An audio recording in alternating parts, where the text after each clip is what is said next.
You are watching the Inside Edge Network. Double A Anthony Alford alongside the man they call Moon, Eli Moon. We are so excited each and every single weeknight to bring to you a continuous stream of programming right here on the Inside Edge Network. Absolutely, Double A. We will start at 8 o'clock sharp with the Daily Spiral. Autumn Chisholm bringing you everything you need to know from pop culture and entertainment and, of course, sports. And Autumn gives a very, very interesting take on a lot of things. We may get into it from time to time, but we love her, and you're going to love it as well. From 8 to 9, that's Daily Spiral, right into Unfiltered with Kyle Cornell. Your favorite afternoon show is Join the Evening Stream, and you're getting all your late-night news talk. Of course, Kyle has some strong opinions on the sports world and other things as well. He'll usher it in right into Inside Edge Primetime, Double A. Chad B and I, Chad Bryan, we're going to rock out. We're going to do our thing from 10 to 11:30 now. We get an extra half hour. We get to cut loose a little bit, and we can't wait to get just entertaining, fun, and have a lot of great moments with you for an extra half hour.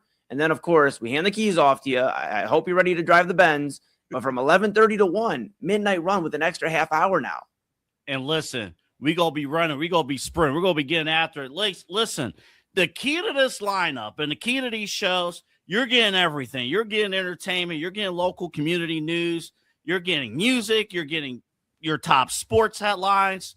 And if you're a foodie, I'm talking to you. You like steak. You like eggs. You like whatever. We have it all covered for you here on the Inside Edge Network across our stream. Dude, let me tell you, Eli, this is incredible to have this digital space, to do this every single night. People at night, they're looking for something to tune in, something to just watch, just people to vibe with. Are we still allowed to say vibe? I don't know. Don't tell us we couldn't say vibing. I don't know. And she'll answer this probably almost every night when we said that right now about vibes. But you know what? Like you said, music, sports, entertainment, mental health, community. That's what we're about. And we are going to bring that to each and every one of you every single night that's been with us since the start or is jumping on right now for the ride. We're excited. Double A, myself, Kyle, Autumn, Chad. We are so excited to rock with you for not just 3 hours this time around. We're rocking with you for 5 hours, 8 p.m. to 1 a.m. Where else could you be in the evening but with the Inside Edge Network? Yeah, we hope you guys tune in again. This broadcast, thanks to all of our partners, thanks to you, and thanks again to the Brothers Lounge, of course, sponsoring us here at the Inside Edge Network. West 117th in Detroit, right on the Cleveland-Lakewood border. We have you covered. But guess what, folks? That's enough from us right now. You're going to see us. You're going to hear us a little bit later on. You got Eli at Primetime. You got me at Midnight Run. But coming up, we got the Daily Spiral. We got Unfiltered coming your way next. This is Cleveland's digital leader. This is the Inside Edge Network.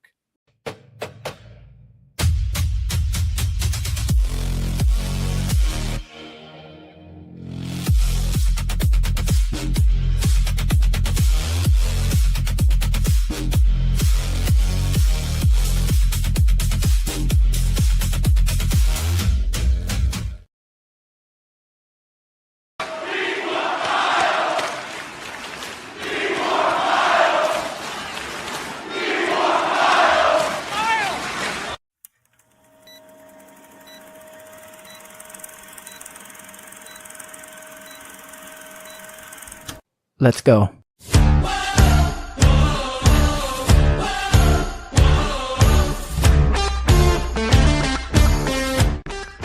Welcome to Unfiltered with Kyle Cornell, Cleveland's digital leader for all things news, talk, and sports. Don't forget, follow the show on Facebook Unfiltered with Kyle Cornell and on X at Unfiltered216.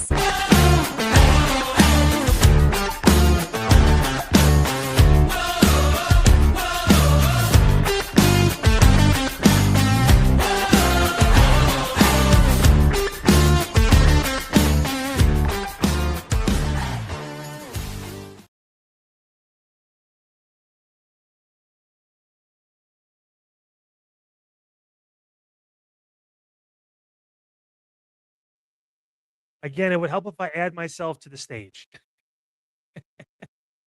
We made it, folks. Happy Friday. It is your Friday, August 14th, 2026, here on the evening mega stream. Love to see it. Love to have you with us here on the program, as always, on Unfiltered. Do not forget, make sure you guys like, subscribe, punch that notification bell at Inside Edge Net. across all the different social media platforms you see right there, bottom of your screen.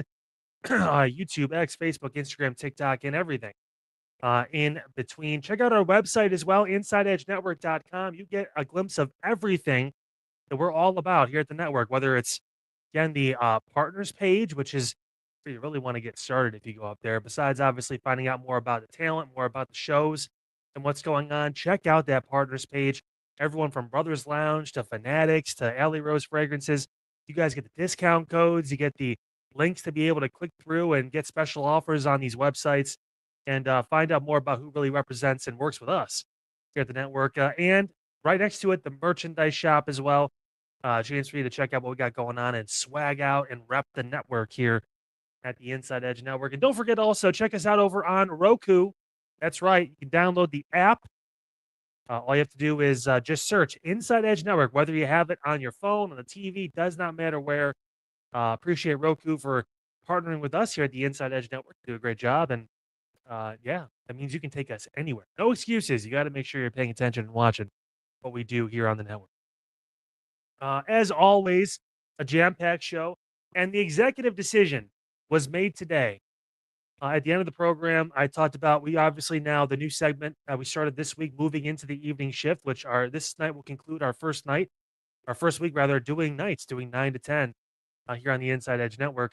The viral video of the night, it lives tonight. We are going to do that as well as unveil our memes of the week. You guys submitted. We got a bunch of them. And one hits close to home that I love. We're going to get both of those segments at the end of the program. Going to see if maybe we get Chad and Eli in for both of those at the end as we transition into the Inside Edge Primetime program from 10 to 11:30 with Chad, with Eli. Then at 11:30, Double A Anthony Alford takes you home with Midnight Run.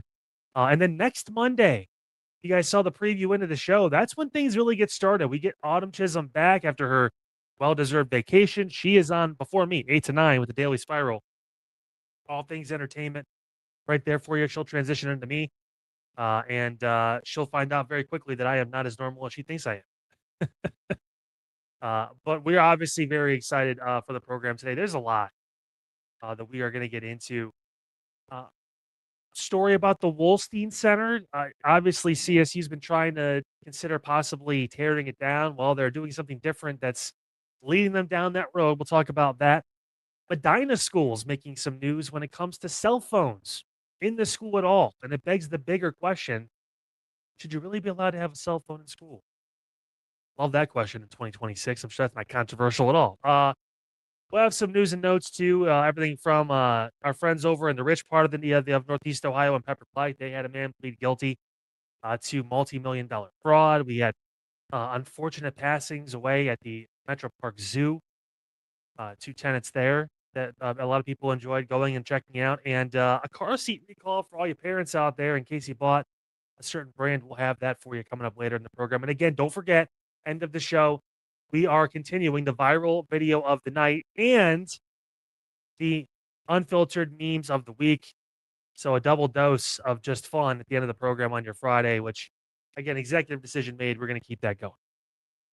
But we have to start the program with the shocking news that the Cavaliers, they've done something.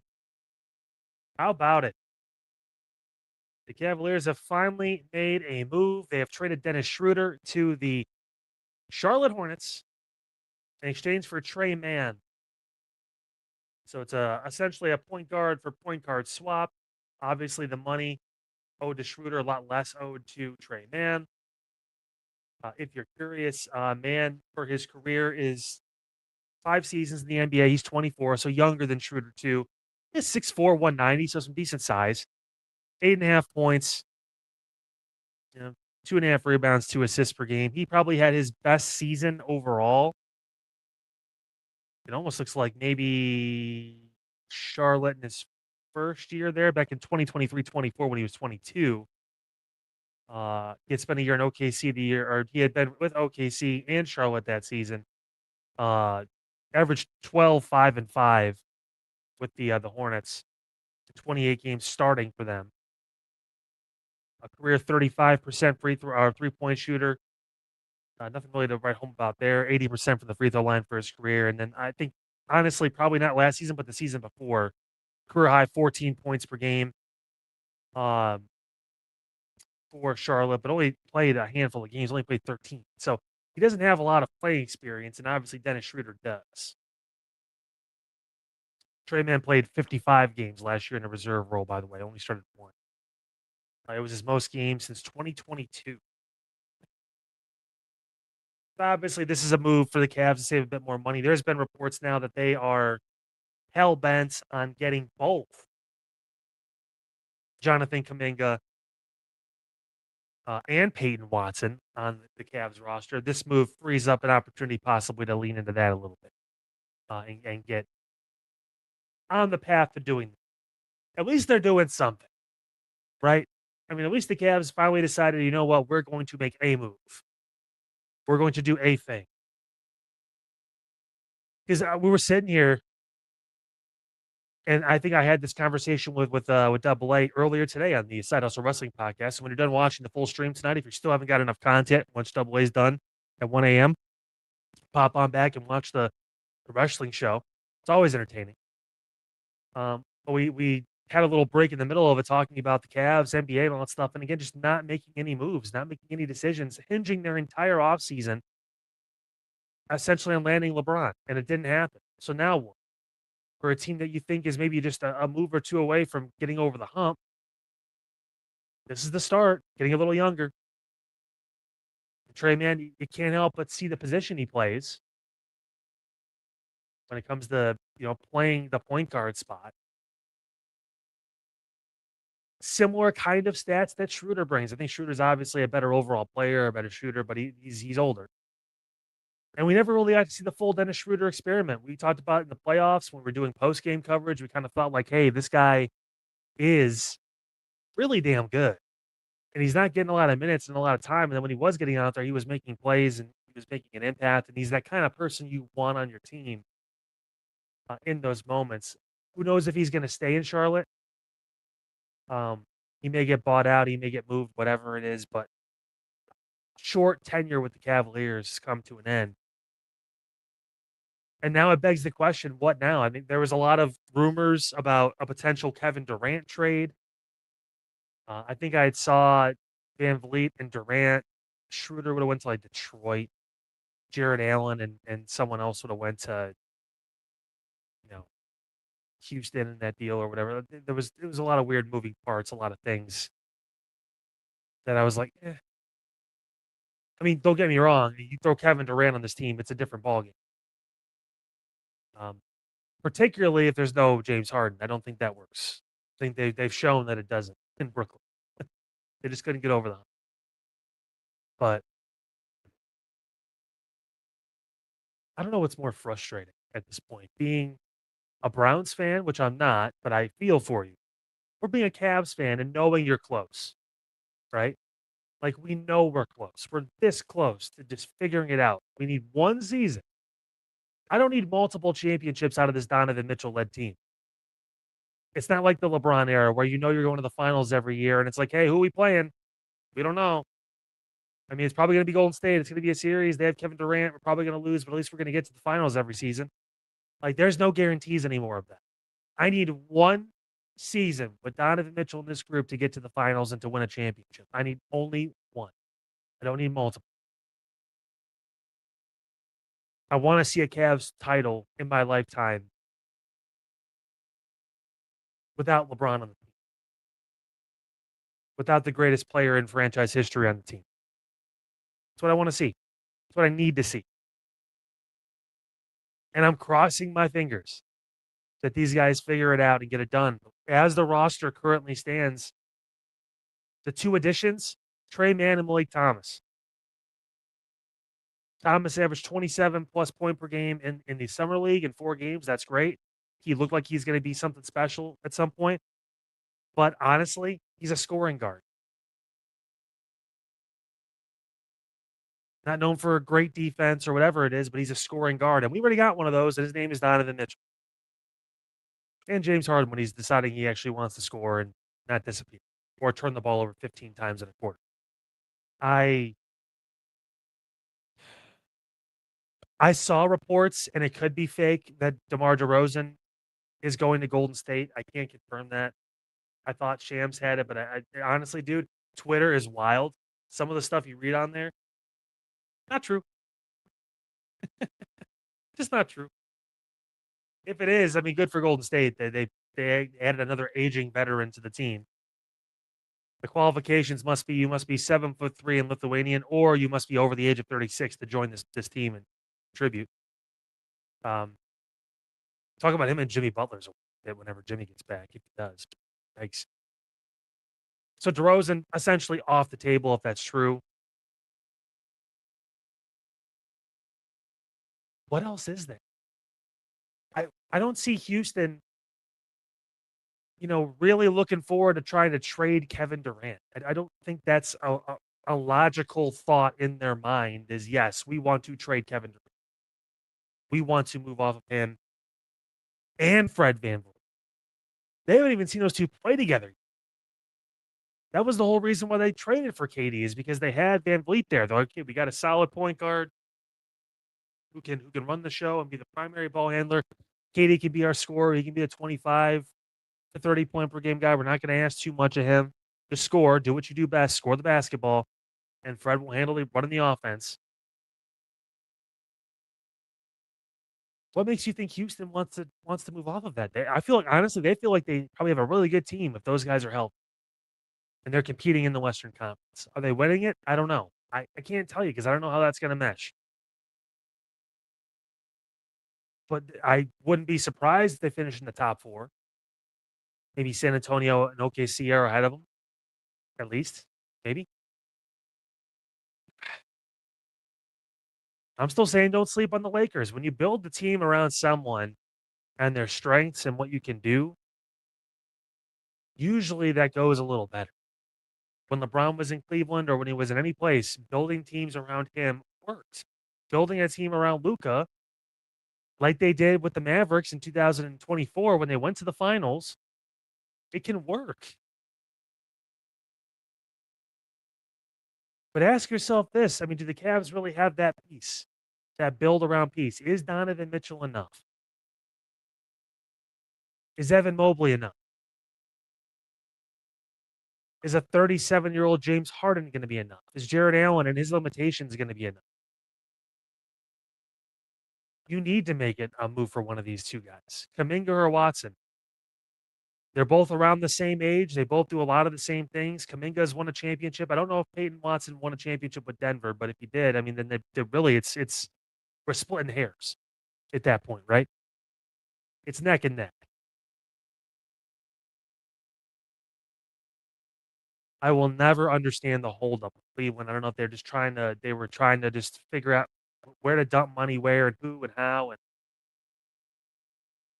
there's been interest in Schroeder the entire time. There's been interest in Jared Allen this entire time. Like, if you're going to do these moves, you're going to make them, just do it. Get the team set, get them ready. So that way you're not doing last second things in September into October when the season starts. October 22nd, circle your calendars. Go into Philly, take it on LeBron. Take it on Jaylen Brown, Joel Embiid, Tyrese Maxey. That sounds like a fearsome foursome, not as much Harden, Mitchell, Mobley, and Allen. Harden, Mitchell, Mobley, and Allen sounds like a playoff team. It doesn't sound like a finals team. And they're going to try and run around the outskirts of all this stuff, and instead of having the Giannis trade as a possibility, having the Jaylen Brown trade as a possibility. Hindsight's 2020, or in this case, a million. I think they much rather would have been in a situation where they had Darius Garland and they would have pulled the trigger on a Donovan Mitchell for Jaylen Brown trade. Because even without LeBron, Garland, Brown, and Mobley, I like that threesome, those three guys, better than the 4 that they have now. Even with Darius Garland's health concerns. At least Jaylen Brown showed he could actually lead a team when the star was hurt and be the guy, and they could go with good coaching and go and win 50-some games and become the 2 seed and Obviously, incorporating Jason Tatum back into that team at the end of the season kind of pigeonholed them into a point where they lost their identity because they had built it around Jaylen Brown for the majority of the season. Oh, by the way, the FAA says closing Burke Lakefront Airport isn't an option. So for all those people that were like, what the fuck is it for? Good question. For when President Trump flies in. That's what it's for.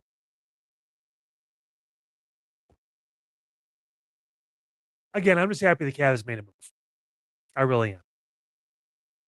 Maybe this is the start of the dominoes starting to fall. It wasn't someone getting released. It wasn't someone signing to a different team or anything like that. It's an actual front office transaction that they made to keep them under the second apron and now to look around and figure out what's next. Sam Merrill, team-friendly deal. Max Strus, for the most part, team-friendly deal as far as what he does. There were some reports that thinking about maybe not bringing back James Harden. If that's the case, then you look really stupid. Because you waited all this time with the assumption that you were waiting to sign James so you could do these other things and stay under that second apron and bring back your guy and then eventually go back over it, but you got time. If you're not going to re-sign James Harden, you have to sign and trade. You have to. You can't lose that dude for nothing. You traded Darius Garland for him. You traded an all-star. The guy who's in LA right now, and he's obviously waiting on that Kawhi Leonard deal to go final to get Brandon Ingram as a teammate. But the Clippers, they signed Bradley Beal back again today. If that dude stays healthy, he's pretty solid. Is he the old Bradley Beal, the multi-time all-star from Washington? No. But like Bradley Beal can still play. So the Clippers are going to be a team now. Because people forget Darius Garland in the last quarter of the season when he was in LA, healthy, playing with that team, 21-7. Darius Garland numbers when he's healthy, all-star level numbers. Could you imagine after all this that the Cavs they traded Garland and they didn't re-sign Harden now?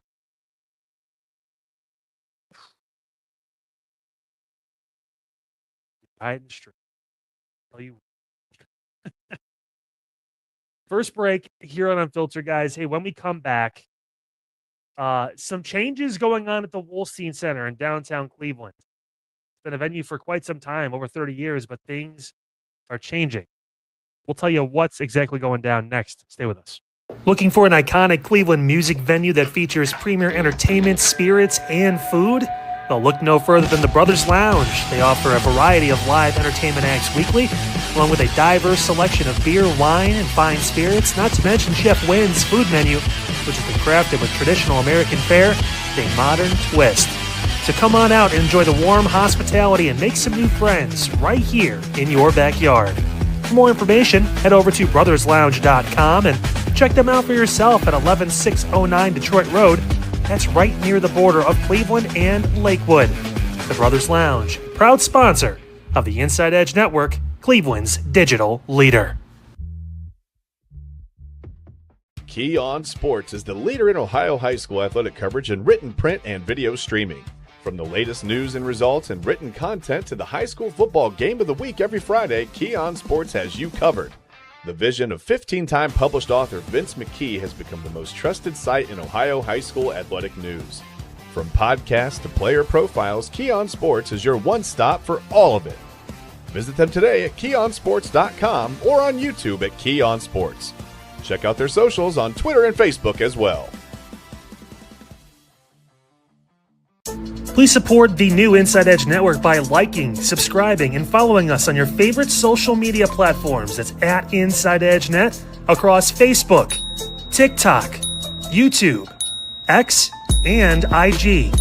And don't forget to download our new app over on Roku. And as always, thank you for supporting your favorite shows on the Inside Edge Network, Cleveland's digital leader for news, talk, sports, entertainment, and mental health.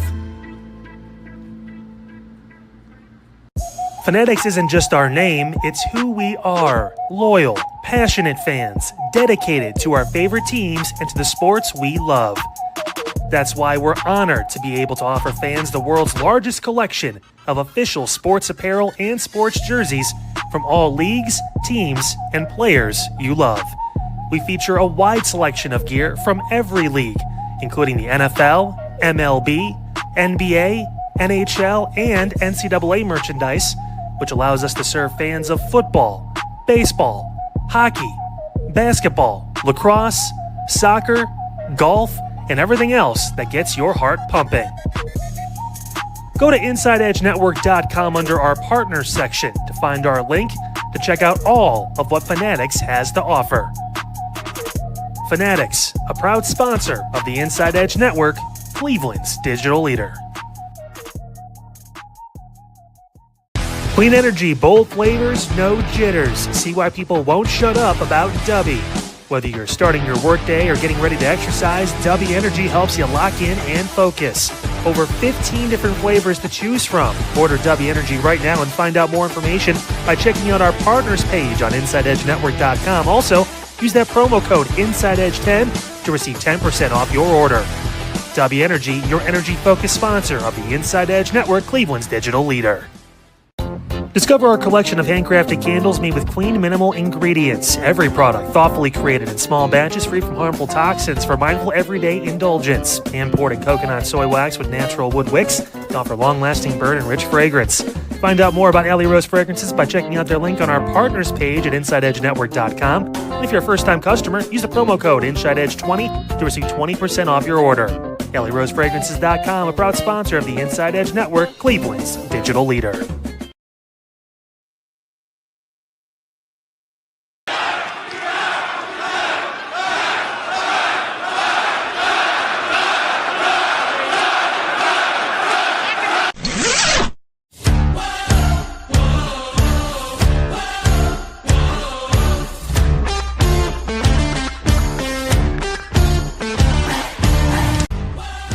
Welcome back to Unfiltered with Kyle Cornell, exclusively on the Inside Edge Network.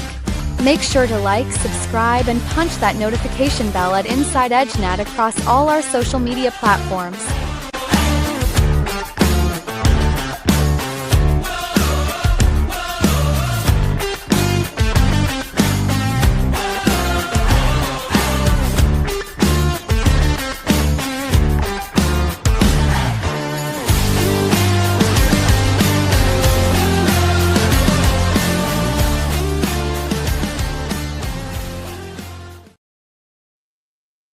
Welcome back, everybody, on Filter with Kyle Cornell here on your Friday, August 14th, 2026. So happy you were with us. Hey, right now, you're seeing the graphic because I cannot get the picture to load, or the pictures to load. I'm going to actually refresh this. We're going to see what happens. We're going to do this together on the live stream here. So give me 1 second, and I'm going to keep talking to you guys through this. I'm assuming you can hear me, but still, nevertheless, what a awesome a day it has been. Again, working its way through this evening into what has been a great week. Our first full week doing this in the 9 o'clock hour, and so happy that you guys are with us in that spot. Let's see now if I can actually get this off the screen here. Second. Bingo. There we go. Hey, Aaron. All right, come on. Cool. Every once in a while, streamer likes to throw me a curveball, and now we're actually in a different format too. So I'm going to do this. Boom. There it is. Look at the background. That's nice. I enjoy it. It will change in about a month and a half or so. Having a different change of scenery. But nevertheless, appreciate you guys tuning in here on the program. Mentioned a lot to get into, and some of it includes this. Some changes going down at the Wolstein Center. There have been a lot of reports about CSU wanting to kind of tear it down, on, that kind of stuff. I didn't really get it, but now I'm starting to see why. And that's the big news. Athletics only taking place at the Wolstein Center. They're going to be transitioned into that role starting by January of this upcoming year, that being 2027. That is when things become official President Laura Bloomberg made that announcement today. Now, under the new model, the Wolstein Center will host Cleveland State men's and women's basketball, select CSU athletic events, and university commencement ceremonies for the remaining life of the building. Bloomberg saying the change is part of a strategic realignment as the university works toward the eventual disposition of the Wolstein Center, which she said is no longer a viable multi-purpose entertainment venue because of its age and condition. Quote, consolidating operations under athletics allows one team to be accountable for game day operations, facility upkeep, and fan experience from start to finish, the way peer programs run their arenas. Bloomberg saying, again, writing to CSU employees today, the transition will move the Wolstein Center from its current multi-purpose staffing model to a smaller structure managed by the CSU athletics department and focused on game day and facility needs. Remaining Wolstein Center staff will transition to conference services on January 1st, with CSU assuming full oversight of conference services by March 1st. A small number of positions going to be eliminated, so some people are going to lose their jobs with this change rather. As we mentioned, non-athletic bookings will wind down at CSU at the Wolstein Center by November 7th, being the last special event. Of course, not including commencements. I think it's ironic enough. I actually had my graduation ceremony for high school at the Wolstein Center back in 2012. Basketball team set to host their first game November 1st in the Wolstein Center this year. They'll keep it going. The university's fall commencement is scheduled for December 12th, followed by the spring on May 8th, 2027. So that's happening. The university also plans to honor several longstanding partnerships by hosting Tri-C and Ursuline College commencement ceremonies, local high school spring graduation. So usually it's Parma, Normandy, maybe a few other from Parma. City schools go there. First robotics and the CSU Washkowitz College of Engineering Design Symposium in spring.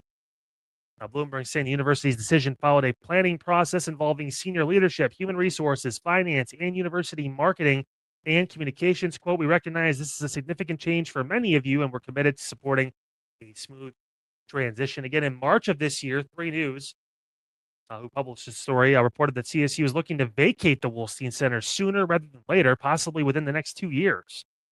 According to an email from Bloomberg to students and staff, the university would soon begin reviewing proposals to renovate old Woodling Gymnasium for expanded use, move that would return the Vikings men and women's basketball teams to their former home. In June, just a few months ago, the university was awarded a $15.6 million loan from the Ohio Department of Higher Education, which will go towards the eventual demolition of the 35-year-old arena that sits on 10 acres of land. Of course, Bloomberg did not provide a timeline today in her letter for the eventual disposition of the Wolstein Center. So it's kind of like an end of an era, man. We're saying goodbye to something that's been like a stalwart for them for quite some time, for multiple decades, in this building that, I mean, shoot, just what? I think maybe a year or two ago, year and a half ago, B&AA went to an AEW show. Got tickets from our friend down in Lorain County, Dave Rivera, and it was interesting, to say the least, but I never looked at it as an old building. I remember like one of the first things I did when I was working at the Ohio Media School, when I was a student there, then going into advanced sports broadcasting, the sports emphasis class, was doing a couple CSU basketball games, reporting on them, being able to go and check it out. And, I thought it was a great venue. I thought it was a great place. And that wasn't just because they let me play basketball after the game was over. But it's a shame when you see something that's, a pillar in what you kind of grew up with, possibly go away. Who knows what's going to be there? Who knows what's going to go there afterwards? It's going to be a lot of open space in a prime position in downtown, right off the highway. Can't miss it, but you will be because it's going away. Also, letter to students and teachers. I mean, you might as well just make a statement to them. Just release it. It's all good. Another quick break here, guys, on Unfiltered. When we come back, cell phones in classes. I know it's 2026. I'm going to sound like the old man telling you to get off my lawn, but I got a take on it. Medina's obviously following suit with some rules that the state likes to enforce. We'll dish on why maybe there needs to be more. So, dine, drink, and dance at the premier spot in town. It's time to check out all of what our friends over at the Brothers Lounge have to offer. Everything from weekly live entertainment, a wide variety of different beers, wines, and spirits, and an expertly crafted American fare menu with a twist courtesy of Chef Wynn that'll make your mouth water. So, what are you waiting for? Head over to the Brothers Lounge at 11609 Detroit Road or check out their website, brotherslounge.com, to learn more about what you've been missing out on. Brothers Lounge, proud sponsor of the Inside Edge Network, Cleveland's digital leader. Whether searching for a baseball autograph by your favorite World Series slugger, a signed football by an iconic Hall of Famer, or the jersey of a world-famous soccer star, you've come to the right place.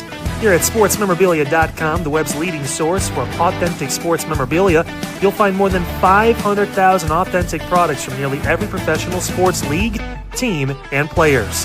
Not only will you find your next prized sports possession with ease, thanks to superb customer service and tremendous site experience, you'll have satisfaction and peace of mind that every product listed comes complete with a certificate of authenticity and is fully backed by the sportsmemorabilia.com lifetime authenticity guarantee.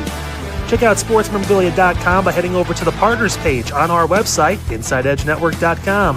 Sportsmemorabilia.com, proud sponsor of the Inside Edge Network, Cleveland's digital leader.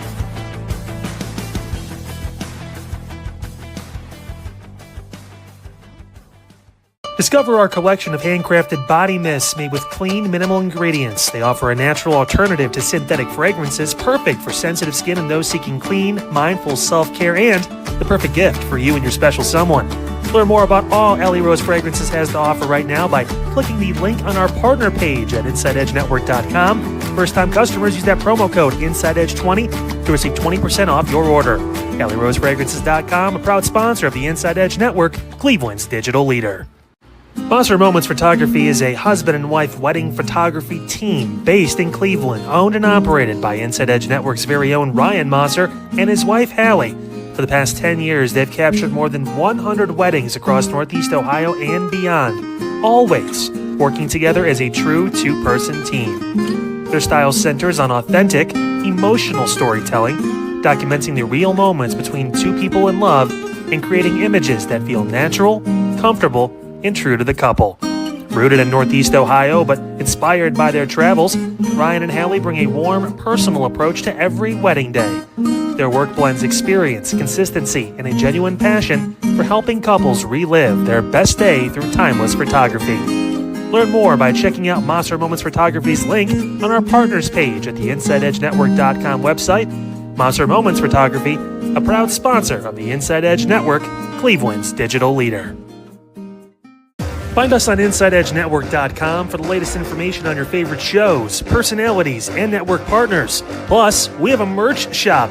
That's right, we have network polos, t-shirts, champion jackets, hats, and bottles. Rep the network. Every purchase supports independent sports and entertainment media. Thank you for your support from all of us here at the Inside Edge Network, Cleveland's digital leader for news, talk, sports, entertainment, and mental health.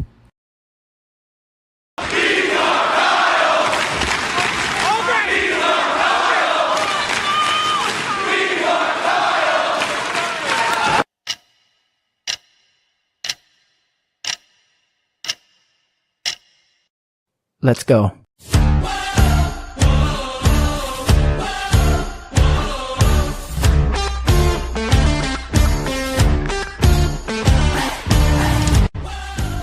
Welcome back to Unfiltered, your destination for all things news, talk, and sports. Don't forget to check out our website, InsideEdgeNetwork.com, to learn more about all of our shows, personalities, and buy some merch too while you're at it.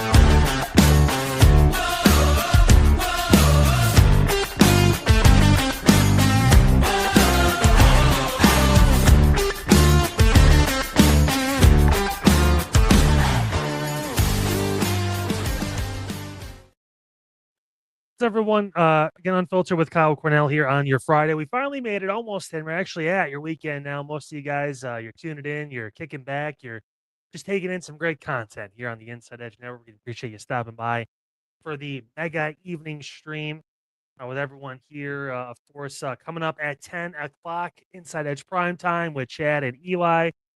Excited for them. Always some great stuff. And then at 11:30, Double A Anthony Alford takes you home with Midnight Run here on the Inside Edge Network. I believe he's going to replay part of his interview with Tim Alcorn. Talked with him tonight. Originally aired at 6:30 here on the network. How about the Cavs? Finally made a move. We talked about it at the beginning of the show. Maybe this is where the gears start turning, the wheels start running, and the Cavs start making some things happen. Medina Schools, they're making things happen. No more phones. The Medina Board of Education approving state-required revisions to its student cell phone policy this week. And despite concerns a couple board members about the enforcement of them, Superintendent Aaron Sable said the change to policy 5136, which governs students' use of cell phones and other electronic communication devices, was needed in response to new state legislation restricting their use during the instructional day. The proposed revision was pulled from the other superintendent action items for separate discussions and a vote. The board approved the policy change 4-1 with board vice president Jeanne Pritchard casting the only opposing votes. The board simultaneously approved the first and second readings of the revision, formally adopting the updated policy without another reading at a future meeting. Although districts are required to comply with the state law, each school board must formally adopt a local policy reflecting that requirement because, politics and even school boards have to make it difficult. Under Ohio law, the instructional day includes classroom instruction, lunch periods, recess, transitions between classes, and other supervised activities. The law allows exceptions for certain educational and medical needs, individualized education programs, Section 504 plans and emergencies. Pritchard said she believes enforcing the policy, particularly at Medina High School, will be difficult for employees. Quote, I just feel that this is unenforceable at the high school level. I think this is going to be a problem for the 90 plus teachers and other staff in the high school building to try and monitor this and do anything with it. He said staff members supervising hallways and lunch periods would have to spend additional time watching the students or watching for students using their phones. Quote, going to side with the kids on this one. I just don't think it's worthwhile. I don't think it's a feasible thing. Now, board member Aaron Hare said he supports prohibiting cell phones in classrooms, but also has concerns about the enforcing restrictions throughout the school day. He told the Medina Gazette, quote, I most certainly agree that cell phones should be banned in the classroom, which they currently are. This is more of a bell-to-bell ban, which I don't necessarily disagree with either.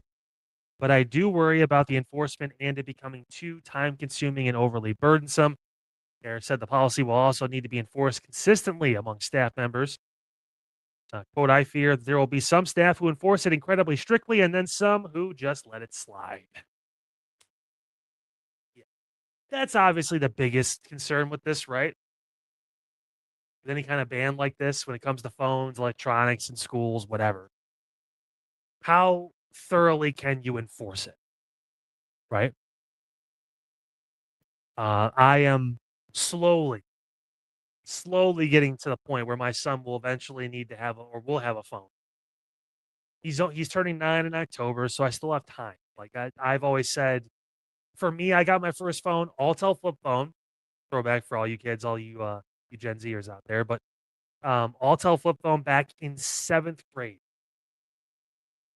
Couldn't really text on it. It was for emergencies to call my mom or my dad or my parents or whatever it was if there was an issue. Didn't have very many numbers because not a lot of people had. I didn't get my first iPhone until after high school. I had an iPod Touch. I played games on it, had music, and that was it. But I didn't get my first actual iPhone, I think, probably until I was 19 or 20. Now, I've seen kids that are younger than my son that carry around iPhones. And parents' excuses for it are, oh, well, it's for emergency purposes. Sure. Sure. Or is it because your phone plan's cheaper if you had another line or whatever? I don't know. Or you get the one free, so why not get it? There are certain lines and certain things that I'm not a fan. Does the kid really need a cell phone in the middle of class at all? Especially at the high school level. I'm not opposed to kids having cell phones, but they should be silent, put away in the backpack or whatever it is. Or I'm assuming most of these schools still have lockers. It goes in the locker. And if it comes out of the locker, unless you're leaving the school, then if you get caught with it, it gets taken away from you. Like pretty simple thing just to keep them focused, to keep everyone engaged, and also to experience school. Even in those break periods, like study halls or lunches or whatever, like, or recess for the lower grades, whatever. Like, can you imagine like going out and looking at a giant lunchroom, right? You're looking at all these kids that are eating lunch and socializing, whatever, and everyone's on their phone. It's probably happened at some point, or the majority of kids have been on their phone. Like, I don't know. I mean, it's a different era, man, because that's one of those things where it just changes it. This is why more people are awkward, more people blame anxiety, more people blame all these different things for their problems. When at the end of the day, it's whatever they're holding in their hand instead of looking at someone in the eye and saying, "Oh, hey, how's your day?" And I get it. It's high school, it's middle school, it's whatever. It's intimidating. I didn't have all the confidence in the world when I was growing up for whatever reason. I just did. But if you know me now, you know you probably would like, what? Because I can walk into a room and kind of just be comfortable wherever at this point in my life because I just don't give a point. And simple. But it's one of those factors. The brain rotting of our youth, of this younger generation, that they have phones in situations and teachers don't enforce it because they don't care as much, or they pick their battles on what's more important. And sure, there obviously are going to be serious things that need your attention too, but this is kind of one of them.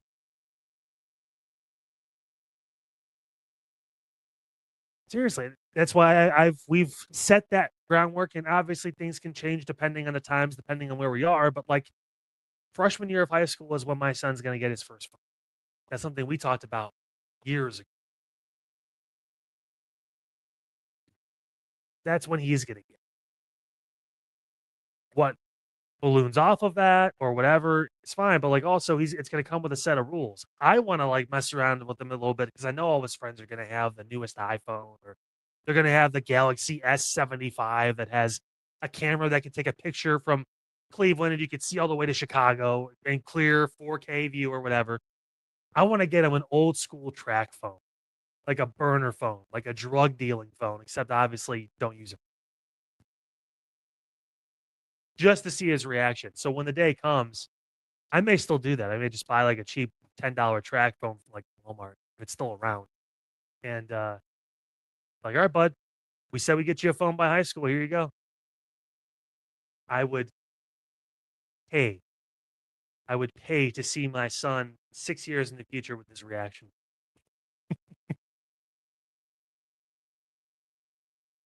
There is obviously some beautiful things about having children that they don't tell you about. Being able to embarrass your child is one of my favorite things to do at this point, because he's still at that age where he still thinks I'm really funny, but also he can get embarrassed. If you ever want to embarrass my son, ask him how his girlfriends are. Trust me, he'll lose it. And if you are on the network, like Eli, like Double A, like some of these guys, and you've been around him, like, yeah, if we ask that question, he gets really upset. But again, it's a fun tease. But it's one of those unwritten things that I just never really thought about or knew about until like I think it was honestly last summer. And that's the thing with all of this. It really is. Like we're the screen time generation, the iPad kid generation, all of this is ballooning now into we have to ban phones at school. It has to be a state law, a state revised code. That's how it is. Like, I mean, kudos for Medina for going through with this. And again, I understand the reservations of some of the board members, but at the same point, and if you're a high school kid listening to this podcast, have fun. School starts in a few weeks for most of you. On the second point, just leave it. Just leave it in the backpack, leave it in the purse, leave it in the locker. If you have an emergency and something like that, you can go and get it. You can ask a teacher.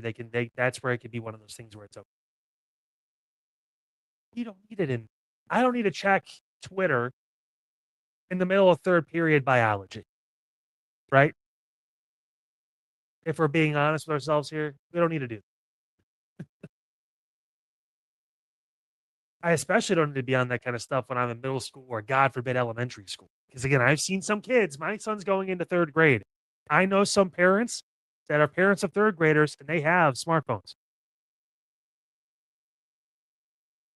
Like, okay. To each their own. I'm just a little bit different, a little bit old school. That kind of stuff. We're going to take our final break here on Unfiltered, guys. But before we do, I want to remind you guys about our presenting sponsor at the Inside Edge Network, Brothers Lounge. So thankful for their partnership. We had a great time. I wore this shirt at Moonbash a few weeks ago. 7-hour live stream there. I was there for a little over half of it. It was a fantastic time. The different stages, the food, the entertainment, the live music, which is happening weekly there. Different acts come in, different genres. It doesn't matter. The drink menu is also fantastic. The staff, the service is great. The food menu I mentioned before with Chef Wynn. Oh, my goodness. I did not eat anything, and I'm upset with myself at Moonbash because I saw the food that was coming out. Something special. If you want to learn more and see why we love them so much, why we're so thankful to have them as a premium sponsor of this network, of this program, of this entire ship, brotherslounge.com. That's brotherslounge.com. Check them out. You'll find out everything you need to know about them, and it's worth it. They're damn.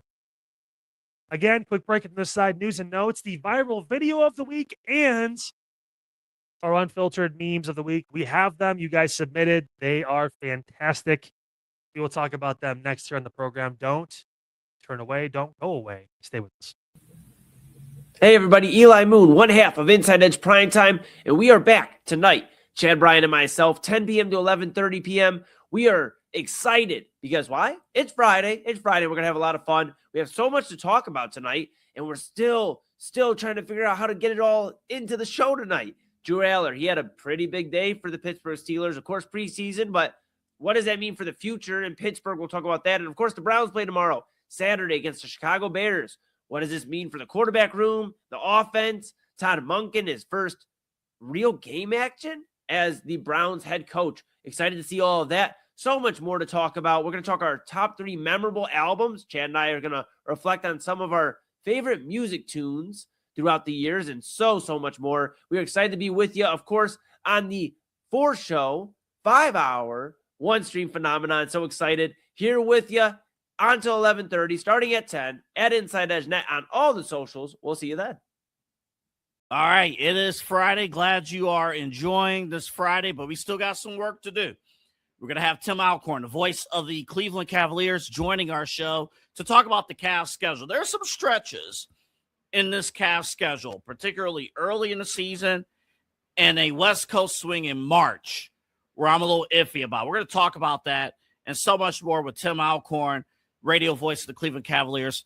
Also, we got a ton of other things, including 1 week from today, the start of high school football season. I want to kind of dive into some of the things that you can see with high school football and why it's, in my opinion, the best form of sport in all of America, high school football. We got that and so much more here on Midnight Run. Plus, Kevin Durant, you want him here in Cleveland? There's a trade proposal out there where it could happen.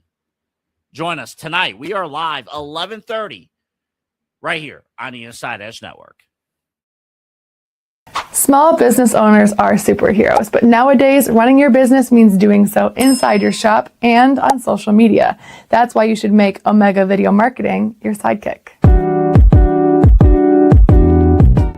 With a decade of content creation experience, I create dynamic, informative, and fun videos for your specific social needs that will increase brand awareness, get you more followers, and keep your social pages and websites current and fresh.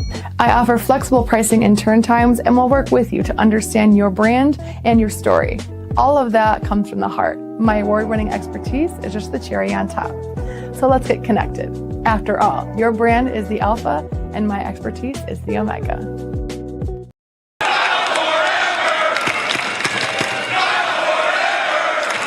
They love me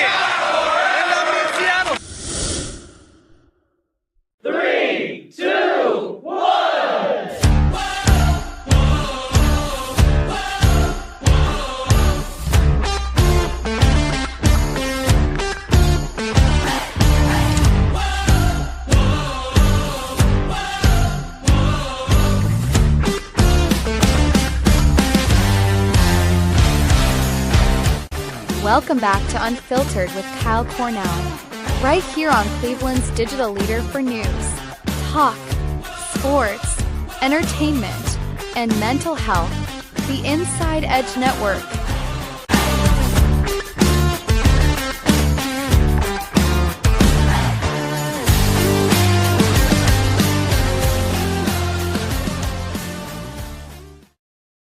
Welcome back, everybody. Final segment of Unfiltered here on your Friday, August 14th, 2026. So happy you're with us, as always, on the program. Getting into some news and notes as we get towards the end of the show. It's our favorite neighborhood here in Northeast Ohio. If you know, you know, Pepper Pike, and there is a guy that is officially going behind bars. He pled guilty today to laundering $3.4 million in illicit healthcare fraud proceedings. That man right there on your screen, 45-year-old Eldar Zarbavel, was a money launderer for a Russia-based organization that spearheaded the largest healthcare fraud ever, prosecuted by the Department of Justice in an investigation dubbed Operation Gold Rush. We wanted to feel like we were back in 1870. Zarbel pleaded guilty to one count of money laundering. He's scheduled to be sentenced on December 16th. There were dozens of players in the scheme that manipulated the U.S. financial system to facilitate billions of dollars in healthcare fraud across Medicare and private insurance companies. Isn't he a keeper? Look at that guy. So only in Pepper Pike. It's got to be a white-collar crime if it's in Pepper Pike. Again, if you know, you some sad news out of the Cleveland Metro Park Zoo coming out today. It's never fun when we see these stories, and beloved dingoes have passed. They're mourning the deaths of two longtime residents, Elsie and Brumby, the pair of dingoes. They arrived at the zoo 14 years ago as pups. They passed just months apart. That from the zoo in a statement released today. Quote, due to advanced age, reduced quality of life, and declining health, Elsie and Brumby were recently humanely euthanized mere months apart from each other. Dingoes in the wild live just 3 to 10 years, by the way, so they actually got more life than normal. That according to an Australian museum. Elsie and Brumby enjoyed long lives, living beyond the typical lifespan of wild dingoes. We are grateful to their care team who provided excellent husbandry and veterinary care to them and built strong bonds with them. It's sad. It's sad to see them. So look at the comments too, because every time Eli reposts a stream, I see a comment, so I get all excited. Like, ooh, someone wants to say something. No, it's just Eli. And hey, if you have kids, you may need to pay attention to this. There's been another recall, this time with a car seats, and it's pretty common. So again, be ready for that. The Evenflow car seat, baby and childcare products company Evenflow, issuing a voluntary recall for select models of its Revolve 180 LightMax NXT infant car seat. Say it's because Zilla Fatu came with it. I'm kidding. The recall includes car seats sold in the U.S. and manufactured before April 1st of last year. They're being recalled due to a calibration issue with the level indicator identified in recent laboratory testing. The voluntary recall applies only to select Revolve 180 LightMax NXT infant car seats, including those purchased separately or as part of the select Shift Intuity Plus, and Omni travel system, so long as they were made before April 1st. So if you bought your car seat like a year and a half ago, whatever it was, maybe you're getting preparing for the kiddos, now they're here, make sure you check it out. We'll share the story, obviously, on our social media. Get you guys all caught up with that. Okay. So it's almost time for the show to wrap up, and because I am a benevolent host of Unfiltered, I want to bring in Eli to the program. Yes, testing. How we doing? Oh yeah, we're living large and in charge, man. It's Friday. We feel pretty good. We got a lot to talk about. We got the people with us. Kyle Cornell, you're in your Hawaiian shirt. It's Friday. What man. else? What else could go wrong? Right? I once again have missed the Hawaiian shirt memo. It's okay. Ironic enough, it's the same shirt that you missed the first time. But for two, man. I've only got 3 Hawaiian shirts. I got to up my game. But still, only have one. We're still going to do this. So I wanted to bring you guys on because we're going to do the viral video of the week, or the night, I should say, and the memes of the week. So, yes. so first, obviously, because we have the graphic. Now, again, I want to just forewarn you guys a little bit of foreshadowing. The actual meme of the week graphic is still in processing, so we don't have that yet. But here is the right. Here's the viral video of the night, courtesy of this crazy ass whip from Atlanta. They see me rolling, they hate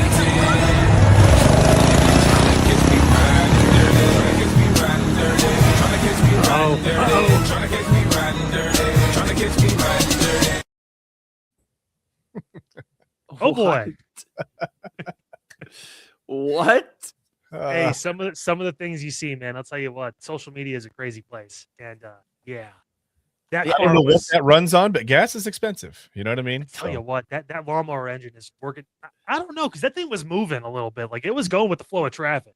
Yeah, that Like, was at least like D batteries. That was, if not something more. Hey, if that dude has papers, I'm letting him ride if I'm that cop. I'm gonna be honest. Yeah. That thing's street legal. We're letting it go. Yeah, not getting in anybody's way there. I mean, that's what I imagine Chad looks like when he's in the time machine on Wayback Wednesday. That's about what the time machine looks like. Yeah, it just doesn't have wheels because they don't need to. Usually, I don't. Yeah. That's me in any car that's not an SUV or a truck at this point because of the size. Yeah. But that's you're the only person. Look, Chad and I talk about it from time to time. Kyle, you're the only person that's ever made Chad apparently feel small. I mean, he brings that to me. I know some people that are bigger than me, but I just didn't know, right? Like I talked to you, and you're like, 15 feet away from the camera, you're all the way over there. I'm like, all right, Kyle's a normal sized person. And then you sat by me at that meeting, and you were like 6'6" or whatever, 6'7" or 8'14" or whatever. And I was like, all right, well, okay, yes, there you go. I didn't know. You sat down, I heard your voice. I was like, oh, Kyle's here. And I was like, yeah. Hey. I was like, I should have brought phone books. I gotta. No, that's not Blaze's job. That's how he gets to the gym every day. He has to put them in the car so he can get there. There you go. There you go. Yes. Hey, I don't want to cut too deep into your guys' show. It's time. Do the first half hour. Fuck, you wish. For the for the memes of the week, you guys, I unveiled the picture in the overrun with you guys on Monday, and we'll do that. Yes. So let's start. All right. Right. We have now, again, for those who are new to this, how this works is we take the top three, also an honorable mention, and we display them on the last segment of Unfiltered of the week because, again, we like to have fun at the end of the week, a long week of news and you getting pissed off at random people. It's good to have this and laugh a little bit. So honorable mention for the meme of the week. Let's see if the computer wants to load it. There we go. Me pretending I know what I'm doing at the company softball game. Some people came with some bangers, bro. I'm telling you, like, there's usually like 2 or 3 where I'm like, damn, that's really good. Like, and there's, dude, that's pretty good. Double ear flaps at the company softball game would take me out. I'm not gonna lie. He looks so ready. Like he looks so ready to go, man. Like that's the owner of the InsideEdge Network. I'm proud. Look at him. Again, yeah. People who don't know, that's Pete. He is our owner of the InsideEdge Network. He's the it's 2-0-3-1 right here. He's sitting dead red. I mean, he's looking right for something in his wheelhouse. There's no doubt. We talked about it. He's hitting 270 for the Indians in the 90s. Oh, yep. Number 3. It takes a second to load because my computer is. I was wondering. I thought we were okay. Me after watching one YouTube video on how to play baseball. I got this. This is like okay. So Papa Moon is a big baseball guy and wanted to teach me all the ins and outs of every position. I remember watching Kel Ripken and I believe Billy Ripken, his brother, like watching those videos, like the how to. Here's how to hit off the tee. Here's how to. You didn't have the Tommy Mansky? Oh, come on. That was the thing when I was a kid, man. The Tommy Mansky, Fred McGriff. Oh no, we were Kel Ripken and Billy Ripken. So man, okay, all right, that's fair. But yeah, I mean, goodness gracious. I mean, the stance is impeccable there. Oh no, we're going to number 2. When she says, "I like guys who can handle a big bat." Oh boy. Oh, oh yeah, that's a 34 right there. Oh yeah, 34. Yeah, 34-inch, 32 ounce. Yeah, no pine tar. Yeah, we're rocking. Yeah, no comment. No comment. Not on the whatever. No, nice meme. No comment. And number 1, and my personal favorite, because this actually goes back to a video I watched, a YouTube video a long time ago. I must have been like right out of high school. It's tribe time to dick slap some dingers.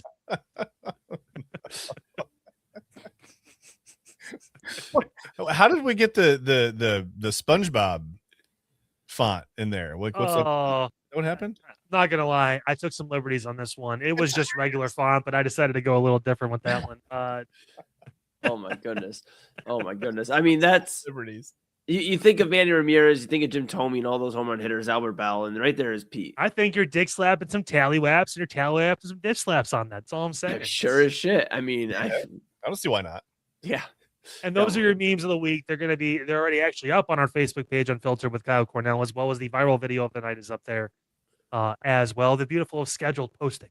It's Oh, you have a comment. Oh, do I? Do I have to? Oh no. Oh, well, it's just.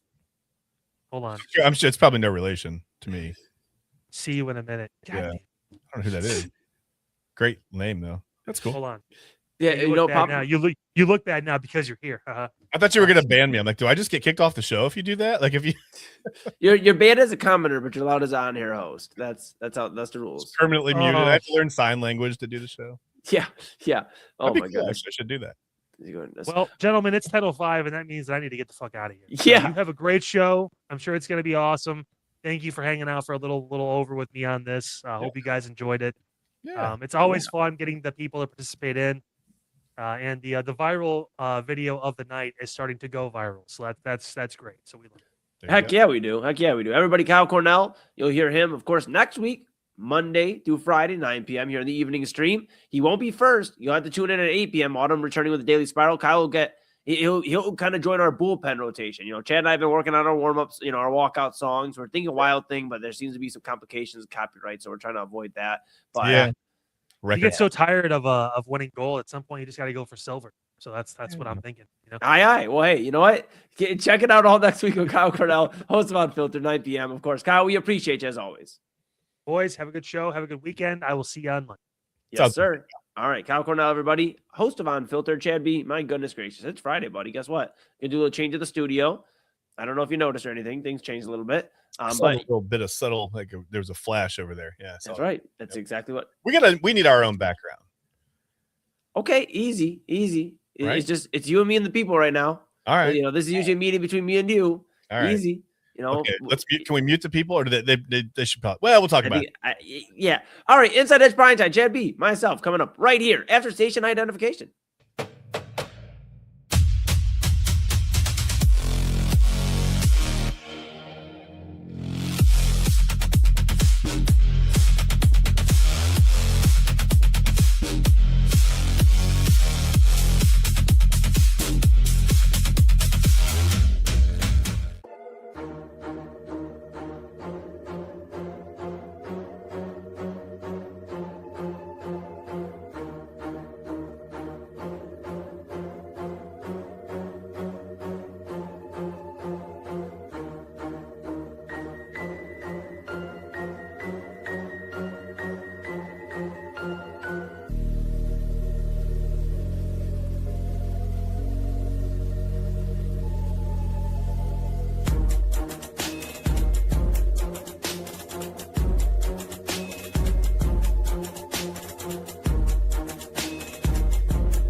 Fanatics isn't just our name, it's who we are. Loyal, passionate fans dedicated to our favorite teams and to the sports we love. That's why we're honored to be able to offer fans the world's largest collection of official sports apparel and sports jerseys from all the leagues, teams, and players you love.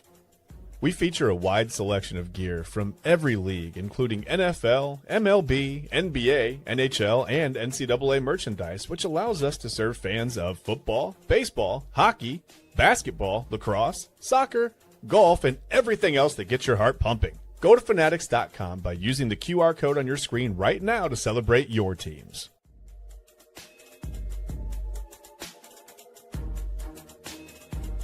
And welcome in, everybody, to another episode of Inside Edge Primetime here on the Inside Edge Network. Chad Bryan to my right, your right, everybody's right. I'm Eli Moon. We are back in the saddle, on the saddle adjacent here on your Friday here on the Inside Edge Network. So happy you're with all of us. We've been rocking and rolling since 9 p.m. Hopefully you enjoyed the last hour or so of Kyle Cornell as he broke down your news, your community, everything going on in Cleveland nationally And, of course, some Cavs news as well, as they made a trade earlier today. Dennis Schroeder going over to Charlotte, Trey Mann, and some cash coming to the Cavaliers per Shams Training of ESPN. A lot to break down there. And we got a jam-packed show here, so we can't wait to talk to all of you until 11:30, and then we hand the baton off to AA Anthony Alford. Midnight Run, 11:30 to 1 a.m. So much going on there. And if you're new here, hello. If you've been here before, welcome back. Make sure if you haven't already, like, subscribe, follow at InsideEdge Net on all the socials, YouTube, X, Facebook, Instagram, TikTok, Twitch. Smash that notification bell so you know when we're going live across all the socials. 4 daily shows with the Daily Spiral returning Monday. Yes, you waited all week. The Daily Spiral with Autumn Chisholm returns Monday at 8 p.m. New start time, 8 p.m. Then 9 p.m. Kyle Cornell with Unfiltered. Of course, you'll have 10 to 11:30 p.m. You'll have Chad Bryan and myself, InsideEdge Primetime, 11:30 p.m. to 1 a.m. AA Anthony Alford Midnight Run. A lot of great weekly programming for you as well. Real Talk with Pop Moon tomorrow at 5 p.m. and every Saturday at 5 p.m. You have The Voice of the Land Thursdays at 6 o'clock with Ryan Mosser and Kevin Arnold. You have a Legal Formation with Chad Bryan and TK Dandridge returning Monday at 7 o'clock. And the main event this Sunday and every Sunday with Robert Zicki, Anthony Alford, and myself, typically around 9 p.m., but, you know, it gets a little crazy sometimes. You can read about all your favorite personalities at InsideEdgeNetwork.com and go check out our partners page. Couldn't do without, of course, our titled sponsor, The Brothers Lounge. Great live music every single day of the week, including this weekend, a free show in the wine bar. So go check it out. Get some great vibes, jam out, get some great food from Chef Win, Winning Bites. A lot of great food from burgers, wings, fries, everything you can think of, chicken and waffles. Get the good stuff at the Brothers Lounge, title sponsor of the Inside Edge Network. And, of course, our other sponsors as well, Fanatics.com, AlleyRoseFragrances.com, SportsMemorabilia.com, Monster Moments, W Energy, and Omega Video Marketing. Could not do without them and could not do without you at home. So go grab a shirt, a hat, a mug, a polo, a windbreaker. Rep Cleveland's digital leader and your source for sports, entertainment, mental health conversations, news, and everything in between. And wherever you go, near or far, here we are. Download the Inside Edge Network app on Roku. Take us with you on the road. Can't wait to get those travel miles in so we can start redeeming some of our reward points. We are excited for that. Take us on the go with you. Inside Edge Network app on Roku. All right, Chad B, a lot to get into today from a myriad of topics. We can't wait to dive into it all. But before we get into everything, it's Friday. How you feeling, my bro? Well, it's Friday. You said it, man. We're at the end of the week somehow. Although I'll be honest with you, like time is ticking down for the summer for my kids, and I know a lot of people are super excited about that. I'm gonna miss them, man. I'm bummed that they're going back to school next week. You know, they're gonna start school next week. They're gonna be gone all day. I guess I can get a little more work done during the day. That's cool. Yeah. But yeah, I mean the trade-off is not so great, man. I don't get to hang out with my kids all summer anymore, so I'm bummed about that. But they're excited. They're pretty excited to see who's in their classes and to get back to it or whatever. So that's good. But yeah, man, it's Friday. Feeling pretty good. This week has flown by. Sure has. It's fun because we had the extra half hour every night, right? Yeah. And I thought, okay, when we start at the same time, this is weird. I texted you about this last night. Somehow starting at the same time, but having a show before us, it feels like we have like another 3 or 4 hours during the day to show prep. I don't get that. Yeah. My brain tells me there's more time. I don't understand. Sure, it doesn't make any sense. It doesn't. And then the extra half hour goes on the show. I mean, it flies. It's like 15 seconds. So that's whatever, man. It's been a weird week, but I'm doing pretty good, man. How are you? Man, I am doing great. Appreciate you asking. You know, I've been a little bit down with the sickness a little bit, like Disturbed would say, you know, this week, you know, whatever is going on in Cleveland has caught up to me, but it has not knocked me out. I have been rocking and rolling, enjoying speaking with you and everybody out there all week long. I've enjoyed that. I'm very excited to see if I feel a little bit better tomorrow. Maybe I'll step out this weekend by the end of it. If not, you know, it's okay. A lot to watch. Of course, we got the Browns. We'll talk about them later on. They play the Bears at 1 p.m. Tomorrow. And then, of course, we have a lot more going on. Guardians and trying to hang on in the AL Central race. They didn't look too hot tonight, but just a lot going on. I'm doing great, though. Doing great. You know, it's still summer. If you ask me this in December, I'll probably say I'm still doing pretty good, but cold. So there's that. Remember the day? I remember taking my daughter to school last year, and I don't remember if it was in January or what time. It was probably January. That cold snap that we had, it was 20 below zero. And that was like that wasn't the ambient feel. Like that was the actual temperature. It was 20 below. Yeah. I'll never forget that. I'm like, this is crazy. Like the car was making sounds it doesn't normally make. It was wild. Dude, insane. I think we kind of agree we are not winter guys. We're not. No. We're winners, but we're not winter guys. Yeah. Listen, the first snow is cool, right? Like I love getting out there and like firing up the snowblower and like feeling like I'm doing something right. But then like the 4th or 5th time, I'm like, all right, chill. Like, yeah, enough of this, man. Like it's fun to go out and play with the kids in the snow, and then they don't even want to go anymore. Like whatever. Like the second big snow, they're like, no, it was cold last time, and it just, yeah, no, I'm good. Got wet. Yeah. No, real dude. I get it. I'm not a snow guy. I'm not like even a rain guy typically. I know that sounds so silly to most out there. I know we need the rain. Yeah. When it starts getting cold and there's precipitation involved, count me out. Count me out. I'm out of it. I don't want a part of it. I just give me some sunshine. Let me tan a little bit. I was taking tanning tips earlier in the summer and they didn't pay off. So we'll go back to the drawing board for next summer, Chad B. And you tried. That's all you can do. That's all you can do. But hey, we'll keep your vehicle up and moving. We won't worry about that too long, at least not for right now, not the foreseeable future. But we'd be remiss without starting off the show. Of course, you put this on my docket earlier today. LSU, we talked about them yesterday with Jaden Daniels. Yeah. This was a tough one because LSU had a loss of a legend, an icon in terms of their baseball program and athletic program in general. Skip Bertman, the head coach of LSU Tigers for a long time, winner of multiple national championships for the LSU Tigers, has passed away. Today would have been his 88th, it is his 88th birthday. He passed away. And just sad stuff, Chad B. And I obviously, I'm a baseball guy, but I say it all the time. You're like the historian of the network when it comes to like some baseball stuff. And you put this on my radar. I had to do some research on Skip Bertman. But I'm going to hand this off to you in terms of the impact Skip Bertman left on not only LSU, but college baseball and baseball as a whole. Yeah, I mean, baseball as a whole, like you said it. I mean, just, well, you talked about 5 national titles, right? 1991, 93, 96, 97, back-to-back, and then 2000 or whatever, completely transformed LSU into a national power. He coached at Miami for a little bit as well. He won 870 games overall. But it was his impact, I think, when he got to LSU. He made a list, right, when he got there of 60 things. It was 5 dozen goals, whatever, of things that they had to do to turn the program around. And there were simple things. Some examples of them. They just like repainting the stadium, right? Like making the stadium look like a place to be. Some other things were he called it was the Big 60 list, by the way. Okay. The Big 60.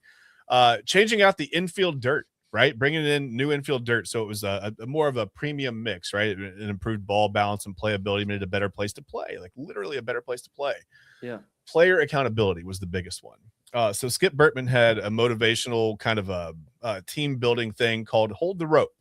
And the whole premise of it was he was a big guy on visualization, right? You need to you visualize your goals. Otherwise it's very difficult to achieve them. You need to be able to like have a mental picture in your mind, right?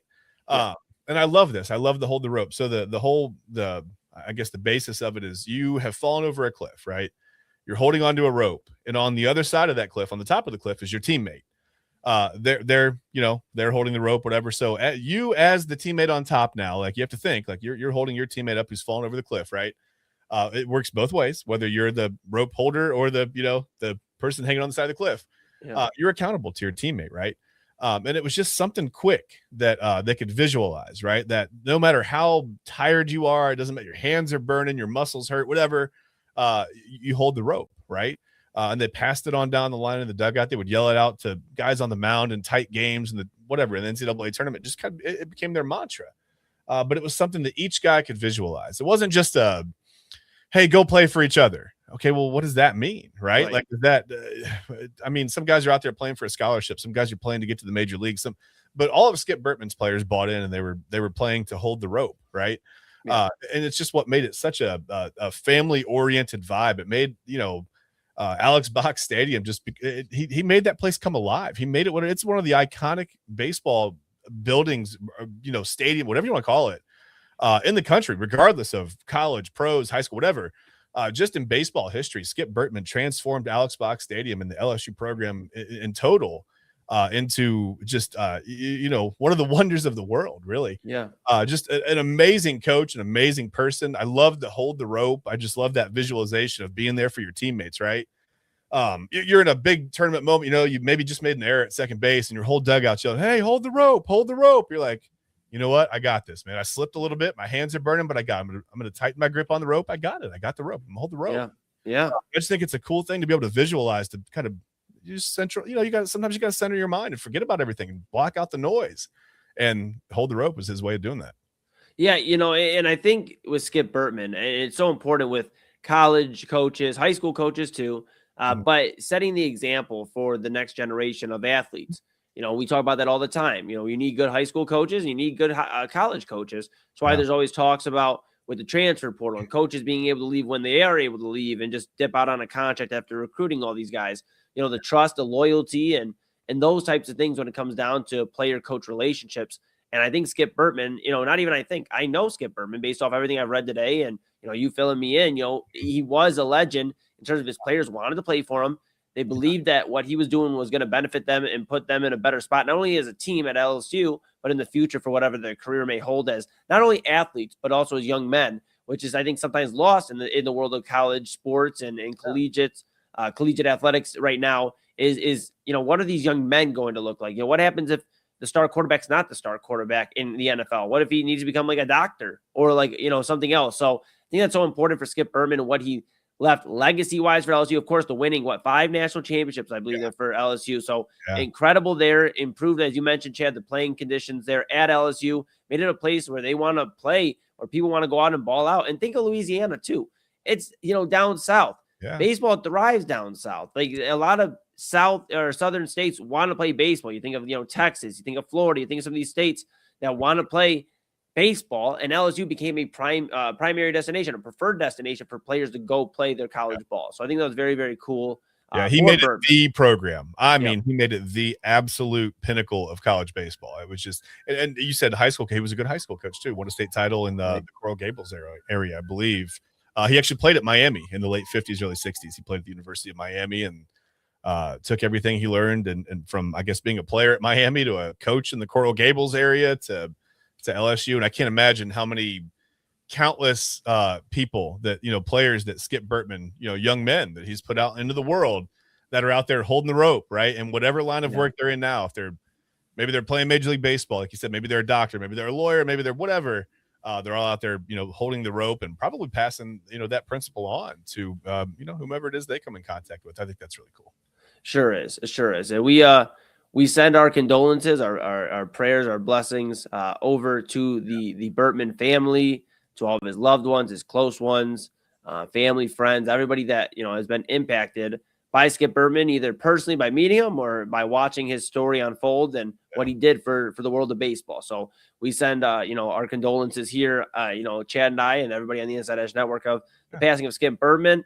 And it passes away on the morning of his 88th birthday. So his number 15, by the way, I wanted to say permanently retired by LSU. So no one will wear that number 15 in the baseball program at LSU. Yeah, good. Well, hey, you know what? He deserves it. He passed. Yeah, it was before he passed. Right. He deserves it. He made an impact at LSU and again in the baseball world. So we just wanted to pay our respects to Skip Bertman, legendary LSU baseball coach, 5-time national champion, and a winner at life. He passes away this morning at the age of 88 earlier today. With that being said, our condolences to the Bertman family and the loved ones and the close ones. All right, we're going to take a quick pause here on InsideEdge Primetime. When we come back, the Cleveland Browns, they play tomorrow against the Chicago Bears. We'll talk about 3 things Chad and I are looking for in the game, not necessarily for victory, because we understand it's preseason, and these aren't going to go against our record in terms of, they're not carrying over in 4 weeks from now or whatever. But we will see and talk about things we want to see on the field when it comes to tomorrow. What do the Browns look like? Offensively, defensively, special teams, maybe. We'll talk about all that, of course, when we come back, and so much more here on InsideEdge Primetime. That's Chad B to my right, your right, everybody's right. I'm Eli Moon. When we go to break here, we're going to take a quick silence for about 10 seconds in honor of Skip Bertman, and then you'll hear some words from our partners.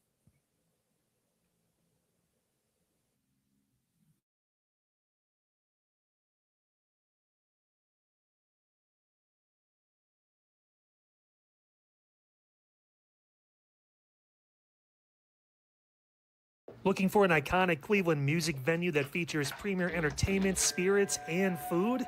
Well, look no further than the Brothers Lounge. They offer a variety of live entertainment acts weekly, along with a diverse selection of beer, wine, and fine spirits, not to mention Chef Wynn's food menu, which has been crafted with traditional American fare with a modern twist. So come on out and enjoy the warm hospitality and make some new friends right here in your backyard. For more information, head over to brotherslounge.com and check them out for yourself at 11609 Detroit Road. That's right near the border of Cleveland and Lakewood. The Brothers Lounge, proud sponsor of the Inside Edge Network, Cleveland's digital leader. Key On Sports is the leader in Ohio high school athletic coverage in written print and video streaming. From the latest news and results and written content to the high school football game of the week every Friday, Key On Sports has you covered. The vision of 15-time published author Vince McKee has become the most trusted site in Ohio high school athletic news. From podcasts to player profiles, Key On Sports is your one-stop for all of it. Visit them today at keyonsports.com or on YouTube at Key On Sports. Check out their socials on Twitter and Facebook as well. Please support the new Inside Edge Network by liking, subscribing, and following us on your favorite social media platforms. That's at Inside Edge Net across Facebook, TikTok, YouTube, X, and IG. And don't forget to download our new app over on Roku. And as always, thank you for supporting your favorite shows on the Inside Edge Network, Cleveland's digital leader for news, talk, sports, entertainment, and mental health.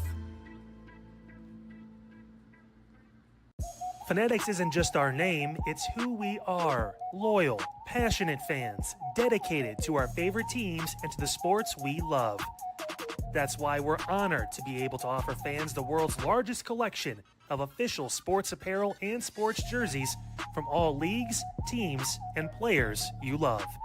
We feature a wide selection of gear from every league, including the NFL, MLB, NBA, NHL, and NCAA merchandise, which allows us to serve fans of football, baseball, hockey, basketball, lacrosse, soccer, golf, and everything else that gets your heart pumping.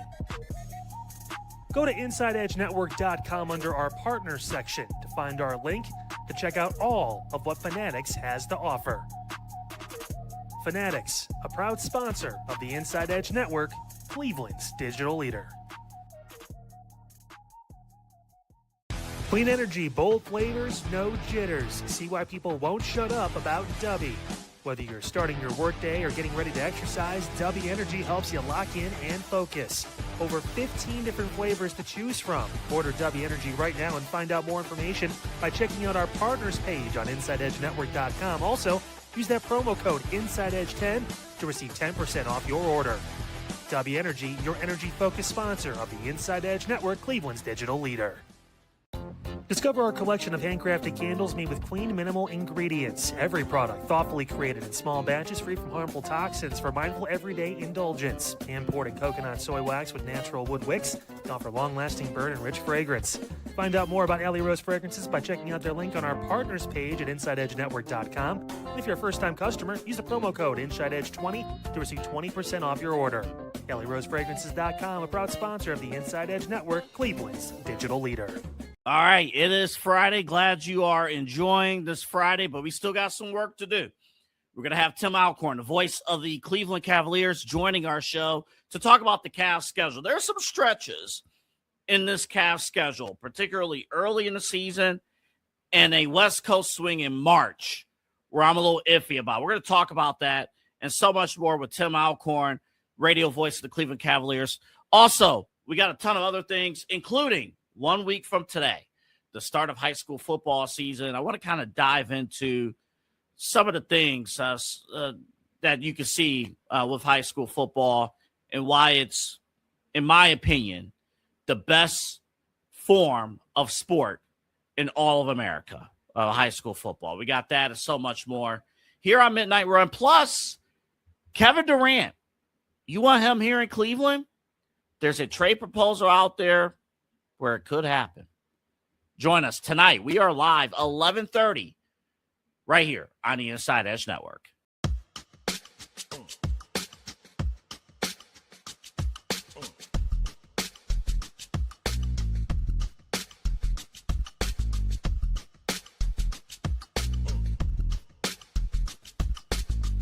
If I'm not mistaken, this may be a Chad B original beat. If I'm not mistaken, he'll let you know in about 2 seconds here. Welcome back to Inside Edge Primetime here on the Inside Edge Network. Chad B to my right, you're right. Everybody's right. I'm Eli Moon. We're back in the saddle on the saddle adjacent. We obviously spent some time paying our respects to LSU legend on the baseball diamond, Coach Skip Bertman, 5-time national champion. We pivot back here as the football team in town have a game to get after tomorrow. It is back in full swing for the Cleveland Browns when it comes to preseason. Of course, we'll talk about the Browns and the Bears in just a second. Chad B, was that an original beat by you? I think so. I'd have to check Okay. it. No, it is. Yeah, every once in a while, I'd like to mess around and act like I know what I'm doing and throw something down. I don't know. I gotta get some creativity out sometimes. You know what I mean? You ever have That was pretty damn good. I'm not gonna lie. I like that one. And also, just we'll pull the curtain back. Chad sent me a beat yesterday, everybody, and I've already wrote about half the song, about a good portion of the song, and that's way harder than making a beat. That's impressive. We'll be dropping that probably sometime in 2027. Near the end of 26. So gotta find the right place for it. But gonna treat that with care. But you should be hearing Eli Moon on a Chad Bryan beat here soon, which will be pretty damn cool. I didn't. That's not something I envisioned a year ago. I didn't think that was going to ever be a thing. Hey, look at us now, bud. Look at us now. And look at all you out there. Hopefully you're enjoying yourself. Whether it's your first time, you've been here a while, like, subscribe, follow if you haven't already. Inside Edge Net at YouTube, X, Facebook, Instagram, TikTok, Twitch. Smash that notification bell so you know where we're going live. We have 4 daily shows for you. The Daily Spiral returns at 8 p.m. on Monday with Autumn Chisholm. Then 9 p.m. Unfiltered with Kyle Cornell. 10 to 11:30. It's Chad Bryan and myself, Inside Edge Primetime. And then Midnight Run with Anthony Alford. That's 11:30 p.m. to 1 a.m. AA runs through midnight and runs through the finish line, gets us to the home position and with all of you. Of course, a lot of great weekly programming for you as well. Real Talk with Pop Moon tomorrow at 5 p.m. and every Saturday at 5 p.m. And a lot of great weekly programming throughout the week. Of course, Sunday as well, main event. Robert Zicki, Anthony Alford, and myself. Read about all your favorite personalities like Chad Bryan and everybody else I mentioned at InsideEdgeNetwork.com. Go check out our partners. Cannot do without, of course, our titled sponsor, The Brothers Lounge. Great live music all week long, including this weekend. Go check it out. Great food. Chef Win and Winning Bites. Go get something, a burger, wings, fries. Get the chicken and waffles. There's so many great things. Of course, the nachos, different variety of nachos. Go check out the Brothers Lounge. It's on 11609 Detroit Avenue. They're on the border of Cleveland and Lakewood. It's a fantastic place, the home of Moon Bash. And we'll be having our 3rd annual Moon Bash there next July. And a lot of other shows going on this year. I'll let you know here first on Inside Edge Primetime that we have, of course, our Halloween show all day, 12 p.m. to 12 a.m. in the front stage on Halloween itself. That's Saturday. And we have our 2nd annual Thanksgiving benefit show at the Brothers Lounge in the front stage as well. That'll be on November 22nd. So some really cool holiday dates coming up for you at the Brothers Lounge, title sponsor of the Inside Edge Network. And of course, Fanatics.com, W Energy, AlleyRoseFragrances.com, Monster Moments, SportsMemorabilia.com, and Omega Video Marketing. Couldn't do without all of our sponsors here on the Inside Edge Network, and couldn't do without you at home. So go to the merchandise store, grab a shirt, a hat, a mug, a polo, a windbreaker. Rob Cleveland's digital leader and your source for sports, entertainment, mental health conversations, news, and everything in between. And whether we are roaming, you know where we go. Inside Edge Network, we're on your phone. Inside Edge Network app on Roku. That was a little sloppy. It's about a B+ Ryan there, but it's okay because you can take us wherever you want to go. We want to travel with you. Inside Edge Network app on Roku. Download it. Check it out. All right, Chad B. Guess what? What if I told you the Browns have a game tomorrow? I guess I believe you. I mean, I've heard some other people talking about it. It seems legit. Okay. What if I told you that the Browns, despite it being preseason, cannot get a nationally televised primetime game for preseason? That's definitely legit. They play at 1 p.m. tomorrow against Chicago Bears in Chicago.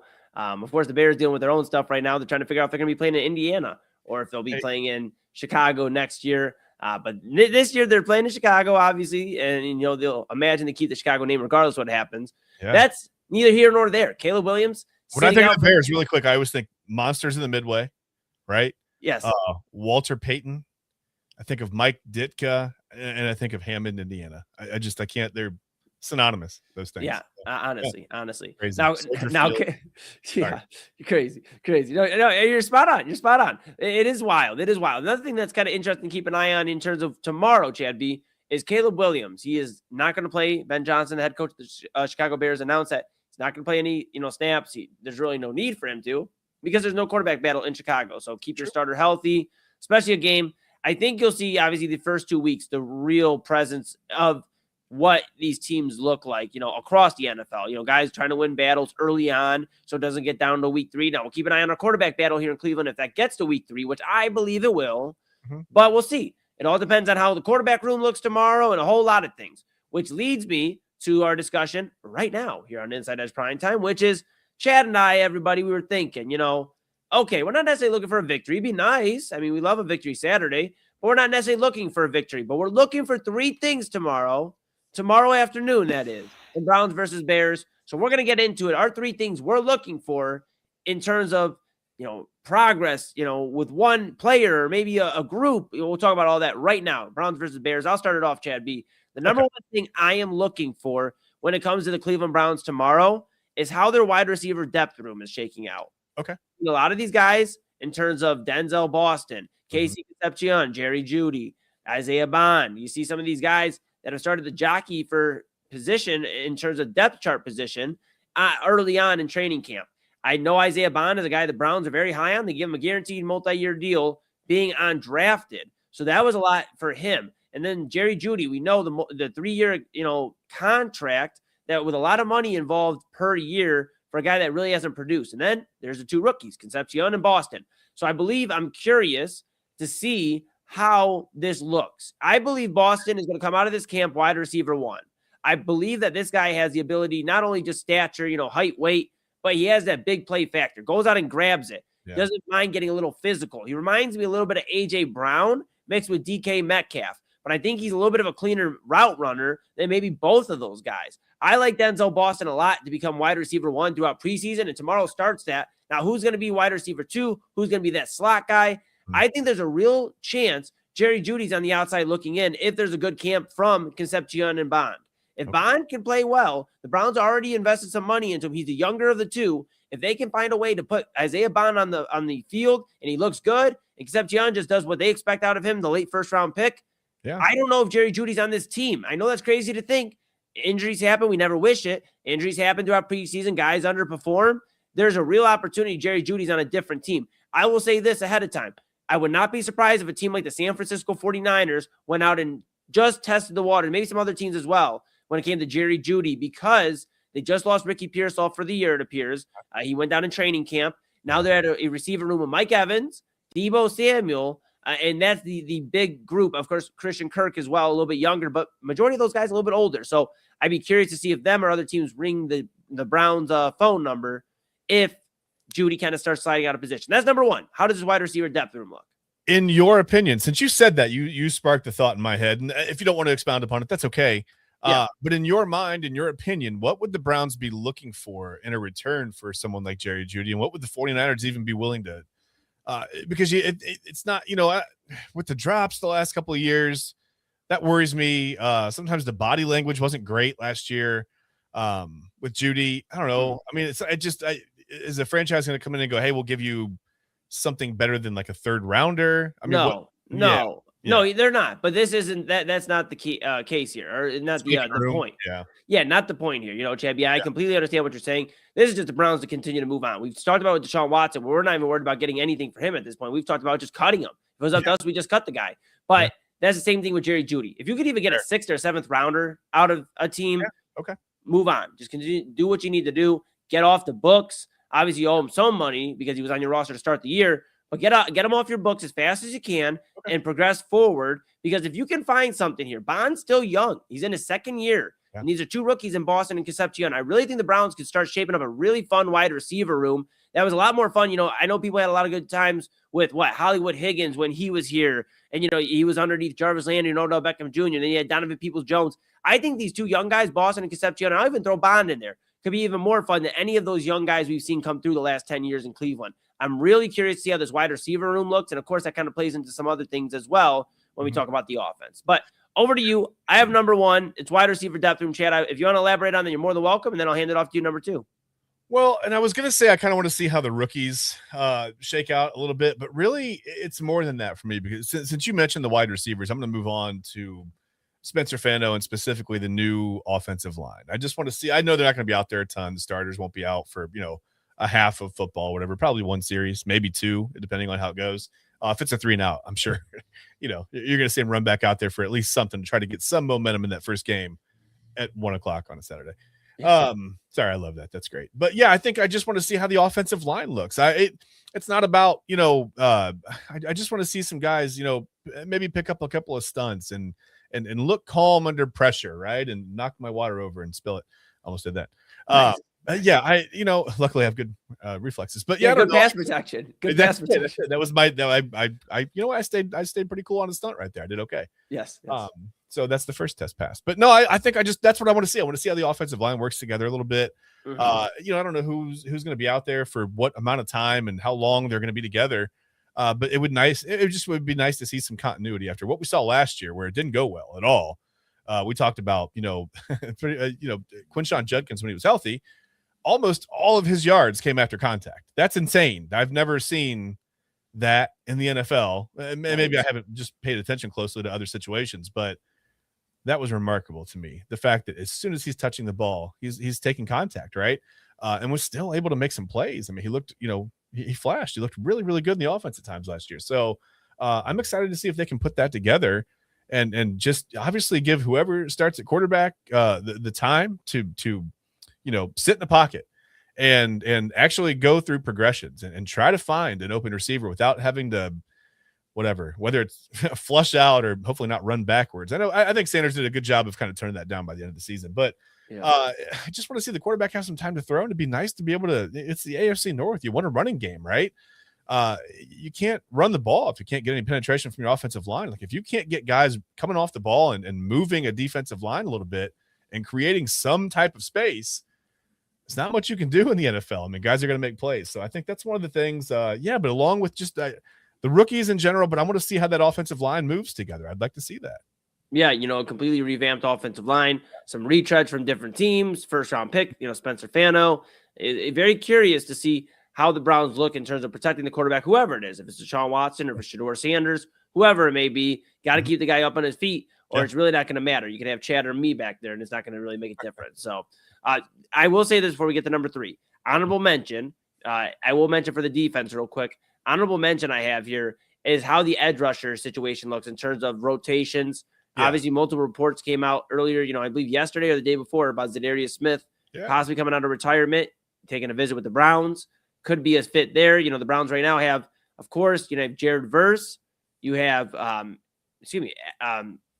Wright. My goodness. And you have McGuire as well in there. Excuse me, folks. But you have Wright, McGuire, and Verse. But now you're at a point, where maybe you're not as comfortable with, the 4th and 5th guy in that rotation who could help out with third downs with some depth.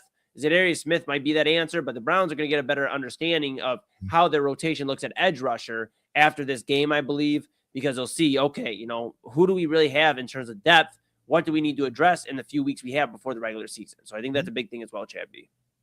Yeah. So with that being said, I'm going to get to number 3 here, which is, we'd be remiss. We'd be absolutely remiss.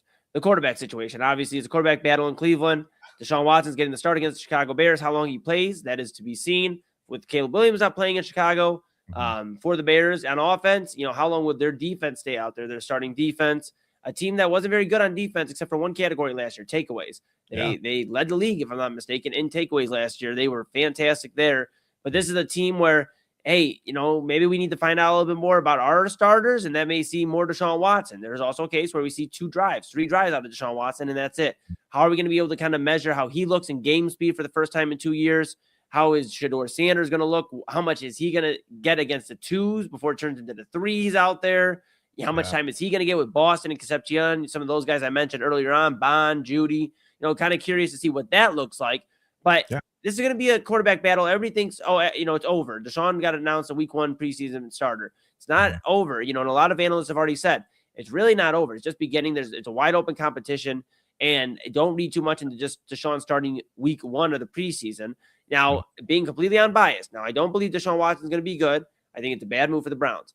But if the Browns are in the mindset of, well, he's the veteran, give him the shake first, that's essentially what I believe this is he just has more time in the league, so he's going to get a chance to go out there and get a shot first. Whether you feel great about it or you don't, obviously Chad and I are not necessarily the biggest fans of it either, folks, but that's kind of what it is. Deshaun Watson's going to go out there and get some reps. Shedeur will get some afterwards. And then, of course, you'll see Shedeur start week 2. Who will play joint practices? Who will be with the ones throughout the week? That'll be a big thing. That's something to keep a big eye on when it comes to this quarterback battle.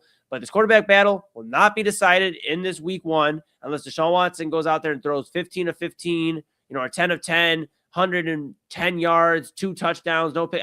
If it looks like damn good, then okay, if you're rooting for Shedeur Sanders to win this quarterback battle, then you probably have a little bit more concern. But going into this, I think this is going to start giving us some more data, some real game data, as close as we can get to a real game. So I'm curious to see what the quarterback battle looks like, Chad B. And it's sad we are sitting here in 2026. I know you're a little bit older than me, so you remember the Browns before they left. Yeah. So, I mean, you get to at least remember quality quarterback play for at least a little bit of time. I remember, about 3, maybe 4 years of quality play with Baker Mayfield, and that's about all I got, bud. Yeah, I mean, you didn't get a ton more than that with Bernie Kosar. It was a short run, but I mean, what Kosar did here was astounding. The AFC Championship games, and it's a shame they couldn't get over the hump and get to the Super Bowl. But even as a kid, even watching them lose, I still remember those times fondly. I mean, like you said, it was good football. It was almost always a great game that came down to the wire, in the playoffs. And I don't know, it'd be great to get back to that era and not have to. I feel like I'm nervous that we're going to get to 50 starting quarterbacks since they came back before we get to any kind of meaningful football, and that's terrifying. Not good. Not good. It's concerning. It's concerning, and obviously I'll be 30 next year. You'll be 38. So I'm holding on. But we're obviously hoping for some good quality Cleveland Browns football, and it all starts up on tomorrow. Starts tomorrow afternoon. I've been able to spend 15 or more years in my 30s. I just think that's the remarkable thing. That's pretty remarkable. Yeah. You're like Fausto Carmona back in the day. Yeah, I refuse to quit. I am Roberto Heredia or whatever. Hernandez. Or whatever. Heredia. Whatever. We'll take it. Hey, you know what? -2 points. If you can make up a name, I can make up a name. -2 points for getting it wrong, but +3 for the creativity. You're up a point. Good job. I like that. I like my odds. And you know what? We'll take it. That's 3 things we're looking for. That's why you go for for the thing. That's why you try. That's right. Absolutely, Chad B. And I appreciate that audio always. That's 3 things we're looking for, though, Chad and I, when it comes to tomorrow's game. 1 p.m. tomorrow. Of course, like Double A mentioned, check your local stations. You can watch or listen on the radio or watch it on TV tomorrow at 1 p.m. So it's basically practice for the regular season. Browns at the Bears in Chicago. We'll keep an eye on all the things we mentioned and then other things as well that may come out from this game. So we'll take a look at all of that and so much more. But when we come back, we have a few things to get off our chest. Later on in the show, we're going to go to 3 of our memorable albums that Chad and I have been thinking about. Like, damn, this really has impacted our life. We really appreciate this album. We're going to go to it. When we want to rock out our different reasons, if we just want to be in our feels, maybe. We'll talk about all that later on. But the Steelers, they had a preseason game yesterday. And I know Aaron Rodgers is their starting quarterback right now, Chad, but did you see the guy from Penn State that's a big Browns fan or was? He looked pretty good. So we'll talk about him. That is Drew Aller. We'll talk about him and what it means for the Steelers' future beyond this season at the quarterback position. Then, of course, like we said, later on, 3 memorable albums from Chad and I. Then we'll hand the baton off to Double Anthony Alford at 11:30 p.m. for Midnight Run, which goes till 1 a.m. This is Inside Edge Primetime here on the Inside Edge Network. That's Chad Bryan to my right. You're right. Everybody's right. I'm Eli Moon. We are back right after this. Dine, drink, and dance at the premier spot in town. It's time to check out all of what our friends over at the Brothers Lounge have to offer. Everything from weekly live entertainment, a wide variety of different beers, wines, and spirits, and an expertly crafted American fare menu with a twist courtesy of Chef Wynn that'll make your mouth water. So, what are you waiting for? Head over to the Brothers Lounge at 11609 Detroit Road or check out their website, brotherslounge.com, to learn more about what you've been missing out on. Brothers Lounge, proud sponsor of the Inside Edge Network, Cleveland's digital leader. Whether searching for a baseball autograph by your favorite World Series slugger, a signed football by an iconic Hall of Famer, or the jersey of a world-famous soccer star, you've come to the right place. Here at sportsmemorabilia.com, the web's leading source for authentic sports memorabilia, you'll find more than 500,000 authentic products from nearly every professional sports league, team, and players. Not only will you find your next prized sports possession with ease, thanks to superb customer service and tremendous site experience, you'll have satisfaction and peace of mind that every product listed comes complete with a certificate of authenticity and is fully backed by the sportsmemorabilia.com lifetime authenticity guarantee. Check out sportsmemorabilia.com by heading over to the partners page on our website, InsideEdgeNetwork.com. SportsMemorabilia.com, proud sponsor of the Inside Edge Network, Cleveland's digital leader.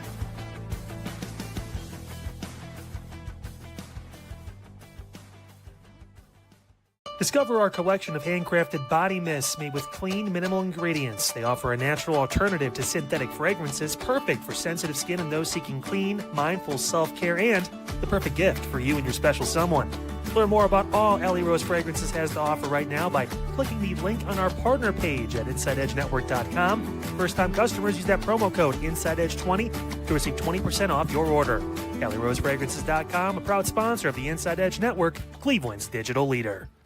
Monster Moments Photography is a husband and wife wedding photography team based in Cleveland, owned and operated by InsideEdge Network's very own Ryan Monster and his wife Hallie.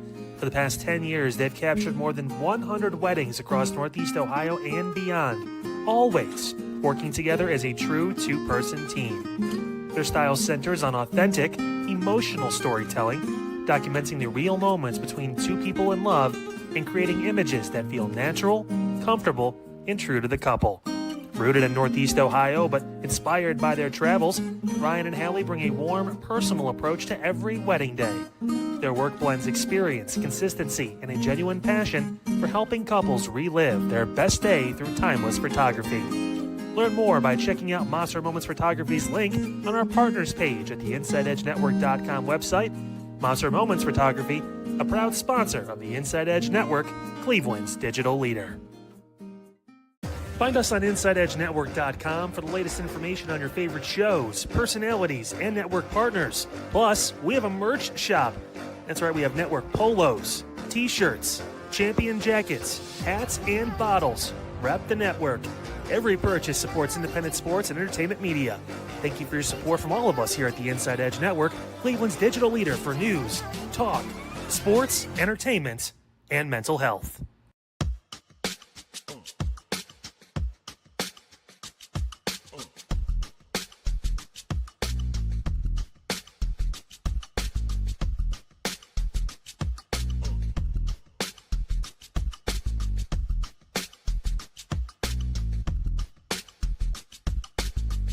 And welcome back to Inside Edge Primetime here on the Inside Edge Network. Chad Bryan, am I right? You're right. Everybody's right. I'm Eli Moon. We're back in the saddle on the saddle adjacent here. We obviously paid our respects, our tribute to LSU baseball legend, coach of 5 national championship teams, Skip Bertman. Talked about the Browns, 3 things we're looking for this Saturday. And of course, we are back talking about the AFC North just a tad bit because the Steelers were in action yesterday, Chad B. And Aaron Rodgers, he decided, hey, I'm not playing. Mike McCarthy probably was shocked a little bit because he said before that, hey, I've never had a starter, never want to play a game before. Well, Aaron Rodgers, who he has experience with, did not want to play. So that's what happened. Drew Aller, however, former Penn State standout quarterback, a guy who loves the Browns, an Ohio guy, Drew Aller. Ooh, smack the mic. I was so excited. But Drew Aller, he had some time yesterday to get out there on the field, and he looked pretty good. 10 of 13 completions, 154 yards, 3 touchdowns, 2 in the air, 1 rushing. 0 interceptions, which leads me to ask you this, Chad B. I know not this year. Aaron Rodgers is going to be the guy, barring something crazy happening.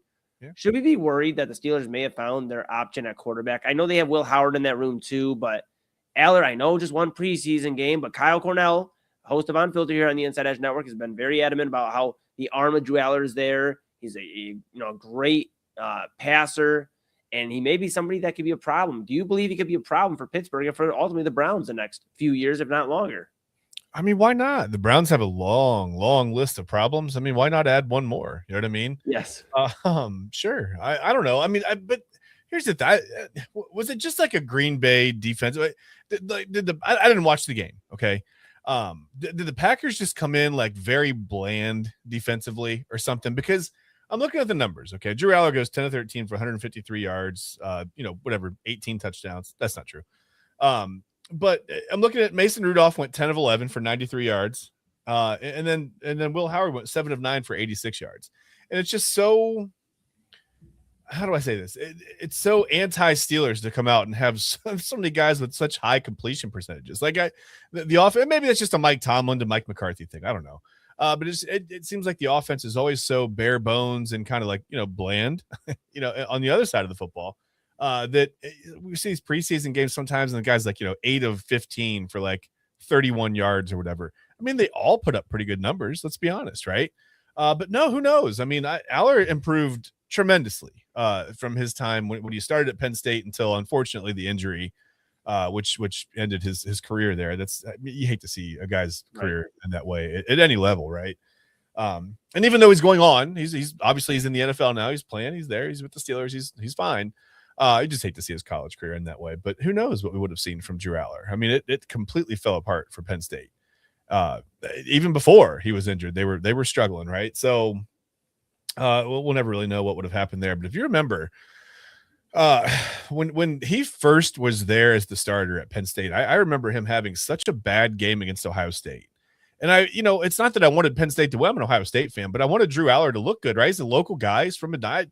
I was like, well, best case scenario, maybe Aller goes like whatever. 24 of 29, 24, 30, whatever, 280 yards, 3 or 4 touchdowns, but the Buckeyes pull it out, right? Yeah, I mean, yeah. Just throwing balls like, 15 feet over receivers' heads. He had very, very happy feet. And I thought, man, this guy's never going to make it as a college quarterback, right? And then suddenly last year, preseason, Penn State's ranked number 2. Aller is thought of as one of the premier, prospects in the country. And then the injury, whatever, cut his career short, like I said. But here he is again. He's playing well. He's improved tremendously. And I think it's cool that he had a little bit of growing pains in college. But, here he is in the NFL. I mean, if you count the first preseason game, no growing pains. That's a pretty good showing. 10 of 13 for 153 yards. 3 total touchdowns, ran for 1, 3 for 2. That's great for him. So yeah, sure. Like I said, the Browns have enough problems. I mean, what's one more, right? Yeah, you would hope not, right? Yeah, you would hope the Steelers have to go through at least a little bit of growing pains. They had a decade plus of Ben Roethlisberger, had a ton of success at the quarterback position before that, had a long run with Terry Bradshaw. They've had tons of success at the quarterback position. I wouldn't mind to see them struggle just a bit, as a rival. I know they don't think of us much as a rival, but, we are obviously one of their rivals still in the AFC North. Sure. And, I would just like to see them struggle a bit. They have Will Howard. I would like to see the Buckeye do well, but maybe not in Pittsburgh. And Drew Aller, who's the Ohio kid from Penn, played at Penn State, who I'd also not like to see do well at in Pittsburgh. But both of them have tangibles that made them obviously get to the NFL level. Will Howard, more of a in between the ears, like a very smart quarterback in terms of like reading the field. Just may not have the physical traits to be a top tier quarterback. Drew Aller though has it in terms of the height, the weight. The stature's there, the arm's there. Is he going to be able to read defenses when it comes to first-string defenses all the time? Starting opportunities. We won't probably see that much this year with Aaron Rodgers, unless, of course, there's a need for him. But then, you kind of get a read on where the quarterback room goes next year because Aller will be in that room, Howard will be in that room, and the Steelers may still triple dip and go get a quarterback again next year and go 3 straight classes with a quarterback drafted. So it kind of makes me curious to see. But I do still, with all that being said, I think the guy who's starting for them, Aaron Rodgers, they're going to win the division. I've said it before. I'll say it again. They're going to win this division, man. I just think Mike McCarthy, I know he gets a lot of hate for, the playoff lack of success, except for that one Super Bowl. I get it. I believe he's going to be able to put this together with Aaron Rodgers, the old success, and they're going to win the division. I don't know if you saw your guy Joey B the other day, but he sacked in his second or third snap back on the field, Chad Bryant. So some things, they never change. And I told you this, and I don't mean to be like, I told you so. I rarely do that to you, but I told you this. Okay. I told you that the Bengals offensive line is still going to be an issue, and we'll see about the defense. But Chad, if that holds up, bud, I mean, and then you got the Browns who are still trying to figure out who they're going to play at quarterback, and we're expecting 6-7 wins at most. Yeah. Then you have the Ravens with the whole overturning now a defensive-minded coach and Jesse Minter. I just think this is the Steelers division to win, man. I mean, it could be. It could very well be. And if the Bengals continue to not be able to, I mean, you've got to protect the quarterback. We talked about that in not the opening segment, but the segment about the Browns. Are 3 things we want to see from the Browns. That is literally that's the first objective, right? That you build from the inside out. It's all about the quarterback. You've got to protect the quarterback and you got to get after the quarterback on defense, right? Those are the 2 things. I mean, you need to stop the run, but I mean, you've got to have some kind of viable, whatever pass rush there. So the Bengals really don't have a way to protect the quarterback. Seemingly, they don't really have. I mean, maybe some pass rush, but it concerns me a bit. I'll be honest with you, because I did pick them to win the division, and all it based on health, and it was I left out words in that sentence. That was interesting. It was based on health, and it was based on certain things progressing. And it's one preseason game, but it didn't look great along the offensive line. So, and again, it's a small sample against who knows how much of the offense they ran out. Who knows what kind of protections they really ran. I might just be like, hey, just stay in your lane. If a guy comes around, try to get a hand, whatever. But do you want to do that to your quarterback that was just out for half a season with a toe surgery? I don't know, man. It's just. You would think they would have run something out that would have been a little bit, somewhat geared around protecting Joe Burrow. So that does concern me. It sure does, and it concerns me as well. That's why I was a little hesitant to pick them to win the division or even finish second. I think it's going to be Steelers and Ravens. I think they're going to have a better defense in Baltimore this year. I think Lamar Jackson's still going to be Lamar Jackson. Derrick Henry still got some things to prove, and we'll see what Jesse Minter looks like in terms of how he leads that team, but that's to be seen. I just don't think it'll be enough to beat Pittsburgh. They're bringing in that veteran presence, Aaron Rodgers. Of course, Mike McCarthy, Patrick Queen on that defense now, still along with other guys there that have been their mainstays in Pittsburgh. So very curious to see how that unfolds. But yeah, if Cincinnati can't protect Joe Burrow, it really doesn't matter. Again, who's back there? It won't matter. No, and they're just in such a weird position. They're one of the only teams that I can really think of, and maybe there's more. I'm going local. I'm just thinking AFC North right now, regionally, really not local. But they could be. I mean, they're low floor, high ceiling, right? They could either win 12 or 13 games, or they could win 3 or 4. It could go either way. And I said that I did say when I said I think it's going to go good or go well, I should say. It could go the other way very, very quickly. So hopefully not. As a pick, from my pick standpoint, but I don't really care. Yeah, who cares if they would go 3 and 14? I'll gladly be wrong in that case. So that's fine. It's crazy to think this past offseason was the changeover of head coaches in the AFC North. Yeah. This next season could be, based off how the Ravens do, based off how the Bengals do. Yeah. Could be a changeover of a few mainstays in the AFC North at quarterback. Of course, maybe 4 new starters. Yeah. Yeah. I mean, hey, maybe 4. Aaron Rodgers, and who knows? Who knows? Because technically, Deshaun Watson starts week 1 and Deshaun comes in after. Technically, it's a new starter. Whatever. We'll get. I think Lamar will be there from year. I think he'll be there. That's The only reason I say that is because there was already talks before about his future. Yeah. Now they've had a coaching change, so it's a completely different coaching staff. He is closer to 30 than he was a few years ago. I know he's only 29, but yeah, I know we take him. I know right now. I mean, I know. I don't care who. Toss him over. Give me Lamar Jackson, please. I'm with it. All right. Hey, we will when we go to the break. We're gonna try to see what we can do to get Lamar Jackson. That's what we're going to do. You grab your drink, your caffeine, whatever you need, your dinner, get ready to rock with us. Chad's getting on the phone right now with Eric DeCosta and everybody there in the general manager position for Baltimore. But we're going to take a quick pause. When we come back, we've been promising it for the last couple of days. We will talk about 3 of our memorable albums that have impacted our lives, something we love to jam out to, or make us get in our feels. We'll talk about all that here to end this week's edition of Inside Edge Primetime. We're rocking with you for the next half hour here, and then we hand the baton off to Midnight Run with Anthony Alford. But that's Chad B to my right, your right, everybody's right. I'm Eli Moon. This is Inside Edge Primetime here on the Inside Edge Network. We are back right after this. Looking for an iconic Cleveland music venue that features premier entertainment, spirits, and food? Well, look no further than the Brothers Lounge. They offer a variety of live entertainment acts weekly, along with a diverse selection of beer, wine, and fine spirits, not to mention Chef Wynn's food menu, which has been crafted with traditional American fare with a modern twist. So come on out and enjoy the warm hospitality and make some new friends right here in your backyard. For more information, head over to brotherslounge.com and check them out for yourself at 11609 Detroit Road. That's right near the border of Cleveland and Lakewood. The Brothers Lounge, proud sponsor of the Inside Edge Network, Cleveland's digital leader. Key On Sports is the leader in Ohio high school athletic coverage in written, print, and video streaming. From the latest news and results and written content to the high school football game of the week every Friday, Key On Sports has you covered. The vision of 15-time published author Vince McKee has become the most trusted site in Ohio high school athletic news. From podcasts to player profiles, Key On Sports is your one-stop for all of it. Visit them today at keyonsports.com or on YouTube at Key On Sports. Check out their socials on Twitter and Facebook as well.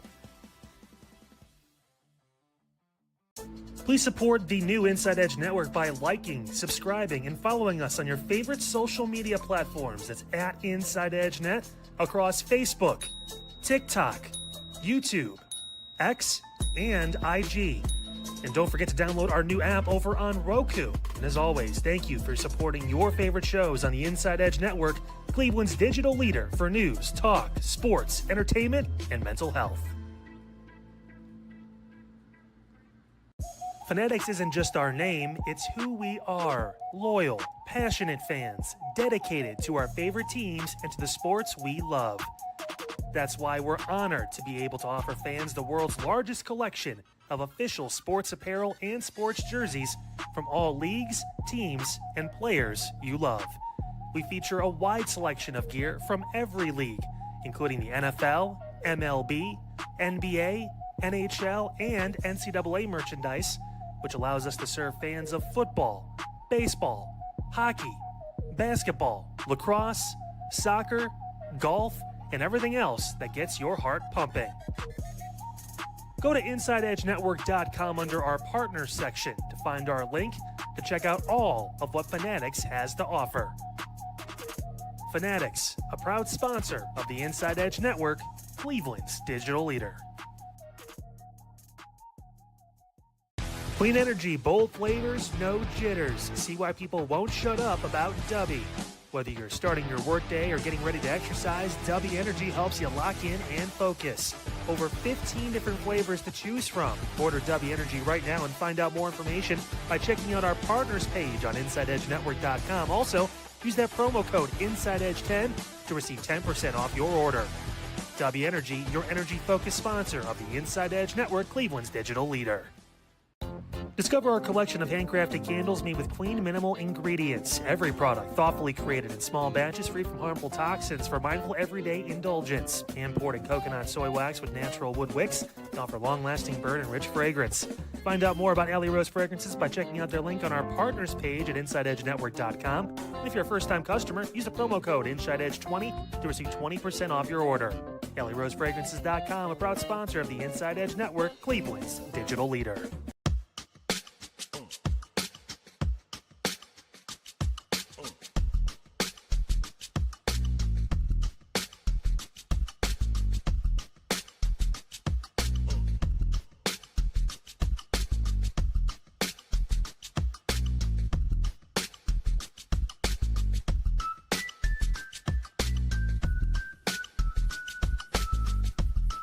And welcome back to Inside Edge Primetime here on the Inside Edge Network. Chad Bryan to my right, you're right, everybody's right. I'm Eli Moon. We are back in the saddle, on the saddle, saddle adjacent here with you to end your Friday. Me and the microphone are fighting, but don't worry, we'll make amends by the end of the show, which is at 11:30. We have way more time until then. Of course, Midnight Run with Anthony Alford taking the baton from us, 11:30 to 1 a.m. He's going to run to the end of the finish line here for the week of the daily shows. Hope you've enjoyed everything, whether it's your first time here or you've been here before. Make sure you like, subscribe, follow at Inside Edge Net if you haven't already. On YouTube, X, Facebook, Instagram, TikTok, Twitch, smash that notification bell so you know when we're going live across all the socials. Of course, we remind you, the Daily Spiral returns at 8 p.m. on Monday. New start time with Autumn Chisholm. Unfiltered, 9 p.m., Kyle Cornell. And then 10 to 11:30, Inside Edge Primetime, Chad and I. Chad Bryan right over there. He's smiling. He's giggling. What about? We'll find out in a minute. And, of course, Midnight Run with Anthony Alford, 11:30 to 1 a.m. Of course, InsideEdgeNetwork.com. You can read about all your favorite personalities like Chad Bryan and everybody who does a great job across the network. Go to our partners page. Check out our partners. Of course, our title sponsor, The Brothers Lounge. Great live music, great food with Chef Win, winning bites, and an overall great time, great hospitality at The Brothers Lounge, 11609 Detroit Avenue on the border of Cleveland and Lakewood. Check it out this weekend. Go see what we're talking about. The Brothers Lounge, title sponsor of the Inside Edge Network, and, of course, our other fantastic sponsors as well, Fanatics.com, AlleyRoseFragrances.com, Monster Moments, SportsMemorabilia.com, W Energy, and Omega Video Marketing. Couldn't do without them. Couldn't do without you at home. So go grab a shirt, a hat, a mug, a polo, a windbreaker. Rep Cleveland's digital leader and your source for sports, entertainment, mental health conversations, news, and everything in between. And take us wherever you want to roam on Roku with the Inside Edge Network app. We love for you to take us with you on the go. All right. We got some stuff to talk about, Chad B. Yeah. It's very odd because usually, and I know we break out of the bunch here and we do different things, but usually we end the week with some sports stuff or something completely outlandish. Yeah. Tonight, we're going to get a little bit outside the box for us in terms of this show, not necessarily for me. I mean, and for you either, I'll say, but you know, obviously I live in a music world and you send me a beat. So I'd say you're doing pretty good and you live in a music world as well. With all that being said, we're going to spend some time here to end the week for us on Prime Time with 3 memorable albums. And we'll start bringing this up because, of course, we can't just have 3. Chad and I are music heads, so we will have many 3 memorable albums, but this will be the first rendition of such. So Chad and I will trade back and forth. We'll go album for album. Some of our yeah. No. Look, I've done the tail of the tape. I will admit you are taller than me. You got a little bit more weight than me. You got the experience. I'm cool. I'd rather have you on my side. You just stay right by my side and rock with me. All right. So we're gonna go 3 memorable albums. We'll go essentially album for album, and we'll talk about what it why it made the list tonight. Again, not top 3 albums. It's very tough for us to pick. So we're just doing 3 memorable albums for us this week that caught our attention. Doesn't have to be something that just dropped this week, but something that has caught our ear. All right, Chabby, you want to start or you want me to start? You go ahead. I'm gonna defer to you. I'm gonna explain myself. The reason I couldn't control myself coming back from the break. I had a pen, and I was like, just did a thing where I was like flipping it between my fingers, and somehow it caught and it flew like halfway across the studio, and it knocked something off my other part of my desk on the way. I don't know how I did that. I could never do that again if I tried. Well, hey, you know what? Before we get any further, then you know what? We don't give you enough praise sometimes on this show. I'm gonna go ahead and just. I appreciate that. Yep. I got If my deck worked anymore, I'd have a sound effect too, but it's apparently not working. Yeah, Chad Bryan by the end of the week broken. We'll see what he can do next week. No, all that being said, I'll get into it. My first memorable album that really we could argue is probably one of my favorite albums of all time. And really, if we did a top 3 and had to really narrow it down, it probably would make its way in there as well. It's Blonde by Frank Ocean. This is the second studio album by Frank Ocean. It was dropped August 20th of 2016. So we're actually coming up on the 10-year anniversary in 6 days from now. Frank Ocean dropped, of course, Channel Orange. And what a lot of people remember off that album is Think About You, which was incredible. Of course, I can't sing too much of it here because copyright, but just a transcending song. A song that's still sung, when you want to put something on, it gets the people moving, but getting their feels as well. Frank Ocean does a great job, of course, on Channel Orange with that, and Forrest Gump, some other songs as well on there. But I want to talk about Blonde because Blonde was so incredible. This was an album that had Nikes on it. You had Knights on it. You had Ivy on it. Self-Control. I mean, White Ferrari. They're some of his biggest hits, and it's an album that really takes you on a journey of pain. And I'm one of those guys. Of course, you like to feel something, right? And it's not always happy and joy. Frank Ocean is really one of my biggest music influences. I've been making music 8 years, and Frank Ocean is one of the first artists that I listened to. I was like, man, I want to be able to articulate lyrics the way he does, the way he can literally take a blank canvas and put all the important lines and the important details, but also those intricate details that maybe you weren't looking for on the first listen or look if it's a painting, but you find them the second or third time you listen. Such a beautiful way. Sometimes a lot is, less is more. In this case with Blonde, there's a lot of interludes and music breakdowns where he's not saying much, but when he does speak, when he does sing, it's very powerful. And the reason this album is so important too, it's been 10 years since this album dropped, and he hasn't dropped another album since Blonde. His brother passed away. He dealt with a lot of pain there. There's been snippets, sneak previews of certain songs and him dropping little snippets recorded off his phone. But, it's a lot of hearsay in terms of when he's going to drop his next album, if he even does. Now, remember, Frank Ocean, part of Odd Future, Tyler, the Creator, Earl Sweatshirt, those guys. So he's one of the most prominent members of that collective. And even they have said, we haven't heard too much from Frank. So you wonder, first off, hopefully he's doing well. Losing a family member is extremely tough. And, to lose your brother, that's heartbreaking. And the world would definitely appreciate some more Frank Ocean music. It's been, like I said, 6 days from now, it'll be 10 years since he dropped his last album.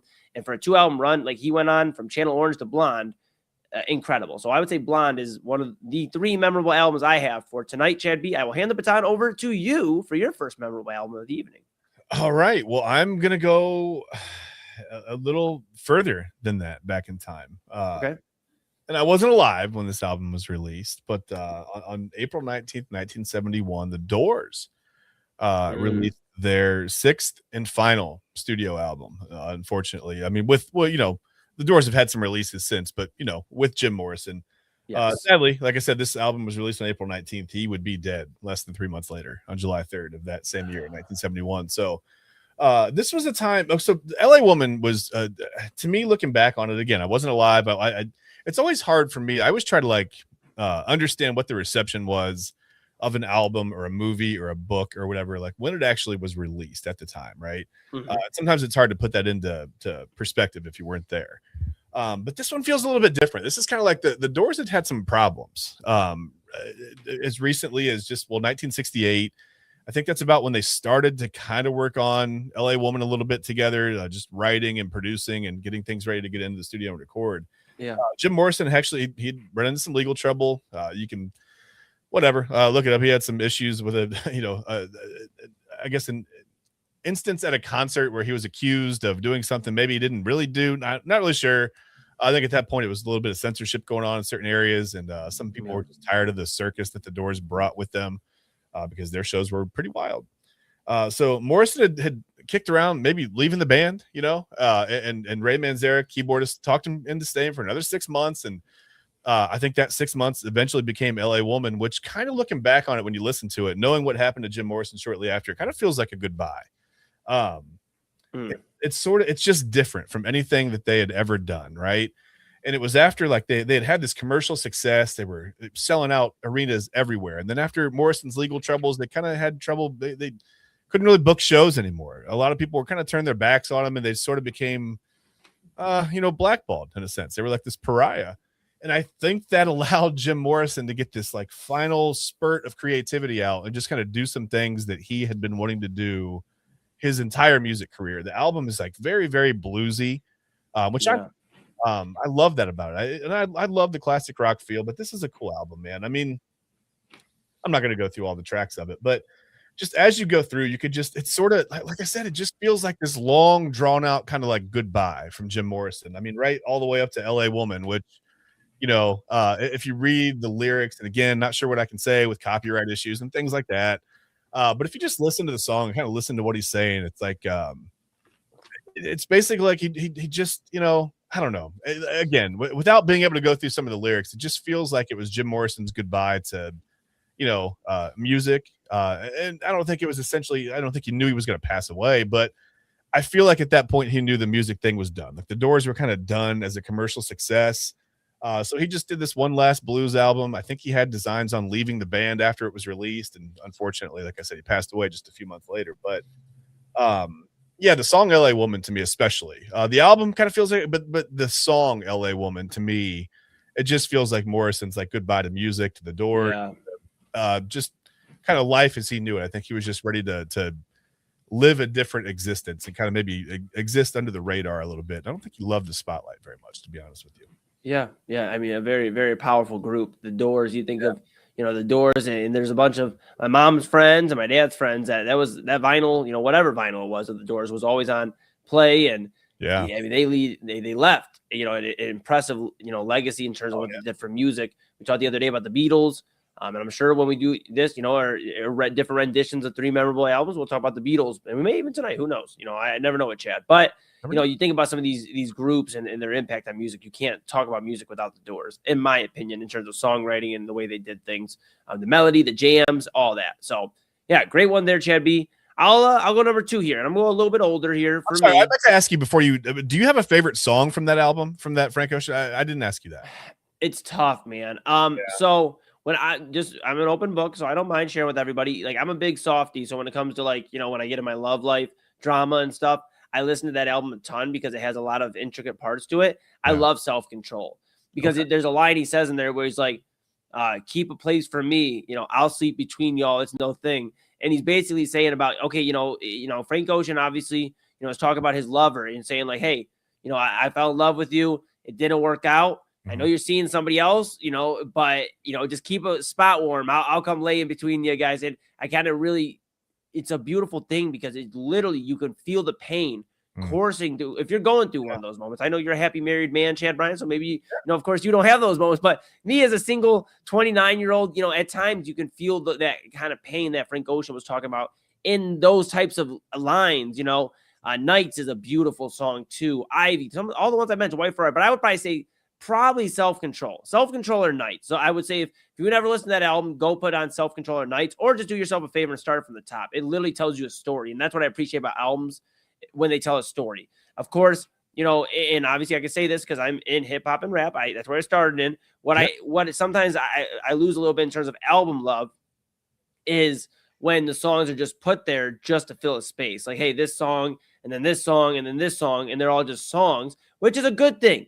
But I feel like we've lost, especially in the hip hop and rap, Frank Ocean, a mixture between R&B, soul, like hip hop. But we lost a little bit of in the hip hop genre of telling a story and more so looking for club bangers that we can put on back to back to back an album. There's a place for it. Let me be clear. I love all music, all different types, and I love the different genres and how people articulate themselves in different ways. And there's a definitely spot for albums that have club bangers. Me personally, though, I'd rather turn on somebody like J. Cole, Frank Ocean with some lyricism, back at, earlier on, Tupac, those guys, and listen to how they told stories. I still love the club bangers, but sometimes you can only listen to it so much. I'm somebody that really grows from spiritual nurturing. And I feel like the nurturing of lyricism, lyricism nurtures the soul and the body to understand more in the mind. So that's what I would say. I love Frank Ocean. So I think there's a play. I mean, there's a time and a place for a catchy beat or whatever, or like a good bass line. But yeah, I think sometimes you just want to kind of sit and vibe a certain way. And that's not always, the most popular track off the album. Sometimes it's something a little bit deeper. You got to find what's there for you. For me, honestly, it's the first round of the first 5 songs in LA Woman. It's The Changeling, Love Her Madly, Been Down So Long, Cars Hiss by My Window, which I love. Cars Hiss by My Window. It's just like a cool, like just a really jazz kind of a groove, like not jazz, but blues kind of a groove, like just really bluesy, like a deep kind of soul. I love that song so much, man. And then LA Woman would end that. I like L'America too. I like the rest of the album, but man, this first 5 songs are just, again, I can listen to the whole album all the way through, but especially this first 5 cuts, just all the way through, no skips. Like, don't. Sometimes I go back and listen to a song again, but that's about it, man. That album's great. Absolutely. No, I love it. Now I'm going to stay in the 2000s here for tonight. Just spoiler alert, all mine are from the 2000s or 2010s. Just a big spoiler alert, or the 2020s, but it's going to be within this century. Not to say that I don't love, albums from decades past, earlier than the 2000s, but I'll get into that next rendition. I'm going to go to 2004, November 12th, 2004 to be exact, when Eminem dropped his 5th studio album, Encore, Chad. And that was an incredible album. In fact, it is the first rap album I remember listening to and recollecting the lyrics, which I know some people are like, geez almighty, what the heck? But let me tell the story. Papa Moon had a workbench down in the basement, at the house growing up. And he would work out and he listened to a mixture of stuff. Now, one of the albums he listened to was Encore by Eminem. And I would sneak down, a young Eli Moon. I would sneak down and I'd say, man, I wonder what he's listening to. And I would just creep down the stairs and he'd hear just a right creak or something. He'd go, hey, who's coming down here? And I'd be like, oh, it's Eli, I'm coming down. No, you're not. You can't, buddy. You got to go back upstairs, or return it. It immediately turned into like Will Smith or something else on the radio or on his jukebox or whatever. He's playing the CDs in the CD player. So we get jiggy with it real quick. Yes. But one time I walked down, Chad. I'm sneaking down and I'm hearing what I didn't know at the time was Eminem. I get down there. My pops goes, I go, all right, my bad. I'll go upstairs. No, you're allowed to stay down here this time. I got to stay down in the first. How old were you again? I'm sorry. How old were you again? This album dropped in 2004.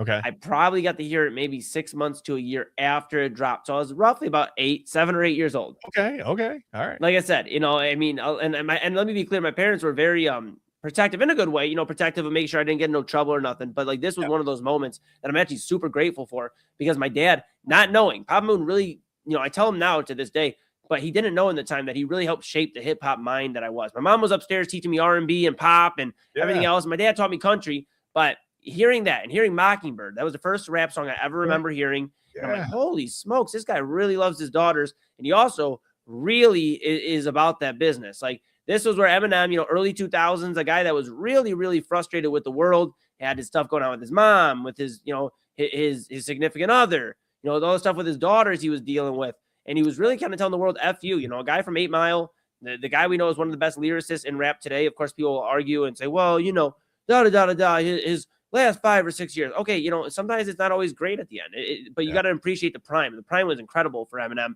Of course, his collaborations with Dr. Dre early on in his career, had some collaborations with a ton of legends, 50 Cent. If you think of, the 50 Cent album, Get Rich or Die Trying, which I'll spend some more time on another time, but that's an incredible album he's featured on. But you look at Encore, of course, you have features from, again, 50 Cent, Nate Dogg, and Never Enough. You have Mockingbird, on this. You have Ass Like That on this, and that's a fun one. But you have, you have so many great songs on here. And it's one of those early ones, right? Like you have Like Toy Soldiers on here as well. It's one of those early ones. It's not like, all the classics right there, but it's like just early enough to where he really ran through that final like run through where for Eminem, I feel like.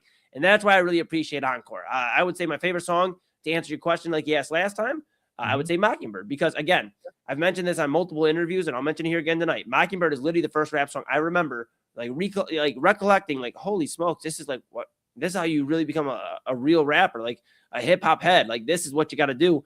So grateful for Papa Moon, grateful for Eminem and the Encore album. And yeah, Mockingbird would be my favorite song on that album, Chad B. That's number 2 for me. How about you? Okay, which one do I want to go with? I'm going to go with, let's go back to 1989. How about that? Okay. July 25th. I feel like we're doing way back Wednesday. July 25th, 1989. On this day. No, this day. Hey, look at that. That's the date of the second annual Moon Bash. Look at that. Hey, look at that. There you go. Okay. 1989 was it? That's impressive that it went back that far. And then you skipped a lot of years. And then, well, no, that was just a couple weeks ago, wasn't it? Maybe. Yeah. So this group is, to me, one of the all-time classics. They were so I don't know if you've noticed, like, I like different, right? Yes. So I love The Doors. I love listening to The Doors, but LA Woman was my favorite because it was different than anything else that they did, right? And all their other albums are amazing. I love listening to any Doors album. I can listen to all of them pretty much front to back, no skips, whatever. But LA Woman was very different. So this next album is no different in that it's different. Beastie Boys for me were, just transcendent as far as like bringing a lot of different elements into hip hop. Yes. Sampling, right? Just the samples that it was like the Beastie Boys sampling was hectic in the best possible way. Yes. Just insane amounts of samples and tracks and stuff they would lay down. You're like, wait, what is that from? And it kept me busy as a kid because I'd go to the album art and you would read all they would have whatever the samples there. They would list everything. And I'd be like, this is incredible. And it's how I found out about a lot of music, was just like reading the sample list from a lot of albums growing up. And not just the Beastie Boys, but Paul's Boutique for me. I remember a buddy gave me this album. He was like, hey, I had this album. I didn't really love it. Do you want it? I'm like, yeah, whatever. It's the Beastie Boys. I'll take it. I hadn't listened to it yet, really. It was maybe like a year or two old when he gave it to me. And I popped it in and I was like, this is incredible. Just the production level. Again, it was so different than anything else that did. It was the same, right? It was like that. And it's funny because we talk about like studio tough guys, right? Like guys who go into the studio and they talk tough, but the Beastie Boys did it in such a funny way. It was like, it was acceptable. You know what I mean? Like it was like this tough guy, bravado, like whatever, kind of like rapping, and like the three voices hit you hard or whatever. And they were New York, whatever, they're Brooklyn, whatever. But they just did it in the right way, man. Yes. And it was like, it was fantastic. The writing was, like I said, the style was hectic in the best way. Just the production level on Paul's Boutique is, I think, second to none. It's one of my favorite albums of all time. This actually is probably one of my top 3 or 4 favorite albums of all time. Okay. It's just, again, so different. While it's the same as a lot of the other stuff that they did, it was so different. And I don't know. You can look at some of the track list on this. I mean, listen to some of the track names. I mean, Johnny Ratt, Eggman, High Plains Drifter is my favorite song off of this album. It's not even close. Yeah. It's just it's got a cool, like, I don't know, man. It's very what should I say? It's very Todd Monken and El Camino. It's got that kind of a vibe to it, right? Yeah, I love it. Yeah. Yes. You saw. Well, maybe, should we put it up? Yeah, we should definitely pull it. Why not? I mean, it's got this. When I listen to the Beastie Boys, this is what I think of. That face, standing on the porch, right? He's got the finger gun. He's stay off my lawn, whatever. No, I don't know. This is one of my favorite albums. Like I said, it's just so different than anything, and it just, the way that each track kind of melts into the next, right? There's almost no. It's perfectly produced. It's almost like you can't even skip, right? Like every track leads perfectly into the next. It's like a movie. You can't watch the middle of the movie and then skip to the end. You won't know what's going on. You can't listen. You have to listen to this whole album. And I thought it was just, I don't know, masterfully produced, masterfully mixed, really, really well written and well executed, as usual, by the Beastie Boys. I think it's a great album. Fantastic choice. Beastie Boys, they always talk about their impact, not only, in terms of the rock and the rock and roll world, but also hip hop, right? Like that blend, for bands, you think about Linkin Park. Some of the influence they left on some of those guys and other bands, of course, we hear today. So great choice, Chad B. Great choice. I'm loving this conversation. We definitely have to bring this back. All right. My last one, we're up against it here. So I will try to articulate as best I can with the time we are allotted. Of course, Midnight Run coming up at the top of the half hour, 11:30. My third memorable album is one of, if not my biggest music influence in terms of the mainstream. Obviously, this guy I'm going to bring up is controversial for some people because of the way, it happened, the way he went out, of course, drug use, a bad batch, of fentanyl. But you have to look at how it all happened, where he went from the happy dude that he was talking about Kool-Aid and frozen pizza and then missed calls and all of that to where he finished his career, which is where I'm going to now. If you haven't caught on, the third memorable album I have for tonight is by Mac Miller. It's Swimming. This album Swimming by Mac Miller. Okay. It was Mac Miller's 5th studio album. It was released on August 3rd, 2018. So we celebrate the 8-year anniversary of that just about a week or two ago. So for me, Mac Miller made a big influence on my music career and really life because of everything he talks about in terms of he's not always afraid to wear his heart on his sleeve, talks about his heartbreaks with women, talks about his struggles with battling, mental health and trying to get through stuff. And of course, maybe he didn't cope with all the best ways, but who are we to tell people how to cope with what they're dealing with? And Mac Miller dealt with fame at a very young age in his career, but he really transcended, had a ton of fame, did a lot of fun songs, but this album hits hard because you really feel the pain and you hear how he's talking about how he finally understands. It's not 2009 no more, as he references one of the songs on the album, 2009, one of my favorite songs on the album. He mentions that he knows what's behind that door and he's been through the ups and downs of fame and everything like that. Ben kicked at a curb, Ben brought back into the circle, loved in the city, hometown of Pittsburgh and loved everywhere else to where he's forgotten about and brought back. And he went through so much to get to the point where he passed away, in his late 20s, something heartbreaking, but this is a great album. Hurt Feelings on it, Come Back to Earth, What's to Use. I mean, this entire album is perfect, Chad. Perfect. It's literally one of my favorite albums. You have Jet Fuel, Dunno. Dunno's a beautiful song. If you're stuck trying to wonder about a woman and, you feel like, you're not, on the same page with her, but you really love her, Dunno is a song for you. It actually brings me to tears. And 2009 is a beautiful song as well. Jet Fuel, beautiful. I mean, this whole album is beautiful. So I'll be abbreviated with it here tonight. I'll hand it off to you because I know we have Double A waiting, anticipating with his coffee and his creamer and everything. But it doesn't get cold. Yeah. But I would say for me, it's either Dunno or 2009 are my favorite songs off of Swimming by Mac Miller. And rest in peace to Mac Miller. We miss him. I miss him. A lot of people miss him in the music world because goodness gracious, he left it all on the line. And just a good dude. Reminding you to smile, reminding you to love somebody, feel how you're feeling. And yeah, we miss Mac Miller, man. So that's my third one, Chad B. We'll hand it off to you and then we'll sign off for the night. I will be very brief on this one because we are up against it. But I'm going back to the 80s. July 21st, 1987. A lot of albums released in July. Summertime was the time back then. I'll just be really, like I said, I'll be right to the point with it. Guns N' Roses, Appetite for Destruction. Welcome to the Jungle, right? Wow. But, obviously that was the song that probably drew me in as a kid, right? And made me want to buy the album, buy the tape, whatever. Yes. By the time I was a senior in high school, I had worn this tape. I had bought it probably 2 or 3 different times. I had to buy it, because I literally wore it out. Would just, pop it in the cassette deck because we used to have those in cars and stuff. Not an 8-track, I'm not that old, but pop it in the cassette deck and listen to it. There were literal spots in this album. I did this to another Public Enemy album. We could talk about that another time, but just spots that were gone. Couldn't even listen to them anymore. So I kept having to buy it over and over again. And then finally CDs were like, oh, right. And then those got scratched anyway. And now we have MP3s and you can't scratch those. But this album's so cool to me. It feels like you just sort of like, as you listen to it, and if you know the track, if you know the album at all, it just sort of feels like Album Rose is what I almost said. Axl Rose was just going through a lot of different stuff, I think, at the time. And you can each song it just sort of highlights a different feel, right? Yes. Mr. Brownstone was clearly, struggling with heroin use. It was a thinly veiled at the time. I don't think I got it. I was like, oh, it's a fun song. I wonder who Mr. Brownstone is. Seems like a great guy. Whatever. But, obviously you start to pick up on those things as you listen to it more and more. But yeah, I mean, Sweet Child of Mine. I mean, Paradise City, Welcome to the album's ridiculous, right?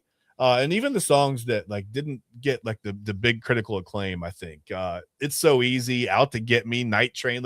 I can pop this album in right now. It still holds up, to this day. Yeah. I can listen to it front to back, no skips. And it instantly brings me back to driving around in whatever vehicle I was in, 16, 17 year old. El Camino. Yeah. My El Camino, my fresh, I had the Todd Monken, hood ornament, whatever. But no, I mean, it just takes me back to my 16, 17-year-old Chad B days, driving around listening to, Guns N' Roses and Axl Rose and Appetite for Destruction. So great album. I love it. Now, what's your favorite song now off of that album? It's still tough, man. It's still really tough. I mean, now that I'm a little bit older and a little more introspective, maybe Sweet Child of Mine, because, whatever reminds me of my kids a little bit, but Still Welcome to the Jungle is like, come on. Yes. I mean, I love it. it's a great track, man. I mean, again, it still holds up. So I love it. I love it, Chad B. You know what? I appreciate that. And I appreciate all of you for having some fun with us. We're going to try to do that maybe once a week. Maybe that'll be our new Friday thing. We're looking for a new Friday segment. We might start revisiting, but we have ran a little bit over. And you know what? I think we're okay because usually he needs a little bit more time to make his coffee. So I think we're in the clear. We're going to bring him onto the screen here and do the transition over because it is the host of Midnight Run, program director, in his Hawaiian shirt. Chad, we got to start getting Hawaiian shirts. can we get a company email or something around here? Like, wait, can we put this in the group chat? Like, what? Double A Anthony Alford. I'm underdressed. This is ridiculous. Did you miss? Did you miss when I hit send? Did you miss the memo? It's not like I'm terrible at communicating or anything. That's right. Double A. Double A. Hey, we're gonna hand it off. Did you miss it? Did you miss it? Come on. What am I doing? The text I got from Double A says, "You better have a good show tonight, or you're off this network." I wouldn't lie about that. I mean, that's what he texted me. Wow. Hopefully we did all right. Hey, you know what? I may not have sent that. We got a question for you before we hand it off. I know you got a busy yes, show. Sir. Of course, you sat down with the voice, Cavs radio voice, Tim Alcorn, earlier today. We'll hear that, obviously, at midnight tonight and a lot more, Double A. But we have one question for you. Not to put you on the spot, so you can say, hey, give me some more time till Monday. But what's one artist? I'll make it easier. What's one artist that you can listen to any album front to back, or is there a specific album that comes to mind that you would listen to that's memorable to you in honor of us just spending some time? I can answer both questions. Okay.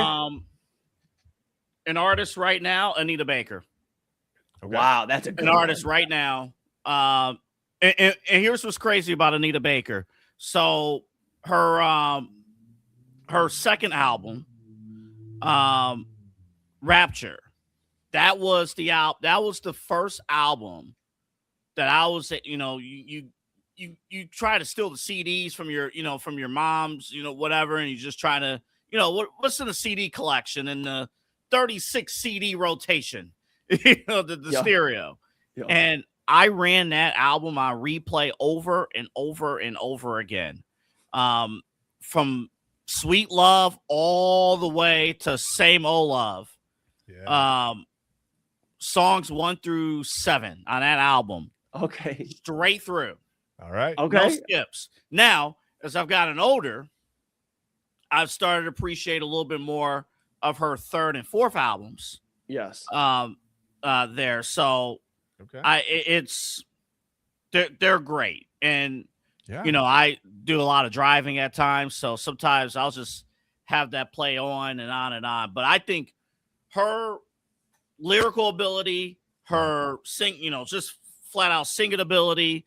And then, I like when there's good instrumentals. Yes. In song. To me, that is so critical in music. And I'm not gonna boost up Eli here for a hot second, but this is where I like you and the collective, because you guys emphasize not just the message, but also the instrumentals. I think you guys do a great job of that. I look for that with my music and stuff. So if I had to put on an artist, gun to my head, you got to put something on, it would be that. But I do have 3. Oh, wow. Okay. I do have 3. I was thinking about this. Some of these had to be narrowed down, but I'll start from 1 and then work my way down. Number 1 for me is KOD. Okay. J. Cole 2018. That actually got me through. You know what did it too?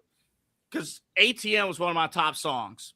Yes. ATM was one. I think about, for business reasons, I think about ATM almost daily. Yes. I think about it. Do you guys remember, Eli? You remember? I think it was it was 2018. Mm-hmm. 2018 playoffs.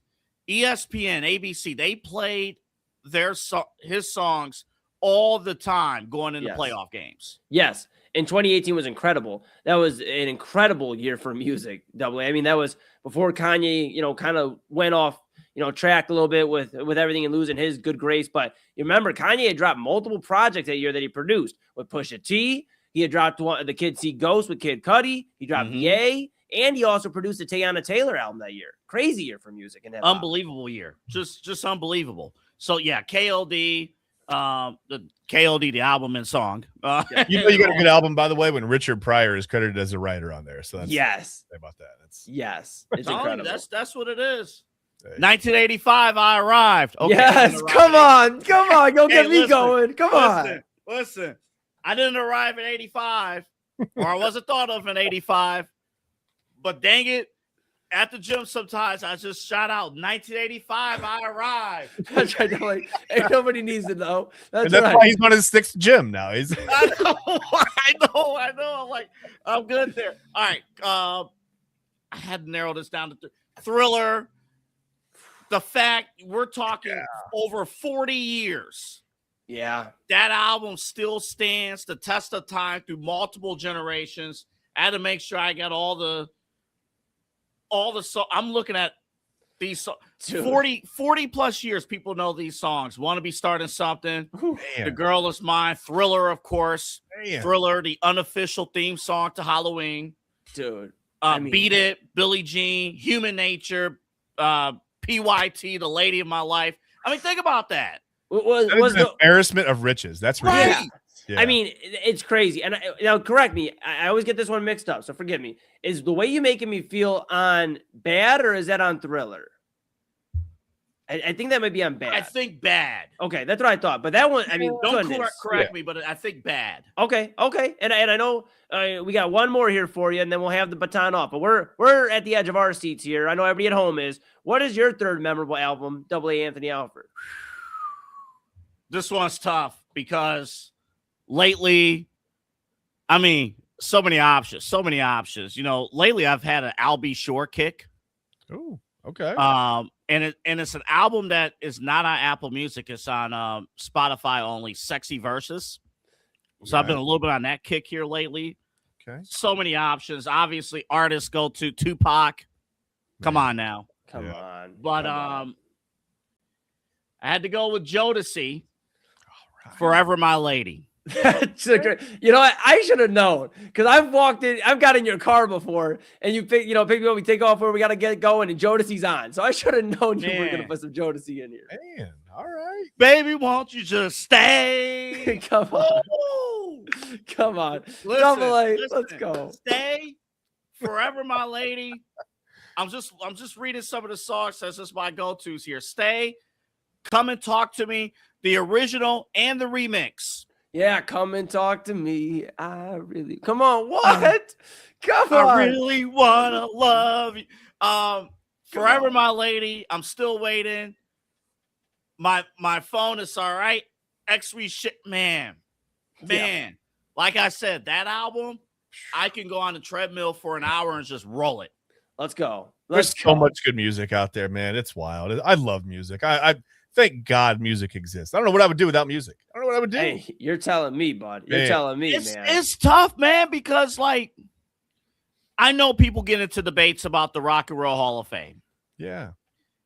I get it. I understand it. But I hate to say this. I'm like, rock and roll includes a lot of the genres we listen to. Yeah. Correct. Yeah, we were talking earlier, about Linkin Park and the influence from the Beastie Boys and all this other stuff going on. I mean, you just see it nowadays, even with some of the band, like hip hop artists. Like I'll give a shout out to a Cleveland artist, Chelsea Pastel, because I thought she was incredible. Her and Big Indo at the Rock and Roll Hall of Fame a few weeks ago. She's a hip hop, a hip hop artist, but she did have a full band behind her, and they brought the drums and the guitars and everything else to it. And that's, to your point, AA. The beautiful thing of infusion of different genres. I think there isn't just stick to this genre or that genre. That's when it gets boring. Can I share a quick thing about Linkin Park? Sure can. This is technically your hour. I love Linkin Park. So, growing up, obviously, I mean, I'm not that old where it's like, oh, we just had 3 channels, but we had just basic cable. Yeah. Right. When we got to digital cable, we got 500 channels till you realize 300 of them are 8 home shopping networks. Yeah. But which has been wild lately, by the way. Maybe we're thinking apparently it's must-see television. I mean, my goodness. I mean, yeah, we got to do something. We're talking Browns preseason. The hell with that. I want to know what's coming up on the home shopping network, QVC. Yeah. Let's go. I want to know what's on Saturday at 4 on QVC. Like, I will watch the Jewelry Collection because I don't know what's going to happen. Oh, my goodness. But, right. once I started venturing off of, like, oh, there's other music channels besides BET and MTV, like, the digital BET channels, the digital music, MTV, like, MTV like Jams, stuff. Yeah. all that stuff. Yep. So I went to an MTV channel, like MTV Hits or something. The channel hasn't existed like 20 years. Yep. I watched the Linkin Park music video. Oh, dude. They are so good, bro. And I'm like, good. It's like All right. in 4 minutes, man. Yeah. Bro. Yeah. I'm like, I finally like white people music that's not named Eminem. Oh yeah, go ahead, Linkin Park. Way to change the game. It's out there. Way to change the game. I'm like, hey, listen, growing up, I had MTV, right? And you couldn't. There wasn't anything on demand. I mean, it was basic cable, and it wasn't like you couldn't go to the digital music channels. Didn't have that yet. So growing up, I would watch the videos on MTV, and I saw what was popular. There was some stuff I liked, but then I found Yo MTV Raps, and I was like, oh, all right, what's this? And then after Yo MTV Raps was Headbangers Ball. And I was like, this isn't really my thing. And then I would catch myself watching that like 2-hour block of Yo MTV Raps and Headbangers Ball. And I'm like, some of this stuff kind of, it coincides, goes together, right? And then not long after that, you had rap and rock kind of mixing and going together. All of a sudden, like, that's the origin of that, man. I think just people growing up in my time frame and watching Yo MTV Raps and then Headbangers Ball and going, wait a minute, I could do something with those two sounds. You know what I mean? We had TRL, but we had 106 in Park. Oh yeah, right? Yeah. We had 106 in Park in Rap City. Yep. Yeah. Hits on the Street. That was that was must-see TV back then, man. That was great. Man, it was great. You know what? I know. Here's what we're gonna do. Do your thing, because I have a music take that is just like. I know. And you know, Go, Eli, here's what we're gonna do. We're gonna leave. We're gonna double A. The good news for you and everybody out there is I think this was a hit. So we're gonna bring back 3 memorable albums next Friday. We're gonna visit 3 more albums. We'll bring you on. We'll do the crossover again next week. We'll get your 3 albums you're thinking that week, and that's how we'll incorporate everybody. But look, buddy, we know you had a big show, bro. The Browns play tomorrow. They're in a primetime slot, 1 p.m. They play. Of course, you have big news that you talked earlier with Tim Alcorn, the Cavs radio voice. You have that. Okay, I'm excited about that. You have some other things to get into as well. So we can't take up any more of your time. Chad Bryan's back with me next week, 10 p.m. here on InsideEdge Primetime, back Monday. And man, oh man. Chad doesn't have to go anywhere. Oh, you want to keep Chad? You want to keep Chad? Okay. Chad, out of here. I'm just kidding. No, Chad will be back Monday. You'll see him on Illegal Formation at 7 and then InsideEdge Primetime at 10. But don't go anywhere. Is he going to have his Hawaiian shirt next Friday? I sure freaking hope so. Yeah, someone remind me, please. Midnight Run. We did. With Anthony Alford. Did you miss it? I'm old. On the Inside Edge Network. Remember half my right after station identification. See you next week, Chad.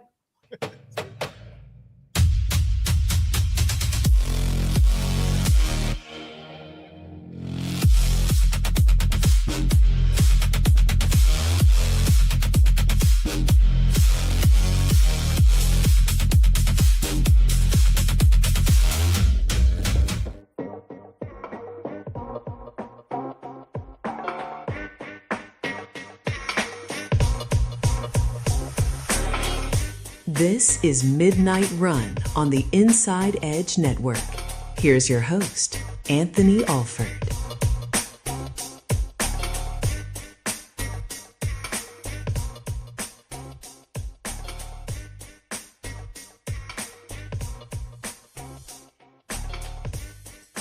All right, folks, welcome to Midnight Run, everybody. My name's Double A Anthony Alford. Great to have you along. Make sure you like and subscribe at InsideEdge Net across all of our social media platforms, Twitter, Instagram, YouTube, Facebook, soon MySpace, whenever that comes back. We'll be there. We might, I was just thinking about this, we might get a Substack. Substack's been blowing up. I know a lot of people have novels and stuff there and stuff. We might do a Substack. I don't know yet. InsideEdge Net, did not realize until today, we're on Threads as well. Didn't know that. There's our website, InsideEdgeNetwork.com. And we have a Roku app, InsideEdge Network. Just search for InsideEdge Network on Roku. And you'll be great. You'll be good there. Tim Alcorn coming up in about 12 minutes right here on Midnight Run. A lot of Cavs schedule news, a lot of stuff going on with, how close were the Cavs to landing LeBron James? How close? And is there anything we have to worry about with James Harden in the roster? Of course, the Cavaliers got better a little bit today, but we'll talk about that coming up with the Cavs. I have one little quick music thing that I need to bring Eli back on the screen for. My Browns keys to victory coming up in like 2 or 3 minutes. Okay. Listen, I know the music industry has to be they have to be strict on copyright. But I think there's a huge missed opportunity with the tight copyright rules, because I would love to, like, when we have music conversations and talking about artists and things like that, a lot of times we're not coming down on artists. I would like to, on the air, play a sample of a song. Yeah. And things like that. And we just can't do it. It's frustrating. It's very frustrating, because I was like, some of those even Chad was bringing up and I were bringing up. It was just, man, I'll tell you, I can stay up all night and listen to music. You know me. I mean, and I revealed it earlier on Primetime, and I'll hand it back to you. I know you got a busy show. But, I talked to Chad. Chad sent me a beat yesterday, and I started writing to it. So we will have in 2027 an Eli Moon song with a Chad Bryan produced beat. Look at that. Look at that. That would be nice. But then, like, we got to be careful, make sure it airs in the right places. I know. On the right, because. Well, hey, as long as you can bump it in your car, that's all that matters right now. As long as I agree. I do agree with that. Guys, and thank you, Eli. Let me just say this real quick to everybody. Music's cool, man. Music is cool, man. Music tells the story of your life. You could play a song and it immediately brings you to a point in your life. It's the coolest thing, man. It really is. You play a song and you could pinpoint a moment in your life, something that may have happened earlier today, yesterday, 5 years ago, or 30 years ago. It's that special. It's crazy. Now that I go to the gym now, on a regular basis over the last couple of years. It's 2024, summer of 2024 is when I started regularly going to the gym, and I can pinpoint in my playlist, I was listening to that song a lot in 2024. Winter 2025, I was bumping that. Earlier this year, that was the song. Like, it's just, and not just that, but where my life was, at that moment in time. It's crazy. Like I brought up earlier, KOD with J. Cole. And I'm like, I remember every single morning driving to OMS for work, and every morning bumping, that album, just thinking about the Cavs playoffs and just thinking about work that day and stuff like that. And man, it's good stuff. Music is so good that whenever, if ever, the Browns can become good again, there's going to be a song that is going to tie into the Browns being good. Now, we may have to wait for Eli to drop a new album for that to happen, but, maybe this year, if the Browns somehow can turn into a good season, the Golden Child will be the theme of the 2026 Browns. How about that? How about that? All right, folks, key to tomorrow's game, the Browns and the Bears. The key is to not suck. All right, when we come, no, I'm kidding. Okay, that's all right, let's talk here a little bit about the keys. We played the clip with Albert Breer yesterday from Rich Eisen. I think it was going to be critical from both quarterbacks. I don't care how we feel about either quarterback. We need to see, and Deshaun Watson's up first, operation of the offense. The Cleveland Browns were top 5 in pre-snap penalties for the last 6 years. It's horrible. So the first thing we need to see out of this offense, pre-snap penalties be limited, ideally at 0, but I understand it's the first game, so you're working on timing and things like that, but you want to see a clean operation down the field. You want to see how quickly are the plays getting in and stuff. One of the things that we're hearing and we'll play a Steve Smith sound maybe next week, early next week. He was on First Take. He had mentioned, like, he has been here, like Shedeur Sanders not quite getting the plays in quickly, and that kind of thing. So both guys, I need to see that. I need to see full operation of the offense and mobility. We're going to get an answer tomorrow whether or not Deshaun Watson can play or not. It's that simple. We're going to get an answer. We will have a definitive answer by Monday morning, Monday afternoon, Monday night when we're on the air, whether or not Deshaun Watson can play. Sunday night, because we'll be on the air for main event. We're going to have a definitive answer whether or not Deshaun Watson can play football. When it comes to live action, we have not seen Deshaun in live action in 2 years? So either we had the question yesterday, fine, whatever. You need to see it through with Deshaun Watson in terms of investment. If you believe that, you sink a lot of money into something, you want to see fully if the investment is worth it or not. We'll know tomorrow if it is or not. We'll know. If he's horrible tomorrow, then what are we doing? So there isn't a single guy with more pressure to perform in this weekend's preseason than Deshaun Watson. Nobody else. Shedeur will be here. I know we have feelings about Shedeur Sanders. I get all that. But Deshaun, tomorrow's about him. Either he's going to perform or not. And if he can't perform, then it's curtain calls, a lot of eggs on people's faces, and that's it. Also, I want to see all the young talent. I want to see them stand out. Let's see how these receivers look in live action. We've been hearing a lot of great things about Casey Concepcion, about Denzel Boston. Let's see how they're looking. I want to also see Harold Fanning. I want to also see basically, I'm going to be selfish. I want them all to outperform Jerry Jeudy. I don't think Jerry Judy's that great, but it is what it is. Let's see these receivers operate, go to work. Defense, new look defense. Oh, one other thing on offense, Spencer Fano. Let's see how that looks. That left tackle. He's been working with Jared Verse, so that one-on-one action, let's see how that looks tomorrow. Chicago is not going to roll. They're going to have starters, but Caleb Williams won't be one of them. There's going to be some guys sitting tomorrow. So the Browns, they're one of the teams that's rolling out all of their ones. So to be frank, they should look good tomorrow against Chicago. They should look good. Defensively, new look defense, new defensive coordinator and stuff. So alignment. How do our guys align defensively tomorrow? I think a lot of times, and I'll blame myself too, because I've done it. A lot of times you get so zeroed in on the quarterback battle and what's going on offense that we simply don't focus on what's happening defensively. If you assume that, the quarterbacks have been struggling a little bit, then our first team defense has been putting in work.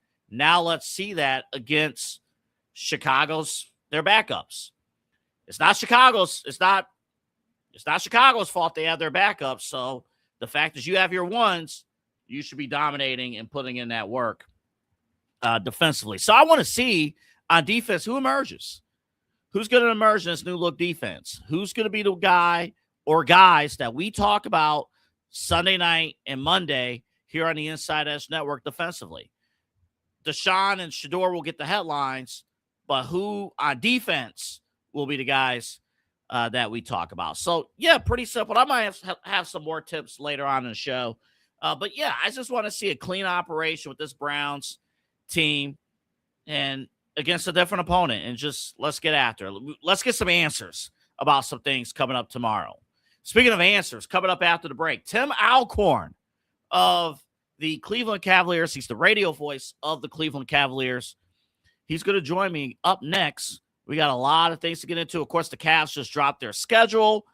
We also got into LeBron. How close were the Cavaliers to landing LeBron James? We'll get into that. Plus, what's next for this roster? Should we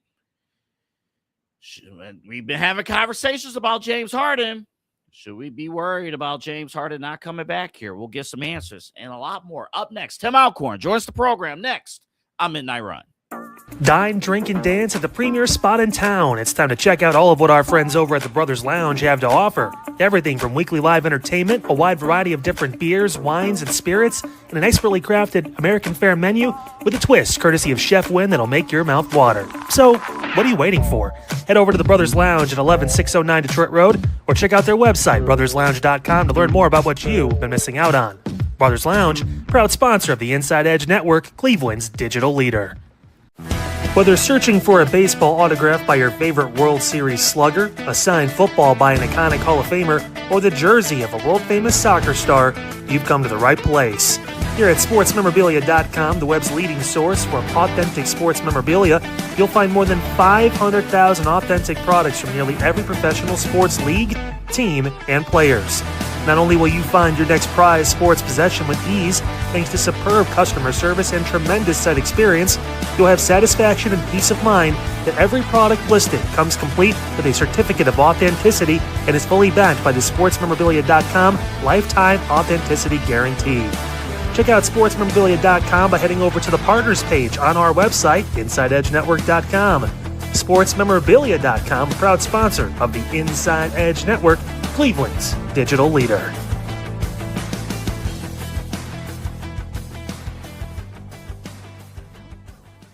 Discover our collection of handcrafted body mists made with clean, minimal ingredients. They offer a natural alternative to synthetic fragrances, perfect for sensitive skin and those seeking clean, mindful self-care, and the perfect gift for you and your special someone.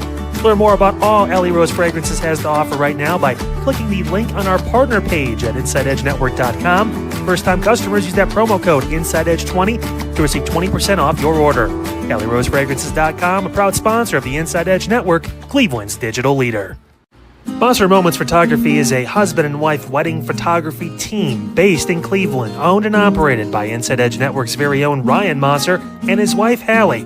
For the past 10 years, they've captured more than 100 weddings across Northeast Ohio and beyond, always working together as a true two-person team. Their style centers on authentic, emotional storytelling, documenting the real moments between two people in love and creating images that feel natural, comfortable, and true to the couple. Rooted in Northeast Ohio, but inspired by their travels, Ryan and Hallie bring a warm, personal approach to every wedding day. Their work blends experience, consistency, and a genuine passion for helping couples relive their best day through timeless photography. Learn more by checking out Monster Moments Photography's link on our partners page at the InsideEdgeNetwork.com website. Monster Moments Photography, a proud sponsor of the Inside Edge Network, Cleveland's digital leader. Find us on InsideEdgeNetwork.com for the latest information on your favorite shows, personalities, and network partners. Plus, we have a merch shop. That's right, we have network polos, t-shirts, champion jackets, hats, and bottles. Rep the network. Every purchase supports independent sports and entertainment media. Thank you for your support from all of us here at the Inside Edge Network, Cleveland's digital leader for news, talk, sports, entertainment, and mental health.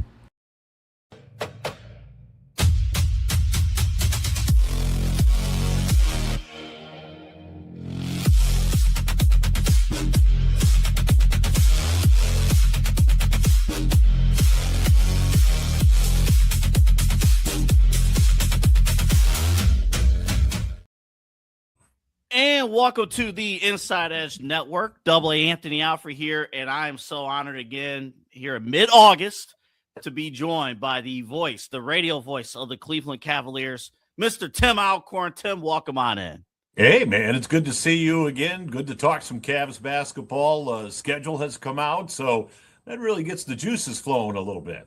I'm excited. Let me sneak in one high school football question before you start. Sure. I know you're excited about high school football. It's a week away.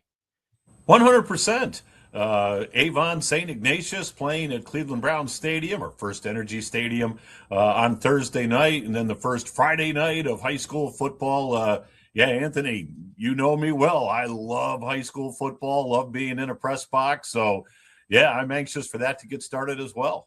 Man, that's beautiful. And I'm just always I love this time of the year. Like, oh yeah, we got football, we got basketball, of course, with the Cavaliers and everything coming up. But there's just nothing more special on top of the pros than seeing those kids every single Thursday, Friday night develop from week one on. And you've been covering high school football for a long time. I know that has to be pretty special to see that progress week to week. Oh, there's no doubt about it. I often say, as far as high school sports are concerned, you won't see a greater journey than, as you just alluded to, from week 1 to week 10, just the maturation of a football team and the growth of a team, and heck, even the weather. That first game on a Thursday or Friday night is usually hot and steamy, and the guys are cramping up and they got to soak in the liquids. And by the time you get into week 10, you're out there in a parka and you're freezing. So, it has a little bit of everything to it. And to your point, there is nothing as pure in sports as there is high school sports and high school football Friday or Thursday, as you alluded to. It's special. The bands, the cheerleaders, the parents, the communities that just show up and support the kids. I love it. It's absolutely awesome. We are here with the radio voice of the Cavaliers, Tim Alcorn, joining us here on the InsideEdge Network. All right, let's get to this Cavs schedule. Of a few things that that stands out to me. Of course, we got word of our first opponent, and it's against Philadelphia, against LeBron James. Just before we'll talk. What a coincidence! What a coincidence by the NBA. Unbelievable. It's as if they knew something was up. I mean, they just had to have known. We could talk LeBron in particular here in a little bit, but Philadelphia as a team, they have really upgraded, of course, this offseason with the Cavaliers coming off of their playoff run. How do you assess that very first matchup coming up against the Philadelphia 76ers? Yeah, now keep in mind that's going to be game 2 for Philly, because they actually open up in New York against the world champion Knicks at MSG. So that's actually where LeBron will make his 76er debut at the Mecca of basketball. So they're going to have a very emotional game on Tuesday night.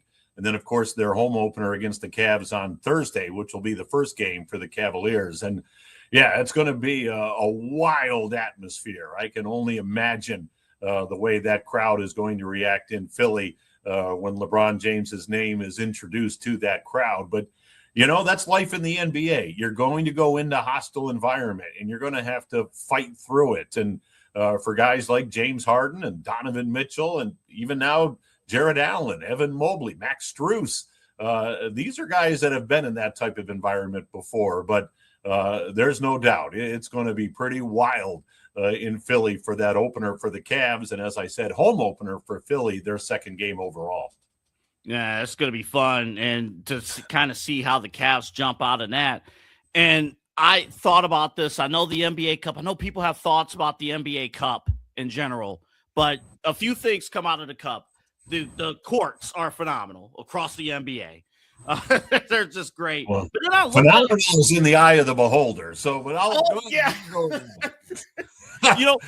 maybe it's cool when you put it together in 2K. I mean, that's all you can get there. Okay. But then you look at the group that we're in, and I'm like, oh my goodness, you got New York, Philadelphia, Miami, Indiana. Like, we have a tough group. And then to lead off a little bit of that stretch going into November, back to back, with a day break with Oklahoma City. Like, the Cavaliers are going to really be tested going into November. Yeah, we're gonna find out pretty quickly what the Cavaliers have, and I think what they have is fine. Now, I'm not saying that the roster that is currently constructed, and as you and I chat, is the roster that we're going to see in training camp and in the preseason. I think Kobe Altman is still hard at work, and I think you will see some additions or whatever the case may be. But listen, I mentioned earlier, Harden, Mitchell, Mobley, Allen, Strus. I mean, there's a core group that know what it takes to win. And so I think the Cavaliers are going to be just fine. I'm not saying that they're an NBA title roster, but I think that's why Kobe still has a couple of moves to make. But that being said, to your point, Anthony, they are going to be tested early on. There is no doubt about that. And you mentioned the NBA Cup. Of course, LeBron comes to Cleveland for an NBA Cup game with Philly on Friday, November 6th. So we'll see LeBron a couple of times early on, and that NBA Cup game on Friday the 6th. We talked about the atmosphere in Philly for his debut. I'm curious to see how he'll be treated and how Cavs fans will respond to him when he comes in here on Friday, November 6th for that NBA Cup game. Because, as we all know, I'm not going to sugarcoat it, not going to hide from it. Hopes were high, and they were dashed. So now he's in Philly. So circle Friday, November 6th on your calendar as well. There's a ton of dates to circle. Of course, I believe we have the Knicks 3 times before Thanksgiving, which is crazy. Of course, I already mentioned Oklahoma City coming here, and then a few other big teams. Let's talk about, fans want to know what went down with LeBron in the offseason. I guess let me ask you this way, Tim. Were we as close as we would have liked to have landed LeBron, or what was your assessment of kind of what went down, as much as you can share, what went down between the front office and ownership and LeBron James, and what ultimately led to at least the Cleveland portion of it not happening, I guess, with LeBron and the Cavs? Well, much like the Cavs last year in the NBA, they reached the Final Four. The Cavs reached the Final Four as far as the LeBron sweepstakes were concerned, at least from all reports, and nobody has denied that it came down to the Cavs, Philly, Miami, and Golden State. How close were they? Well, reports indicate, and Rich Paul certainly didn't deny. In fact, he was surprised that word got out that the Cavs were the only team of those 4 that LeBron took a personal meeting with. He was letting Rich Paul and his team do all the talking and do all the negotiating and all of that. But according to, again, reports that I've heard, I've read, and Rich Paul confirmed, LeBron did meet with a contingent from the Cavaliers, the only one of the 4. So, yeah, I think they were very close. Now, what made LeBron turn to Philly and pivot to Philly? He says it's about the roster and the ability he feels that the Philadelphia roster will afford him to win another NBA championship and become the first player ever in the history of the NBA to win a title with 4 different teams. And so it's certainly not about the money, Anthony. He signed for the minimum. I mean, there's going to be a lot of guys on that 76er team making more money than LeBron. Now, their net worth isn't anywhere close to LeBron, but it wasn't about the money. LeBron has said this was about the roster and where I felt I could win a championship. So if you get back to the Final Four, I'd put the Cavs roster against any of those teams. Now, hats off to Mike Gansey, the former GM with the Cavs, who's now in Philly. I mean, the moves that he has made to bring in a guy like Jaylen Brown. He signs Dean Wade. He signs Anthony Simons. He's made some great moves, but I don't think you automatically anoint Philadelphia. I think the race in the East is still going to be a real dogfight. Yeah, and that's the key there. It's like across the board, Tim. It feels every single team in the Eastern Conference, including even the regular season and obviously the playoffs, it is going to be something. What do you think, just being, obviously part of that playoff run this past year where, man, we're playing every other night. I'm sure you felt as an announcer being on the road every other night in those last couple of rounds. Right. What do you think the Cavs can take away and learn from that playoff run, going 7, in their first 2 series, and then, of course, the Knicks, things didn't work out, especially that game 1. What do you think this team learned from that experience? Well, I think, the old saying, 2 different things can be true at the same time. The Cavs got to the Final Four, and you can't forget that. I think fans are looking back, and they're looking at that Knicks series, and you do tend to remember the most recent thing first. And so you look back, you go, yeah, I mean, we got our teeth kicked in, and you can't deny that. Now, give credit to the Knicks. They were on a heater, and obviously they ended up winning the whole thing. So they were playing some great basketball. But I think the things to be learned, number one, if you have a chance in the first couple of rounds to take a team out early, you have to capitalize on that. I do think the Cavs ran out of gas in that Knicks series. That's not an excuse. That's just saying they went through 2 7-game wars, as you just alluded to. 2 7-game wars that didn't necessarily have to be 7-game series. Now, Toronto was beat up. Cavs could have beat them in 5. They probably should have beat them in 6 if RJ Barrett's shot doesn't go, 20 feet in the air and then come right back down through the basket. I mean, that was incredible. That being said, so now they get pushed to 7 in that series. Detroit, you had a chance to knock them out in 6 at home, laid the egg. Now, to the Cavs' credit, nobody thought they were going to win Game 7 in Detroit and went out there and just punched them in the face. So you give credit where credit is due. You won those 2 series, but it came back to bite you in the sense you could have won those 2 series earlier and perhaps been a bit fresher for New York. I just think they were a tired basketball team against the Knicks. So lessons learned, take a team out. If you've got a chance, step on the throat, as the old saying goes. Don't give them any hope. And the second thing is, obviously, you have to take advantage of opportunities when they present themselves in those conference finals. I think we all know what happened in Game 1. That was an opportunity to steal one at MSG. You're up 22 with 7 minutes to go and can't close it out. Not saying the Cavs would have won that series. I'm not. But it would have been a different series if you put New York down 0-1 and put them in a must-win situation in Game 2 at MSG. We'll never know. But that was an opportunity they certainly let get away. Should we, internal conversations here at the network about James Harden, his status, should we at all be concerned about James Harden, his re-signing? Like, is it a high percentage that he is going to re-sign with the Cavaliers? Absolutely. Again, I read and hear the same things you do, but every indication is that they have agreed, meaning the Cavs and James Harden, they as plural, have agreed in principle to this deal.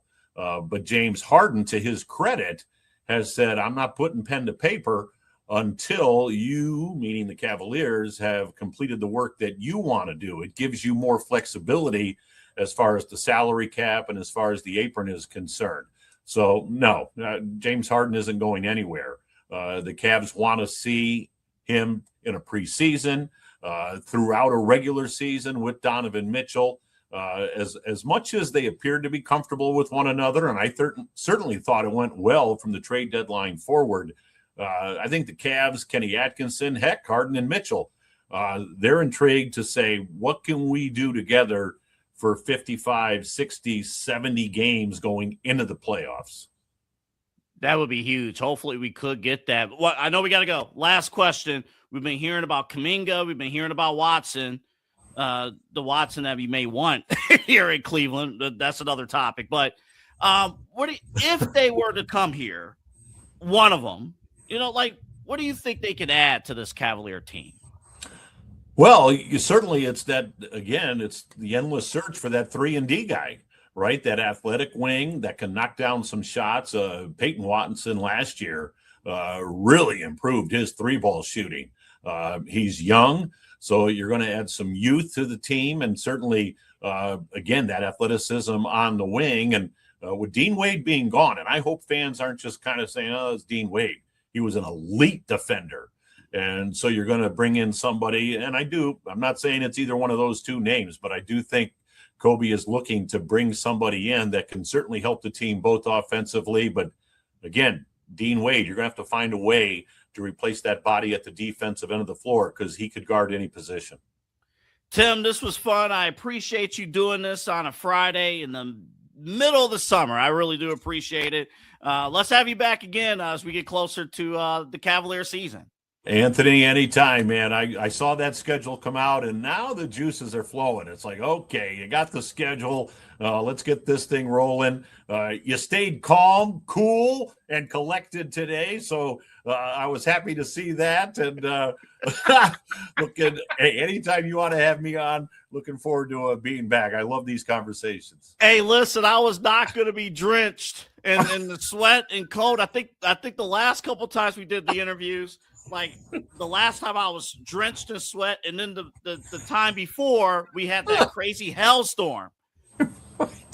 Yes. Are you kidding me? Well, I don't know who your HVAC guy is, but he deserves a great plug because you look great today. Ain't that the truth? My goodness. Tim Alford, the radio voice of the Cavaliers, joining us here on the Inside Edge Network.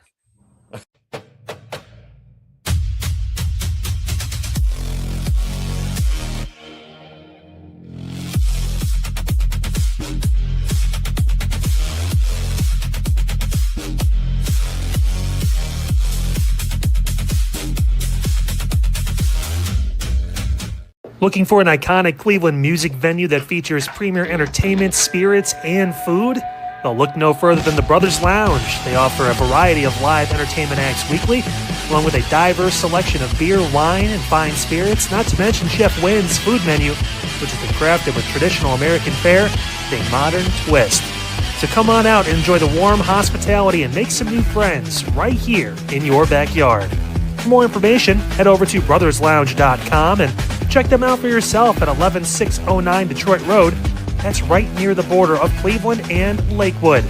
The Brothers Lounge, proud sponsor of the Inside Edge Network, Cleveland's digital leader. Key On Sports is the leader in Ohio high school athletic coverage in written, print, and video streaming. From the latest news and results and written content to the high school football game of the week every Friday, Key On Sports has you covered. The vision of 15-time published author Vince McKee has become the most trusted site in Ohio high school athletic news. From podcasts to player profiles, Key On Sports is your one-stop for all of it. Visit them today at keyonsports.com or on YouTube at Key On Sports. Check out their socials on Twitter and Facebook as well. Please support the new Inside Edge Network by liking, subscribing, and following us on your favorite social media platforms. That's at Inside Edge Net across Facebook, TikTok, YouTube, X, and IG.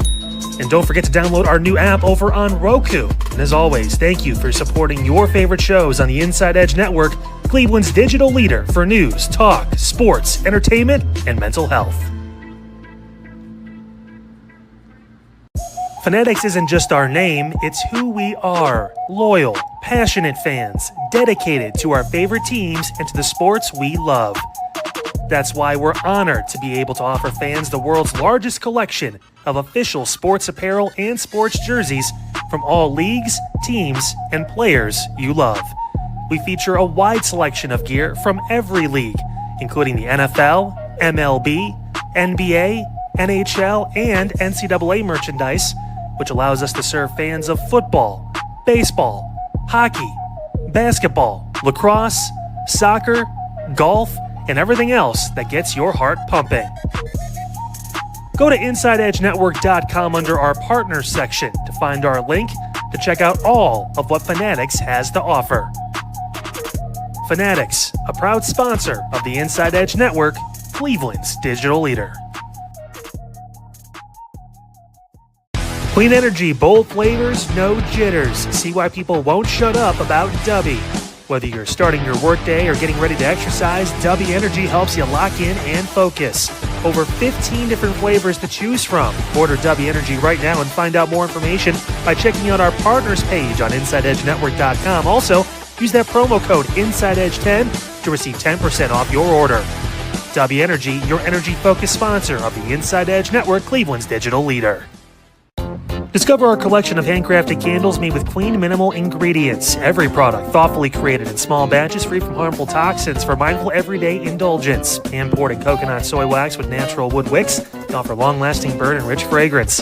Find out more about Alley Rose Fragrances by checking out their link on our partners page at InsideEdgeNetwork.com. And if you're a first-time customer, use the promo code InsideEdge20 to receive 20% off your order. KellyRoseFragrances.com, a proud sponsor of the Inside Edge Network, Cleveland's digital leader. Well, much like the Cavs last year in the NBA, they reached the Final Four. The Cavs reached the Final Four as far as the LeBron sweepstakes were concerned, at least from all reports, and nobody has denied that it came down to the Cavs, Philly, Miami, and Golden State. How close were they? Well, reports indicate, and Rich Paul certainly didn't deny. In fact, he was surprised that word got out that the Cavs were the only team of those four that LeBron took a personal meeting with. He was letting Rich Paul and his team do all the talking and do all the negotiating and all of that. But according to, again, reports that I've heard, I've read, and Rich Paul confirmed, LeBron did meet with a contingent from the Cavaliers, the only one of the four. So, yeah, I think they were very close. Now, what made LeBron turn to Philly and pivot to Philly? He says it's about the roster and the ability he feels that the Philadelphia roster will afford him to win another NBA championship and become the first player ever in the history of the NBA to win a title with four different teams. And so it's certainly not about the money, Anthony. He signed for the minimum. I mean, there's going to be a lot of guys on that 76er team making more money than LeBron. Now, their net worth isn't anywhere close to LeBron, but it wasn't about the money.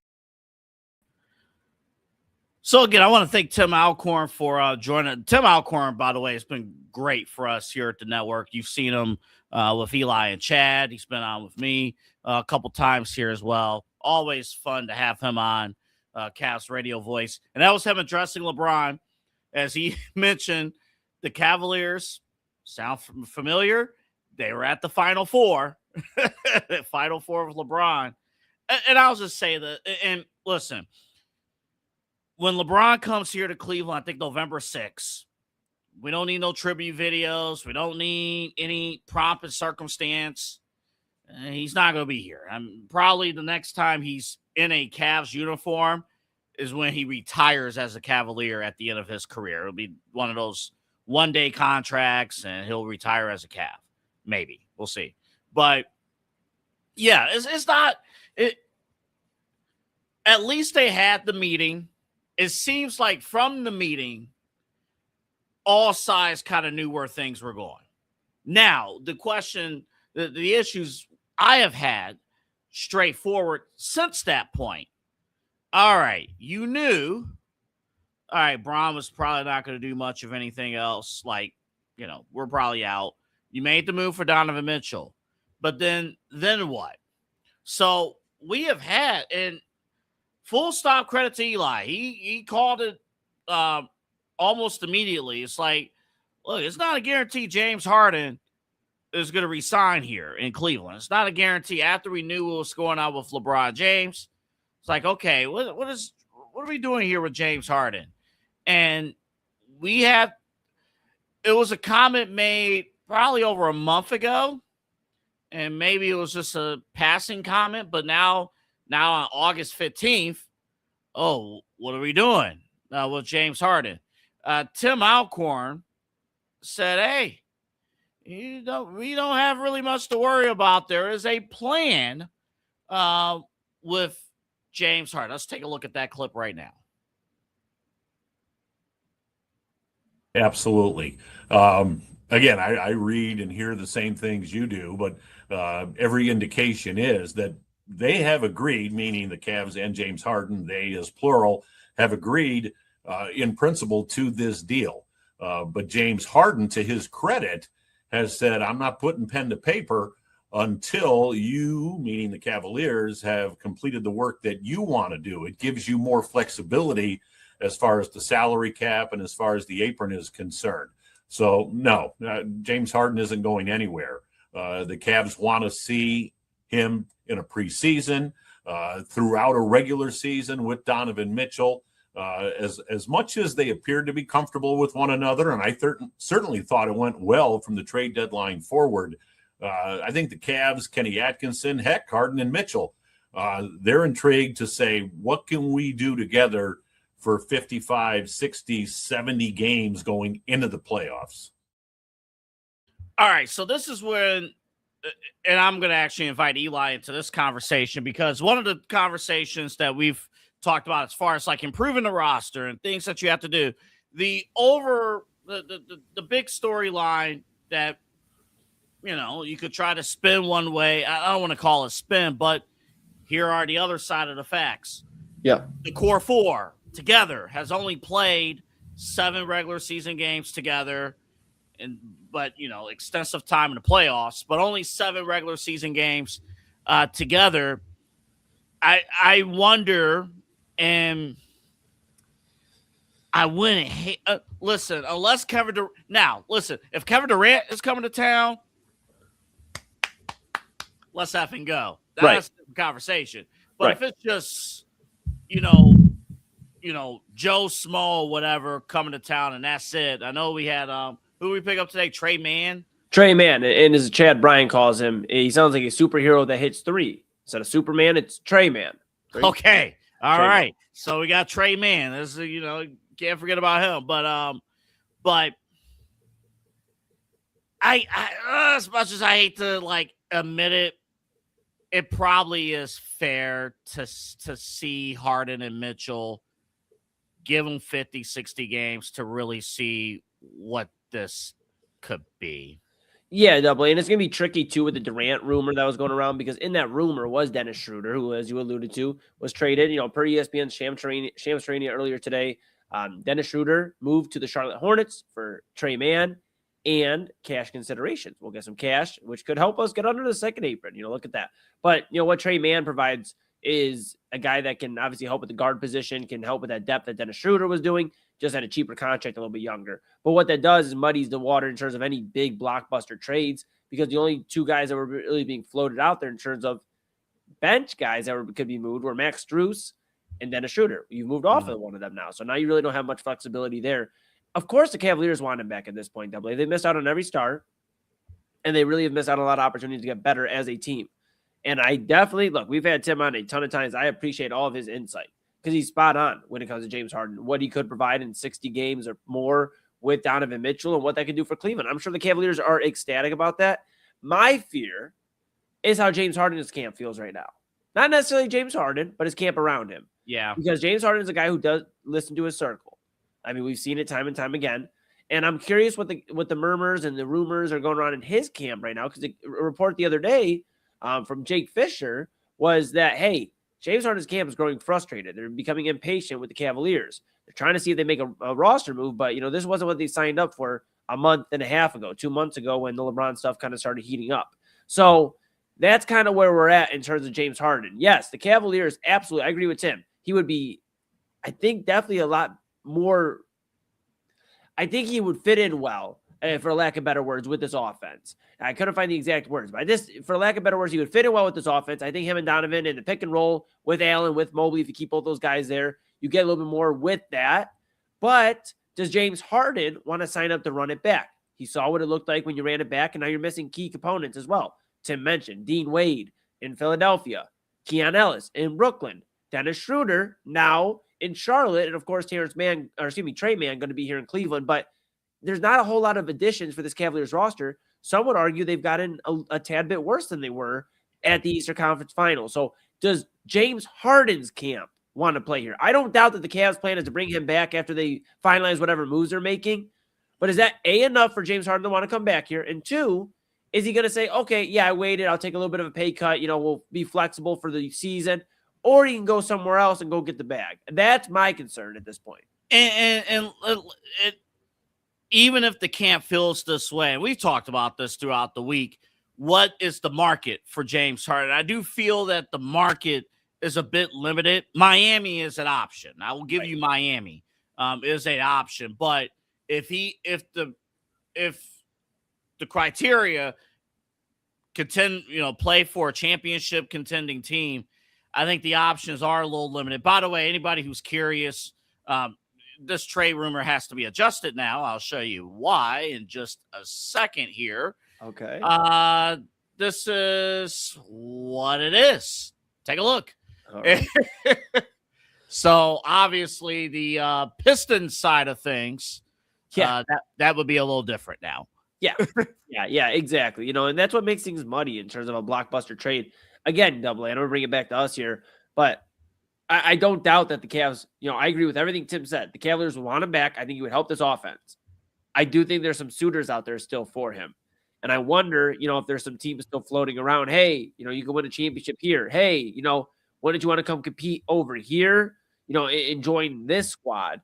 So I don't know. Again, I feel a little bit better after Tim, spoke with you earlier today. I feel a little bit better hearing that because you do need James Harden on this roster, whether he's going to win you a championship or not. He is somebody that is a veteran, has been to a finals, has deep playoff runs, and has the most experience out of any of the free agents out there with this Cavaliers roster. So I think he would make the most sense to bring back. Hopefully we can get it done. But at this point, is it going to be a money issue? Is it going to be he just goes, does not worth the squeeze? Because there are other suitors. Again, to your point, not a ton, but Miami's out there. You wonder in terms of contracts. I know they just signed, I believe, Sengun, and they've inked some other deals, but what Houston looks like, what if he joins Kevin Durant in Houston? Everybody's talking about Kevin Durant leaving Houston. What if somebody adds there for the Rockets? So that's my thought as well. I would be a little with the Houston thing. Well, again, they were teammates together, but who's going to have the ball, that kind of thing. I would be a little concerned about that, but that's Houston's problem. It ain't our problem. Right. Exactly. And the one thing to keep in mind with James Harden in general, Double, is I don't think he wants the ball in his hands all the time.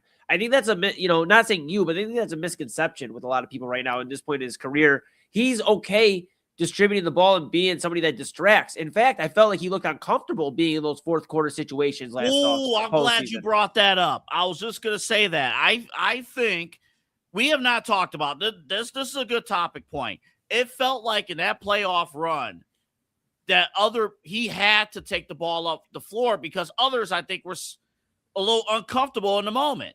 Yeah. And James Harden, with the playoff experience, he was the only one that felt comfortable having the ball in his hand, and almost felt like he had to do a little too much. But I would almost take doing a little too much than nobody else doing anything else at all. Right, but the fear with that too is that's when you start getting into where the disaster games in Houston where they missed a ton of threes.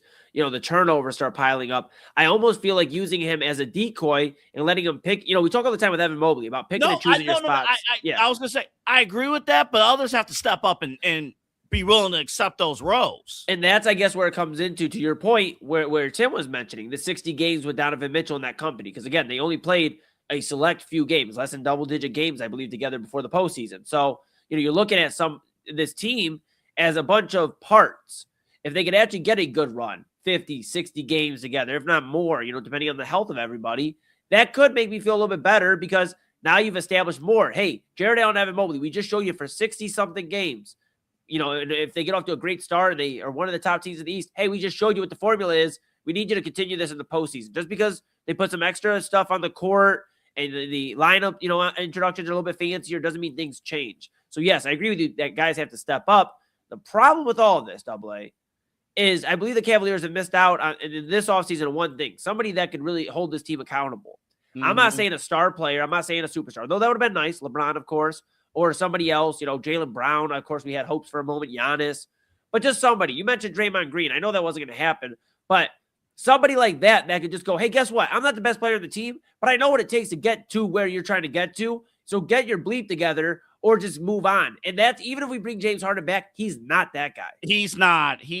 And that's where if you want a good quality regular season team, James Harden getting 50, 60 games. The question is it fair to run them for 50 to 60 games to see what you got? It's fair. Right. But are you closer to a championship? No. Now, it's fun. It's Friday. Let's explore a little bit. Okay. Some of the details of this trade. Pretend like Dennis Schroeder is not there. He can't be a part of this. He's now with Charlotte. Let's replace Dennis Schroeder. I'm trying to see who's left on the Cavs bench. Sam Merrill. Okay. Let's just pretend like Dennis Schroeder is Sam Merrill. Okay.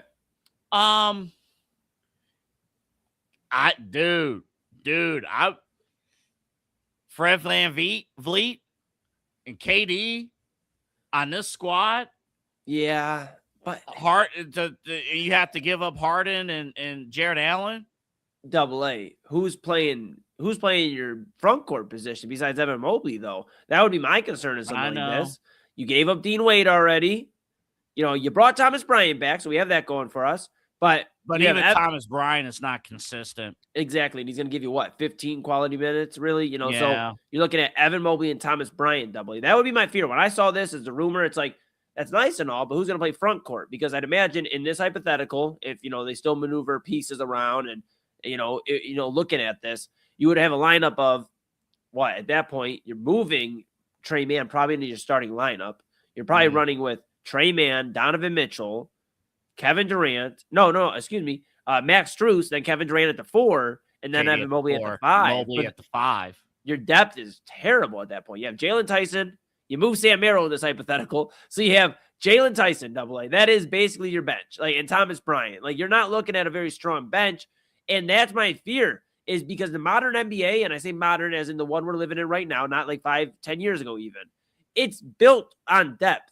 Look at the NBA championships the last 3 to 5 years. OKC, every guy on that roster could play and give you quality minutes.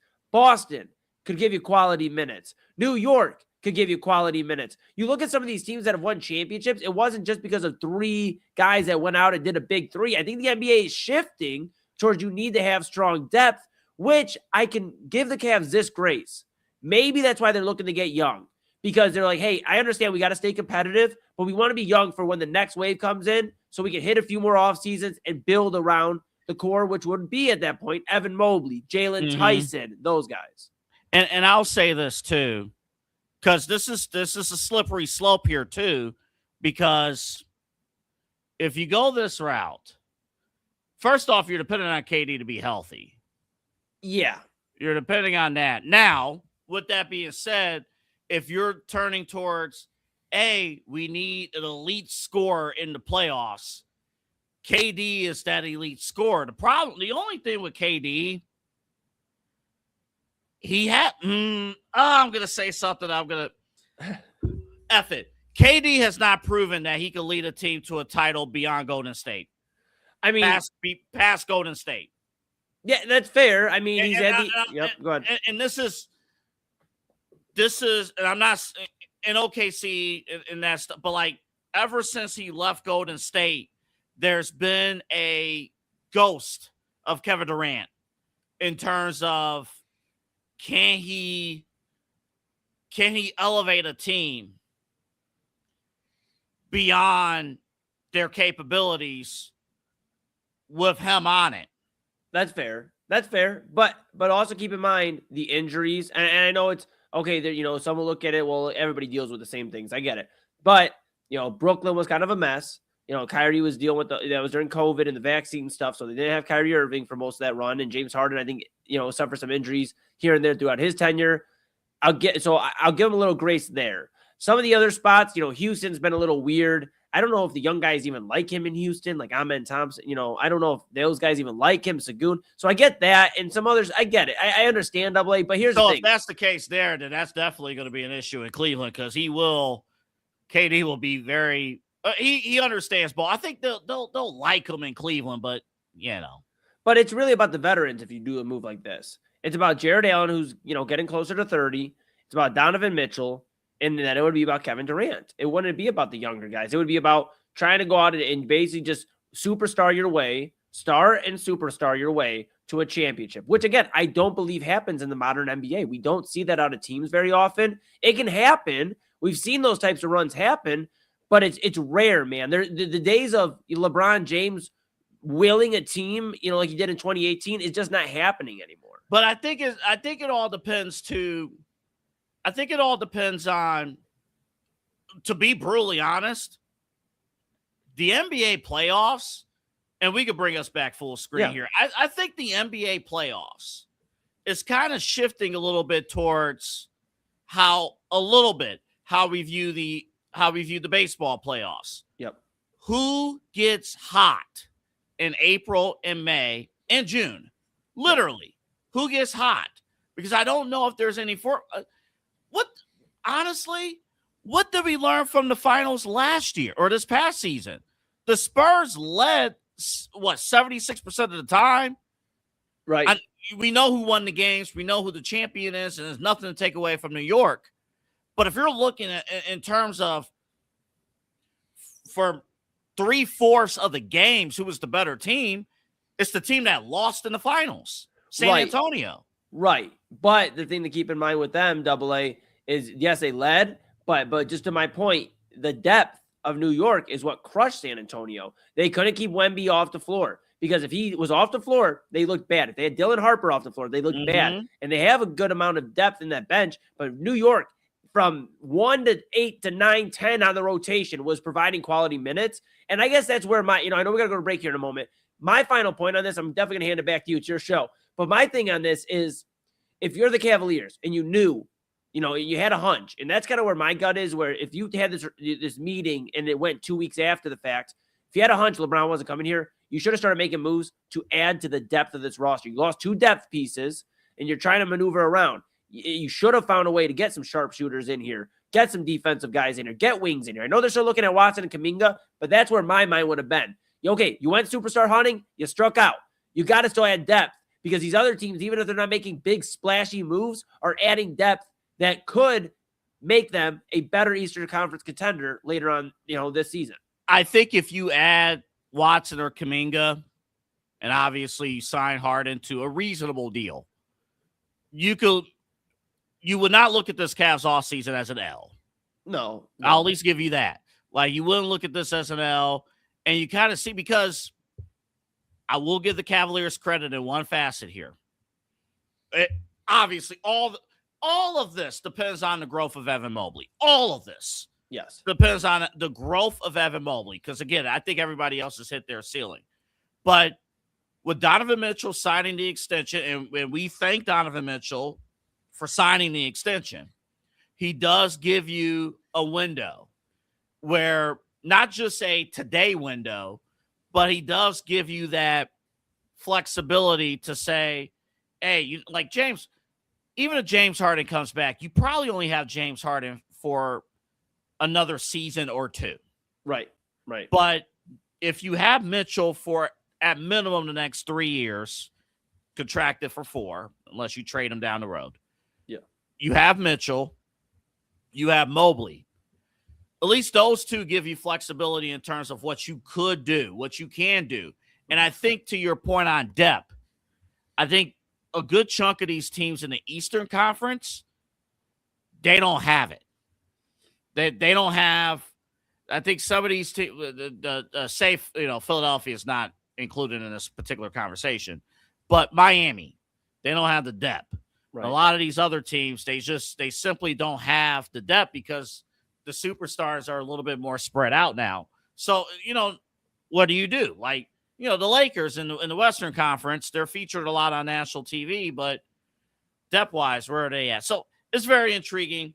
A lot of cool stuff. We got to move here, but this is exciting stuff. Always love talking basketball and Cavaliers in the middle of August. And we appreciate you. Appreciate Tim Alcorn for joining us here on Midnight Run. By the way, the Guardians lost again. Oh, boy. They got runs. Just, again, not able to put things together. All right, coming up next, we end your week with Smash or Pass. Now, I will admit, the Smash or Passes that we've had this week have all looked really good. It's been a definitive smash. I don't know about this one. And you'll see when we come back from break. Also, I don't know about you guys. I remember when we could have cell phones for a little longer than what we do. How long do you own your cell phone, your smartphones, before you got to turn it in and get something new? And it costs so dang much. It's like you got to put in a car payment basically for a new cell phone. It's ridiculous. We'll talk about that as we close out the week, and we'll let you know after the break, a little small programming announcement, how this show is going to operate on Fridays starting next week going into football season. It's going to be exciting stuff. We got more coming up after the break. Dine, drink, and dance at the premier spot in town. It's time to check out all of what our friends over at the Brothers Lounge have to offer. Everything from weekly live entertainment, a wide variety of different beers, wines, and spirits, and an expertly crafted American fare menu with a twist courtesy of Chef Wynn that'll make your mouth water. So, what are you waiting for? Head over to the Brothers Lounge at 11609 Detroit Road or check out their website, brotherslounge.com, to learn more about what you've been missing out on. Brothers Lounge, proud sponsor of the Inside Edge Network, Cleveland's digital leader. Whether searching for a baseball autograph by your favorite World Series slugger, a signed football by an iconic Hall of Famer, or the jersey of a world-famous soccer star, you've come to the right place. Here at sportsmemorabilia.com, the web's leading source for authentic sports memorabilia, you'll find more than 500,000 authentic products from nearly every professional sports league, team, and players. Not only will you find your next prized sports possession with ease, thanks to superb customer service and tremendous site experience, you'll have satisfaction and peace of mind that every product listed comes complete with a certificate of authenticity and is fully backed by the sportsmemorabilia.com lifetime authenticity guarantee. Check out sportsmemorabilia.com by heading over to the partners page on our website, InsideEdgeNetwork.com. SportsMemorabilia.com, proud sponsor of the Inside Edge Network, Cleveland's digital leader.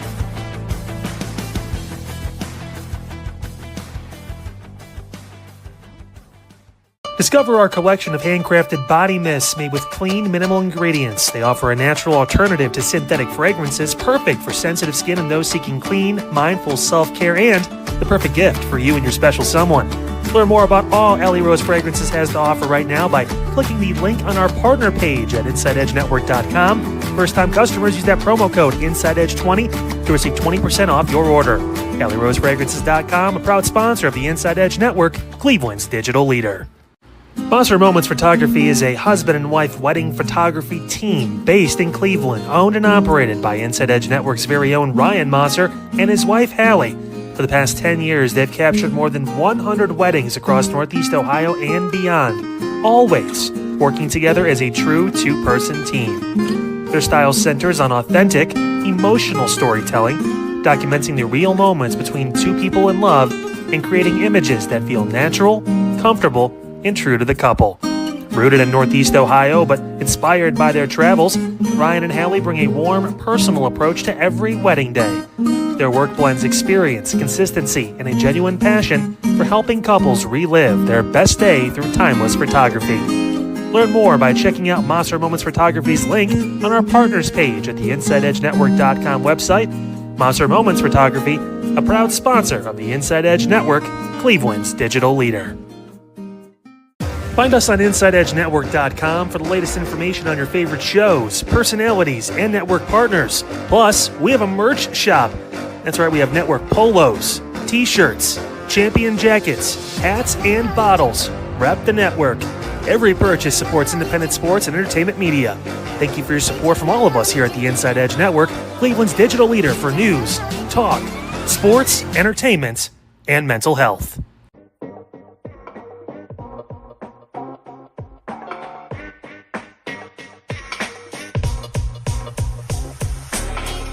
This is Midnight Run on the Inside Edge Network. Here's your host, Anthony Alford.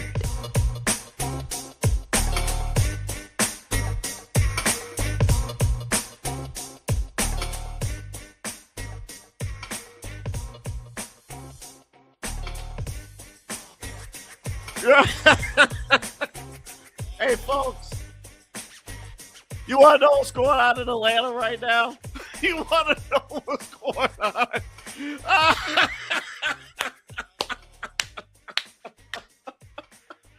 Oh, man. Hey, man. Hey, how's Stefanski doing right now? Oh, my goodness. That's Michael Penix Jr. Of course, that's Tua. That's a look at the quarterback room down in Atlanta. Oh, man.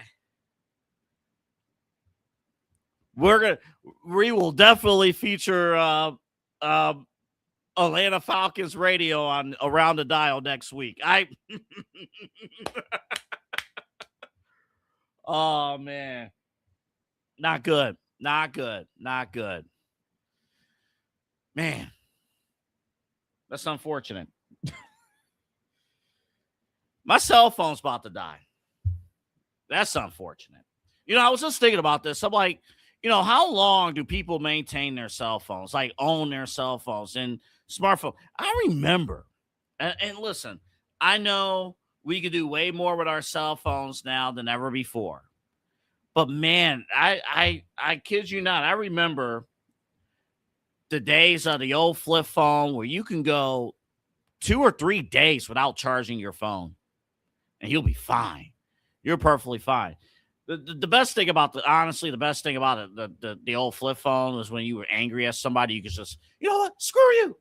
You could just shut the phone down like that and actually show your anger. I remember arguing with somebody, talking on, a smartphone. Like, you know what, forget you. It's like, it doesn't have the same effect. You can't just, screw it. You can't just, if you're angry, pressing a smartphone, you might break your phone. Not as bad as arguing with somebody, storming out, proving your point, and then, oh crap, I got to go back inside. That's bad. That's real bad. But I looked at this. I'm like, okay, how long do people traditionally maintain their smartphones? And apparently the average these days is between 2.5 to 3.5 years. Are you kidding me? With the amount of money you got to spend these days on a cell phone? That's crazy. That is absolutely crazy. Now, I was reading up that perhaps, the best solution is just to buy a new battery. Like if you have an iPhone, I own an iPhone. So maybe the best solution is just to buy a new battery. But man, you could, the first couple of years is great, but then you start to notice certain things. And now I'm noticing that my phone can't really hold a charge. Now, my last phone I own an iPhone 7 Plus. I ran that thing to the ground. I remember the last few months I owned the phone. I was working at the Fan at the time, and I couldn't do a shift without having that phone plugged into a charger. And I needed, and for that, for what I was doing, I needed the phone because, you need to text guests and text everyone, make sure things are in working order and stuff. So I couldn't do the job without my cell phone. Or you could, it would just be a lot tougher. But yeah, I just saw the battery health on my phone is at 69%. So we're getting close. I'm going to try to ride it out. My goal, hopefully, when you do got to move up in cell phones, I hope I can just get the newest model. I think at this point, where are we at now? iPhone, we're going to be at 18 now? I have a 13. We're going to be at 18 now, I believe. So hopefully I could jump up to an 18, at worst a 17, and then not have to worry about this for the next 4 to 5 years. But we'll see. Still paying on car payments and stuff. Unreal. I have Michael Penix and 2 on the other screen. Oh, my God.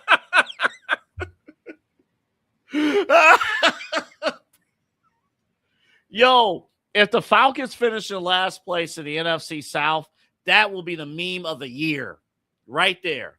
I know Kyle does the unfiltered meme of the week. That's the meme of the year right there. That right there. All right, folks. Eli, it is about that time for Smash or Pass. Our final Smash or Pass of the week. Now, we have been blessed. One of them was we ran it back twice, but the Smash or Passes that we've had have all been really, really good, really, really tasty. Yes. Phenomenal. Now, I'm not going to lie to you guys, the audience. I'm not going to lie to Eli. I'm not confident in listing this particular item that we're going to play for you is up there with the other ones that we have presented to you this week. Okay. It's good in concept, but as you can see, you may or may not want this. Let's play the video for you right now. G-drop, chips, cheese, rice, South Indian garlic chili chicken. Yeah or no? Chicken pakora, more chips, more rice, and healthiness. Starting a diet. Poke them. It fits. Wrap it.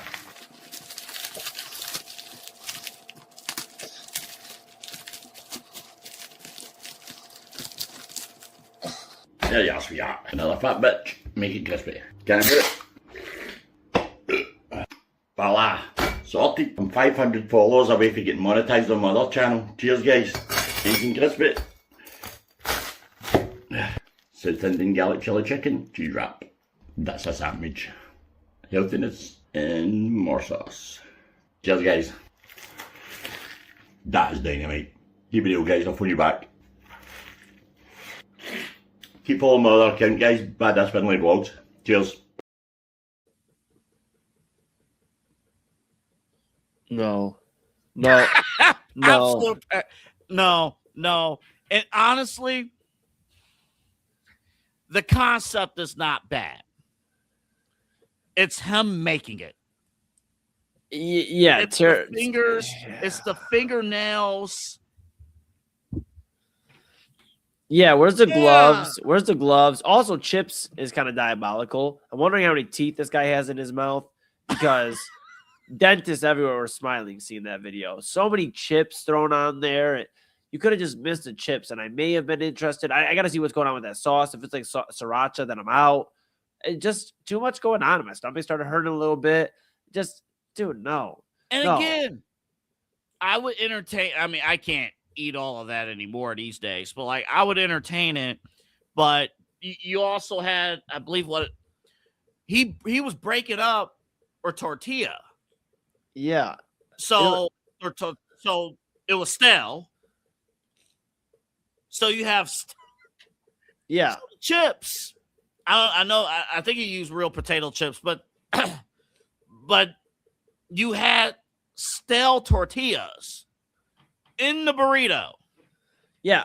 Or they fried it to like the thousandth degree, and then at that point, it's like I don't want it because it's like disgusting. Yeah, no. Like at that point, just use real chips. And then he took his little blade and glided across. Oh God, what a rough end of the week for a smasher. Pass. Pass. I'm just like, okay, even if you're just making that for yourself, your nails, man. Yeah, get some gloves on. Like some gloves or something. Trim your nails. Do something. That was rough. But also, he felt the need. Maybe he was promoting his pop. He felt the need to. Oh yeah. By the way, I got to drink my Pepsi or whatever it was and burp. So yeah, that's tasty. Yeah. Now you're burping all the particles all over. Oh, hell no! Past at 1,000 degree. Hell no! Absolutely not. Get that shit out of here. No. And you should be eating all that anyway. But if you are, like, there's better quality stuff. Sure. There's. Hold up. Play the first, 15 seconds of this. I just need to see what he put in this. All right. G-drop, chips, cheese, rice, South Indian garlic chili chicken. Yeah or no? Chicken pakora, more chips, more rice, and healthiness. Starting a diet. Poke them.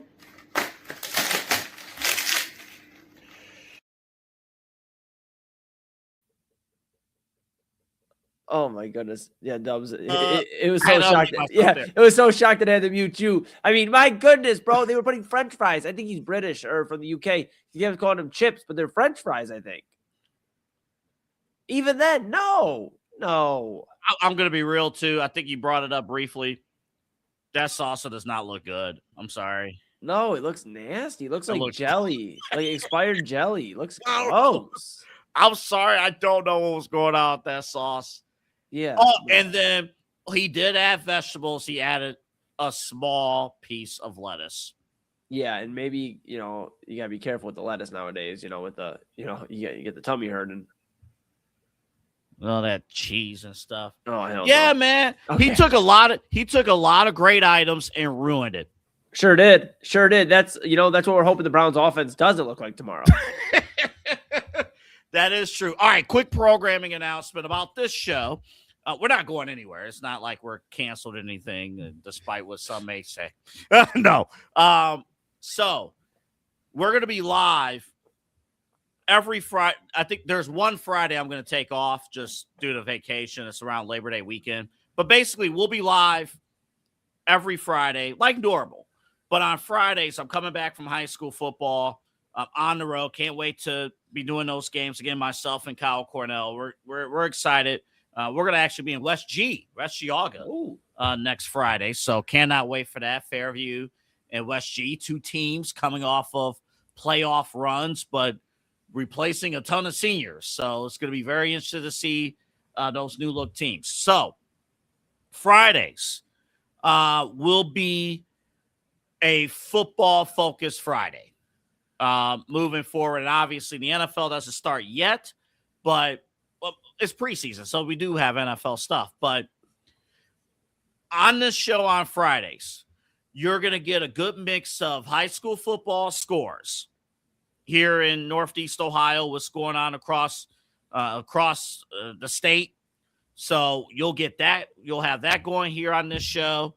And again, we'll be, barring any crazy breaking news, among other sports, it will be football heavy, football focused. So Football Fridays begins next week, next Friday here on Midnight Run. So when Ohio State plays, we'll have an Ohio State preview, Cleveland Browns preview, NFL roundtable, just a big football roundtable.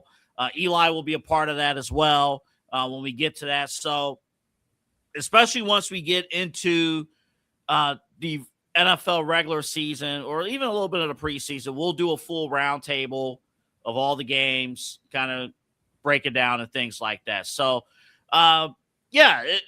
just because it's Friday and I see that you guys are still tuning in even on a Friday, don't tune out just because it's football. Like, stay with us.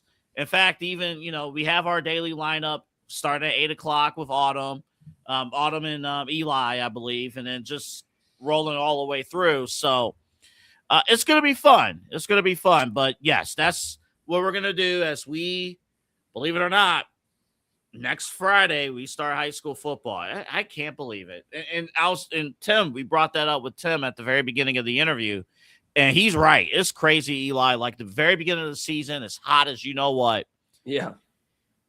And then by the time the playoffs get here, that title screen that we show at the beginning of each show. I'm in all layers. You're right. No, and it's awesome. I love high school football. I love the like Tim said earlier in the interview, the week 1 to week 10 journey, the maturation of these teams and how they become a full unit. So it's gonna be very cool. I'm excited you guys are rocking out and doing your thing again. And I know you got these rides back from these stadiums, and traffic could be a pain in the ass. So just a note on that programming note. If AA gets stuck in rush hour traffic in the evening, you'll have Chad and I talked to Chad already. We'll hold it down. If AA is running a few minutes late, don't freak out. We'll still be here. We'll be holding it down until if AA, is a few minutes after, let him get his coffee. If it's 11:35, let him get his coffee. But he'll be with you, of course, like he mentioned, every Friday. Primetime's not going anywhere. Unfiltered, of course, you'll have that at 9 o'clock on your Fridays. And then 8 p.m., of course, the Daily Spiral. So excited stuff, AA. I can't wait, man. We got a lot of good stuff brewing. It's going to be exciting. And again, fans, thank you guys for tuning in. This is we've been doing this nightly lineup now. How long have we been doing this like a nightly lineup in general? How long have we been going at? When it was just Primetime and Midnight Run, we started doing that. You were doing 3 days and we were doing 4 days. And that was February or March? That was February. That was right. That was after our Guardians preview show back in February. Yeah, so we've been doing 6 months, roughly 6 months of a nightly lineup. So and then Autumn joined our lineup back in June.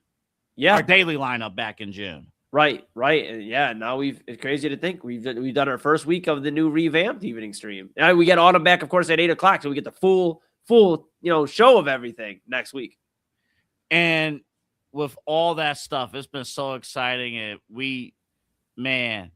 you guys have been tuning in. We've greatly appreciated it. We appreciate our partners.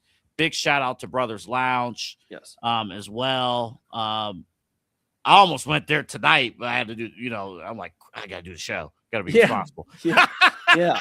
No, I legit almost went there tonight.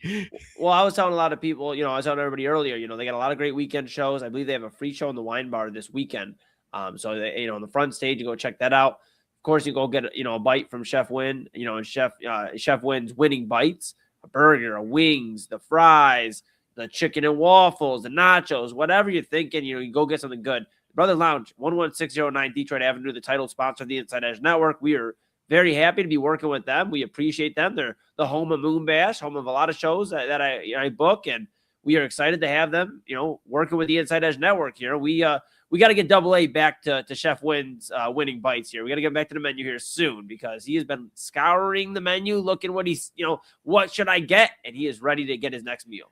And we'll have plenty of times to dip into it as well because we'll be there for Brown Sundays, beginning obviously in September. Eli, what's coming up with Real Talk with Papa Moon tomorrow? Yeah, so tomorrow is going to be a little sit down with Papa Moon and myself. We do those from time to time, about every month, roughly month, 2 months, 3 months, just a check-in. Because I feel like Pops gets to share so many stories about everybody, and he does a great job. And he loves them. And if you're somebody out there listening right now, you have a story to share, a comeback story, whether you're in Ohio or out of the state, we'll work it out to where we can get you virtual or in person with Papa Moon, share your story. But tomorrow I'm going to sit down. I'm going to pick his brain on the last few months. It's been a busy summer. He's had a lot. He got to sit down with you, so I still got to do like a check-in with him, make sure he's good after, being on air with you for 2 hours. But no. Yeah, that's worth a check-in himself. Make sure he's not scarred and make sure he's okay. Yeah, all jokes aside, though, we're just going to check in with Pop, see how his summer's been going. I know he's been spending a lot of time with the grandbabies and family and been really working hard. So I'm going to talk to Pops. We're just going to have a breakdown, a conversation tomorrow. That'll be at you at 5 p.m. tomorrow on the Inside Edge Network at Inside Edge Net. Yeah, that's going to be exciting. And it's our mental health podcast. If you need something to watch to calm yourselves down after the Browns game tomorrow, tune in. Yes, exactly. And then of course, we'd be remiss. We have Sunday as well. We aim for 9 p.m. Sometimes a little after. Just keep it alert. Obviously, if you smash that notification bell at Inside Edge Net, you'll know when we're going live. But the main event, Rob Ruzicki, of course, CAA, Anthony Alford, and myself will be with you. We'll have, of course, Browns reaction. Maybe the Cavs make some more moves by then. We'll have a lot to break down. Maybe AA, convinces Rod to let us talk about the Atlanta Falcons quarterback room. Flag football team, AA. We didn't talk about this today. I mean, we had so much stuff to talk about. The USA flag football team lost for the first time in 14 years today. Really? 14 years. And you know who the quarterback was? Tua's brother, Tulia Tagovailoa. Yep. It was Tua's brother. Yeah. Come on, man. It was yeah. Yeah. Dude, he's looking at him like, are you for real? I'm really worse than this? Gosh almighty. Are you kidding me? Dude. Man. Dude. Oh my goodness. All that quarterback room needs is Deshaun Watson. Folks, that's how we're going to see you to the weekend. You guys be safe. Have a great weekend. And we'll be here next time we're up on the air. Coming up, it won't be on this stream, but we're going to re-air it for you in about 10 or 15 minutes from now. A replay of the Side Hustle Wrestling podcast. Myself and Kyle Cornell breaking down all stuff going on in pro wrestling. Again, it will be on a separate stream, but we'll re-air it for you in a matter of moments after we finish up here. So you guys have a great night. Enjoy your weekend. And, man, for a lot of high schoolers this upcoming week, it's week 1. It's football time. We got a lot of football. We got a lot of baseball to get to. So, yeah, this is if you've been with us through the dog days of July, we've made it out. We come out stronger. That's right. Let's go. Let's go. And again, remember, Autumn will be back with us on Monday. So do not. We've seen the emails. InsideEdgeNetwork@gmail.com. Yeah. Autumn was not fired. No, folks. No. This is her. Everybody else is taking vacations. This is her week of vacation. So she will be back with us on Monday. I'll be with her on Monday as well. So Heck yeah. That'll be fun. All right. For Eli Moon, for our entire team, thank you again to Tim Alcourt. Thanks to all of our guests. Robert Zicki joined us yesterday. Mike Sando of The Athletic joined us earlier in the week. And thanks to all of you. I'm AA Anthony Alford signing off. Have a great weekend. Be safe. And we'll see you next time right here on the Inside Edge Network.